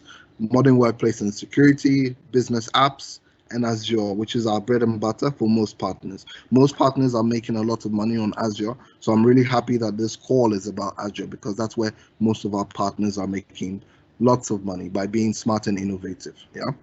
So I won't go into details here right now, but there's more details on Azure. As you've probably noticed, I have not mentioned a particular workload or something like email or mention Azure Stack. That's because at Microsoft, we're not really worried about the workloads. What we worry about is how to solve problems. So your customer is not going to come to you and tell me, oh, I want Azure Stack, or I want you to provide me with Azure networking, or I want a hybrid storage solution from Azure. Your customer is going to come with you with a pain, with a problem. He's going to come to you and say, I have a problem. I have so much data. Now, due to Bank of Ghana regulations, I have to store my CCTV storage, my CCTV video footage for 5 years. Now, for you, let me see, Audrey or Ernest, is that a problem? If a customer says he needs to store CCTV footage for 5 years, what solution would you provide to him? Any of you can answer, please. Please come again. If a customer comes to you and says, oh, due to new regulations by Bank of Ghana, I now have to store 5 years worth of CCTV footage and then show it to the bank if ever there has been a theft or anything within that period of time. So that's a huge problem for him. Now, for you, is that a problem or it's an opportunity? Oh, it's an opportunity because you kind of make sales, so you have opportunity to provide to the customer another service and then charge. Yes, exactly. So that's where you are able to sell a hybrid storage solution, but the customer will not tell you he needs a hybrid storage solution. You understand? So it's for you to have a better understanding of the Microsoft platform and know exactly what service or solution you can use to solve his problems. Yeah. Now we mentioned the industries. We've been talking about financial service. For this current financial year, we focus on financial services, retail, manufacturing, energy, and the rest. Yeah. Now I'm sure you're wondering, Bernard is talking plenty. What exactly does he want from us? As a partner, what sort of investment do I have to make? Is Microsoft here to take my money? Microsoft is a rich company, so what really does it cost for me to invest as a partner? Now, fortunately, Microsoft doesn't really want your money. What Microsoft wants from you is your time, your training, and your transactions. Fortunately, I'd say everybody here has proved the first point. Today is Saturday. We could have been at the beach. You could have been at a wedding or at some other function somewhere. But you've dedicated your time to focus on Azure and how to grow yourself in the Azure domain. So that's fantastic. So you're already 1/3 of the way there. The second investment we want from our partners or individuals who are looking to grow in the Microsoft ecosystem is training. Now, that comes in two forms. If your partner would want you to have your team trained and then be able to say, hey, this is the competency or this is the level of training I've done with Microsoft. Now, the third investment is transactions, which is also twofold, and I'll talk about. But going back to the training, aside from COVID, when was the last time anybody went to the hospital? It doesn't matter. Let me answer. Anytime you go to the hospital, you're not just going to want to see the nurse. She'll check your vital stats and then you go home. You'd want to see the doctor, right? The reason for that is because you trust the doctor. You know he's qualified and he's certified. He's been in school for at least 7 years. So whatever service or advice he gives you is something you can take. Why? Because he's qualified to do so. It's the same with your customers. Anytime you go to a customer, yes, you may have a good relationship with him, but he's also going to want to know, if you're selling me a Microsoft solution or service, how qualified are you on that? Yeah, we'll talk more about that later. Now, in terms of transactions, Microsoft actually gives you money when you're selling our solutions and services. So, I mean, some people can call that kickbacks, but it's not, because this is official.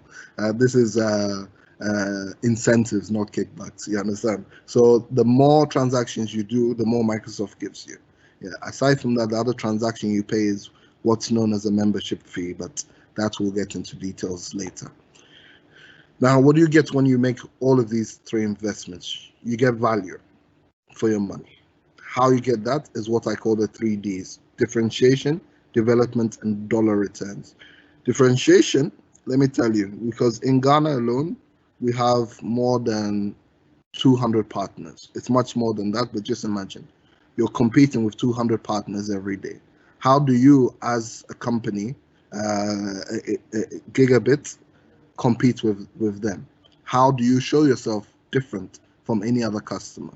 It's not just about relationships, you understand? It's also about what other people say about you. So we'll go more into details there. Other value you get is development. Like my man over here, he's able to flex his muscle in front of the customers because his team have built the necessary skill sets to be able to face the customer and answer any challenging questions. The third value you receive is dollar returns. Now, this just means money in your pocket. The more business you do with us, the more business you get in return, and the more value you're able to give to your customer. That means more money in your pocket. Yeah. Now, I'm sure some of you will be wondering, how do we grow as a Microsoft partner? We have different levels of membership for partners. We have entry level, which I call being a floor member. That you can just register, and within a few weeks, we'll validate your credentials, and then we'll say, yes, you're a Microsoft partner. That's great, but there are other steps to go, because as I said, if even there's just 200 partners in Accra alone, it's quite a lot of people to compete with. So just imagine if I tell you there's about 38,000 partners that each of you would have to fight for business in the same market. That makes it more challenging. So how our partners differentiate themselves is by achieving different levels of certification across different competency levels. So for any partner I work with, you must achieve silver and then be working towards gold, and then perhaps an advanced specialization for you to further differentiate yourselves. I'll not go into so much details here, but I'll share this document, and if anyone has questions, they can ask me. But just to simplify things, if let's say you're a partner who wants to focus on Azure, what Microsoft will look from you is for you to achieve $10,000 of Azure credits. That may sound scary, but trust me, it's very simple. If you're billing a customer $100 a month and you have 10 customers, you achieve that before the end of the year. Yeah. This is further details on our the core competencies and the requirements for them. So when this is shared, you'd be able to get better understanding. Cloud platform covers all your Azure workloads. Cloud productivity covers all your modern workplace, Office 365 and the rest, that type of workload. And cloud customer relationship management covers all your biz apps entry-level biz app workloads.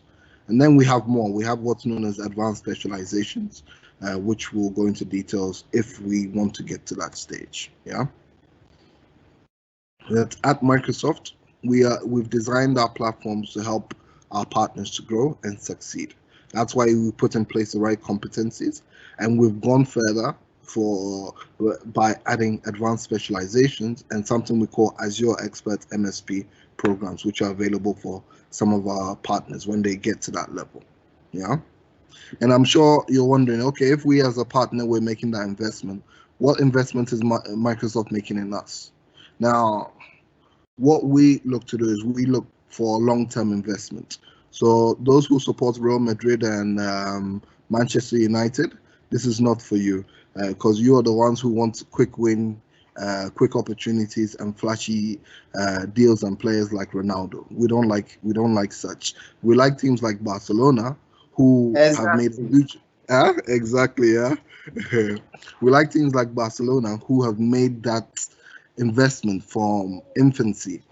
Look at Messi. He was from the youth team, and look at who he is now. A team like Real Madrid cannot afford Messi. They would wish they'd have somebody like that. But guess what? Messi was trained. That's what's known as a long-term investment. So we also want our partners to look ahead. So if you're investing in your staff, then we're happy with you. If you're investing in the growth of your business, then we're happy in you, and we match that investment. If we see you're investing for the long term, we also support you with long-term investments. Yeah. Now, we also provide you with all the necessary resources to be successful, as well as our platform called CSP, which I'll introduce those that need to go into that deeper at a later point in time. And we've also created a platform to allow our partners to showcase their skills. And we have a free learning platform for all partners and individuals, which I can share with everyone later as well.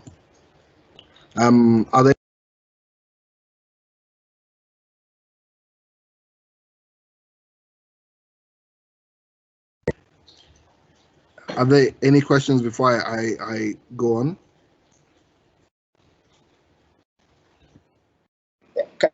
Kindly go ahead. I think the questions will come in after. So. Okay, no problem. All right. So as I said, we have three focal areas: build, go to market, and co-sell. So in terms of our investment, this is how we invest. We invest heavily in skilling. We invest heavily in practice development and app development and tech integration. That's at the build level. When you're ready to go to the market, then that's where we support you with demand generation.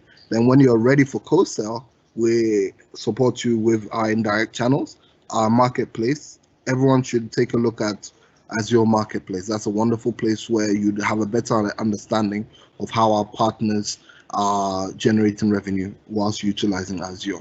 We also have partner-to-partner investments we have, and co-sell for enterprise, as well as co-sell for digital sales.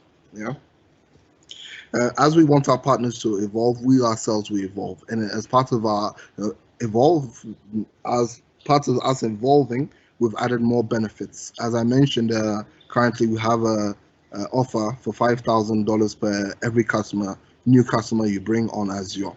I mean, which partner would not want free $5,000 for them bringing new business for themselves? You understand? I'll go into that later if need be. But basically, as a Microsoft partner, your journey starts here at partner.microsoft.com. Over there, you have all that you need in terms of how to be a member and how to get set up as with an MPN ID. All that you need in terms of business opportunities, all that you need to understand how to reach your customers, all that you need in terms of how to develop or build your solutions, all the training you need, as well as how to connect to other partners or how to connect to other people in Microsoft and how to share your partner stories. And then we have a wonderful support portal. We have different levels of support depending on what you need. And all of this is in one dashboard under your partner.microsoft.com.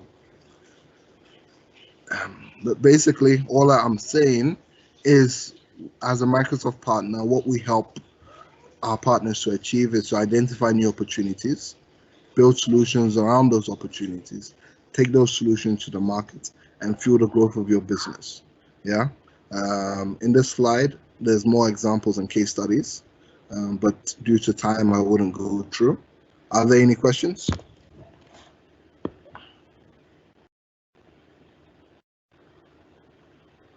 Because I'm done. The rest are additional slides which I'll share. Thank you, Bernard. Okay, so the slide will be shared, right, so that we can really go and digest, because we've seen, I mean, the whole model as to how Microsoft engage the partners, and we would want to dive in and then explore it ourselves. I think some are very self-explanatory, and we would like you to also share your handle so we could contact you. I mean, when we are facing maybe some challenge, I mean, in understanding the terms in it. So, yes, we are trying to see if there are questions, but it looks like Okay, I think Audrey has a question. So, Audrey, kindly unmute yourself and ask your question. Okay, thank you. So,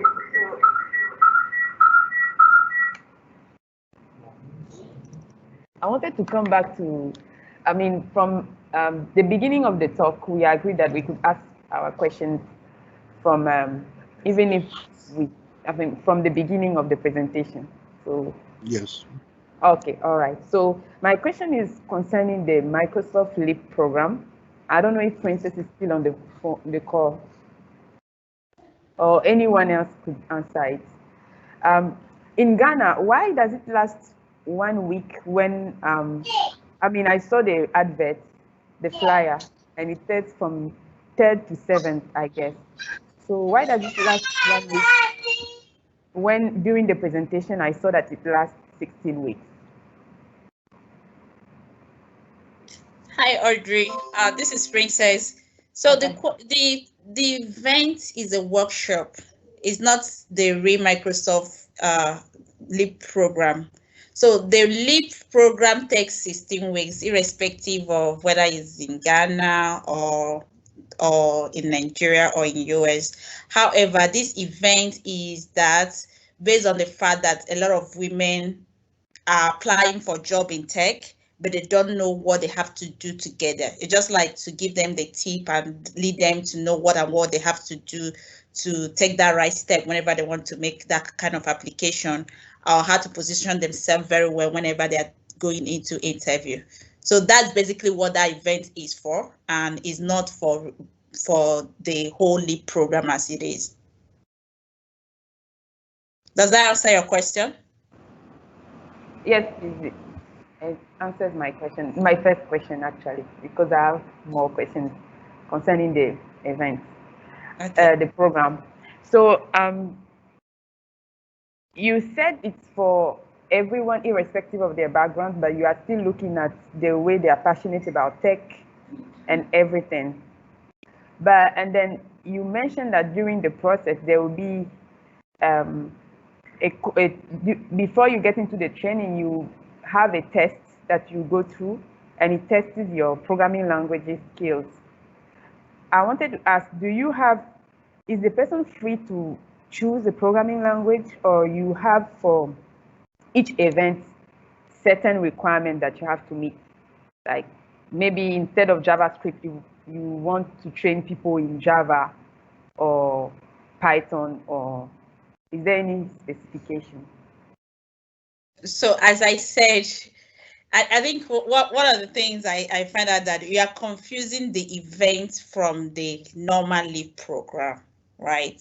So the normal Leap program, the processes for this event is quite very simple, but for the normal Leap program is quite a different process, right? So the reason what we're looking at, because this event is totally for people that are already in software engineer, they have practiced software engineer for 1 to 3 years, but they've already programming. It's not that they are coming in as a leaper. They're already programming, they're already in that field. That means they must have known how to write any programming language. So what the question is, like a question that you have to answer with a programming language. So that depends on, so it's not the Leap program. However, in the Leap program, it's different thing. Maybe the question may be write essay, why you want to join the program, can you describe the project you have done within the period? It's quite different from this program. So this program is tailored to women in software engineer. So you can see is called Empowering Women in Software Engineer. That means you're already a software engineer. You already know how to write programming. Whatever background you are coming from, we don't want to know, but we want to know that, have you started writing code? Are you using programming language to write? So if that is true, that means you'll be able to answer questions that are regarding to writing any code with a programming language. So that depends that any question you can actually answer with any programming language. It's the same question. So so far as the programming language you are comfortable with, you'll be able to answer. Okay, thank you. I was just still a bit confused. You are right with between the Leap itself, the Leap program itself, and this workshop. Yes. So for this workshop, you don't need, you actually need to be somebody in the field already. Yes. Yes, you actually need to be somebody in the field already. Yes. Okay. And what's the long-term outcome of this program, please, if I may ask? Is it the event or the Microsoft? No, I mean this workshop.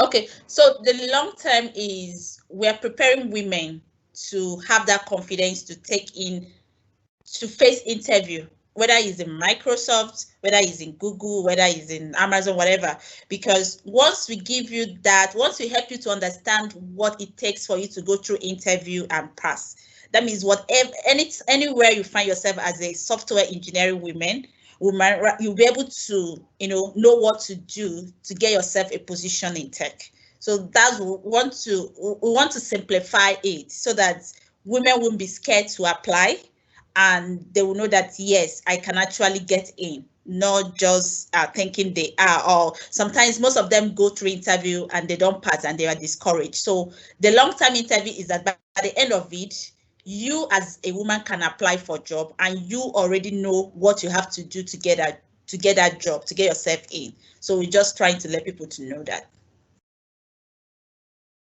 Okay, thank you. So it's going to be, is there going to be any soft skills part? And also, is it possible to apply if you're already a worker, as in you are working currently and you can still be part of this program? Yes, if you're working currently.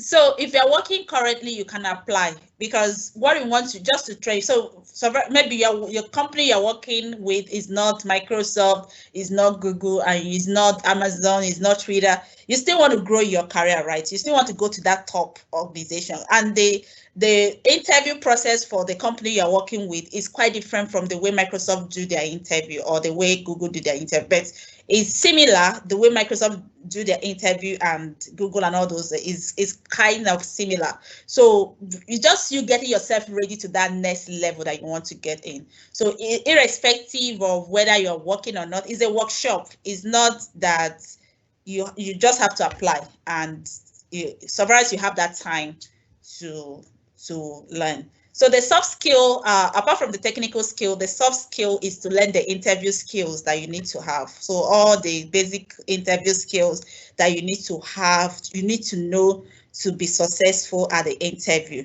So these are the things you have to, that we are going to be exposing in that workshop.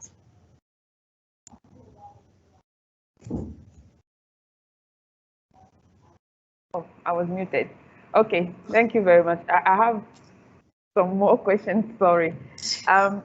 Concerning this workshop, I'm just taking the opportunity because you are here. So concerning this very workshop, how is it going to be like? Do you, let's just say I get into the program and I'm working 8 to 5. So how will I be able to join? What's the time frame, or you choose your availability, or how is it going to be like? No, it's not you choose the availability. I think from the event, if you apply, you will see that it's within 9 to 12. That's 9 to 12 plus 1 GMT, because the people that are also training you in this event also work. So it's not that they have their own work to do.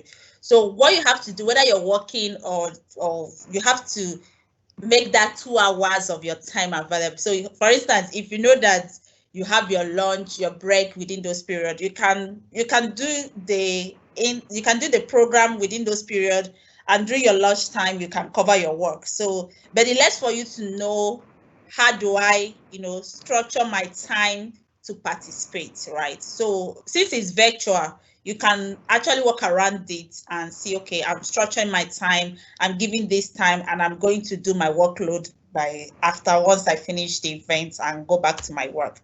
Yeah. Okay. Thank you very much. You're welcome.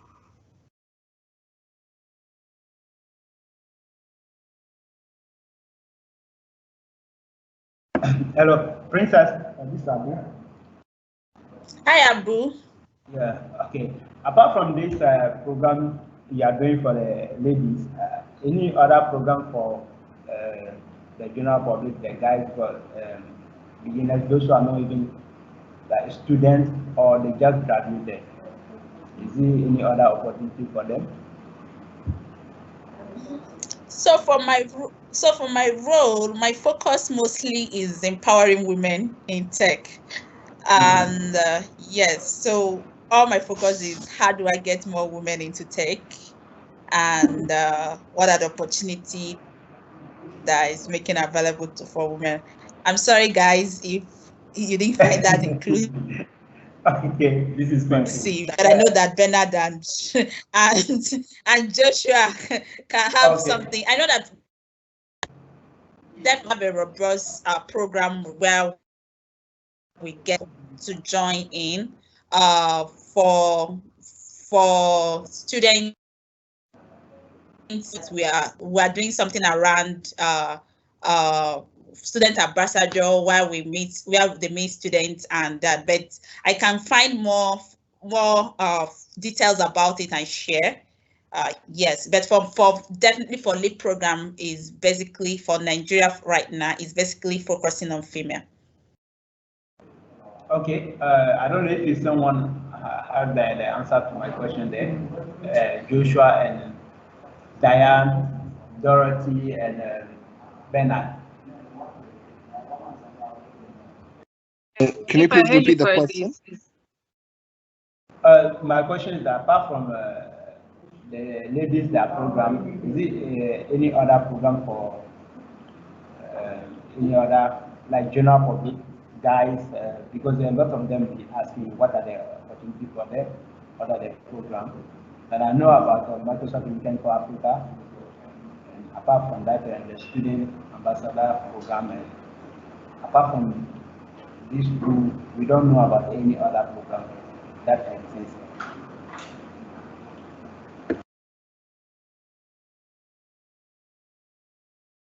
Yes, there is Intent for Africa. Dan, you were going to add something. No, go ahead. Okay, yes. So no, it's the Intent for Africa that's open to mostly students who are looking to work with our partners. We have another one, but that's more from Ghana to the US, from universities. Yeah, that's more university recruitment. Yeah, but that's something we're working on for Ghana. Yeah.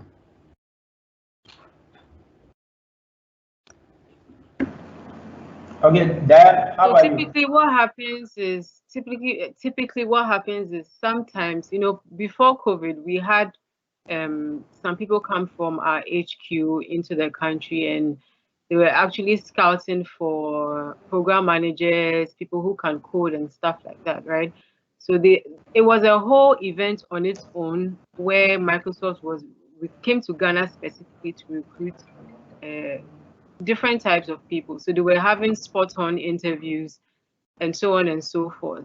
Now going forward, I really don't know how they are going to do their recruitment, especially because of COVID. They can't really travel down and have sessions with a whole lot of people.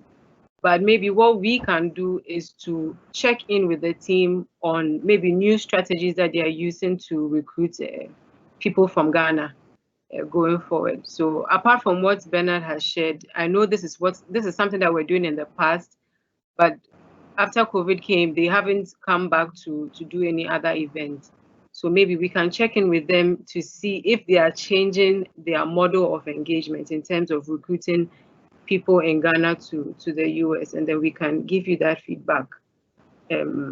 What I also want to add is maybe it would be good for you to maybe also note down some of the things you would like to hear from the Microsoft team, so that going forward, when you have events like this, we can be able to invite or plug in certain stakeholders to address some of these concerns as well. And then we can be able to talk about other things that you'll be interested in knowing too. So that's my suggestion also. Okay, that's fine. Is Microsoft Intent for Africa still around?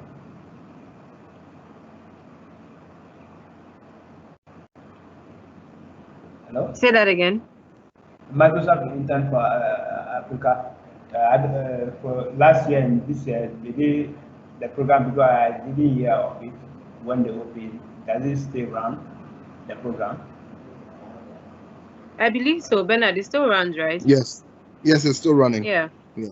Okay. Yeah, the program still runs actually, and it's not for students. It's for those who have graduated from school. So Yes, most of the time, the opportunities are posted on their website. Though those who handle the program are based in SA. So I think what we can do moving forward, I mean, I will share the websites with you guys so that you can check it out. Okay. All their opportunities are posted there. Yeah, I wanted to know, is it what period of the year they open, so that we'll know and we'll be following up with them? Because in the past we were sharing with some people and they joined. Yeah, so there's no particular time. It's as and when opportunities arise. Oh, okay. Yes. Because it has to be an opportunity with a partner company to work with. This is it's an African thing, so it's for all African countries, Ghana, Nigeria, South Africa, all these African countries. So as and when there are opportunities with these partners in all these countries, that's when the opportunity would be made public. Okay, that's fine, and we would love if Microsoft Ghana is here about this kind of thing, can let us know so that we share it on our platform too. That is very well noted. All right. Again, is there any other thing you want to share with us?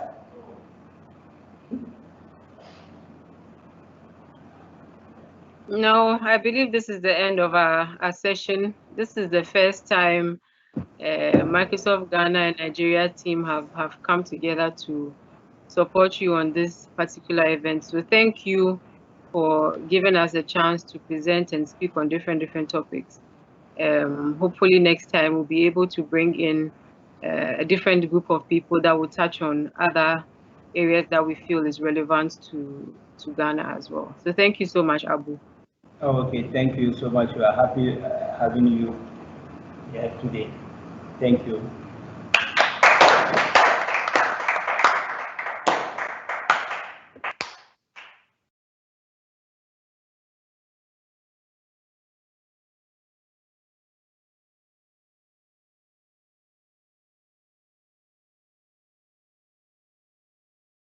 Okay, so yes, we are almost ending the program, and I would like to give some closing remarks to our honorable speakers. In the name of, we had Aviv.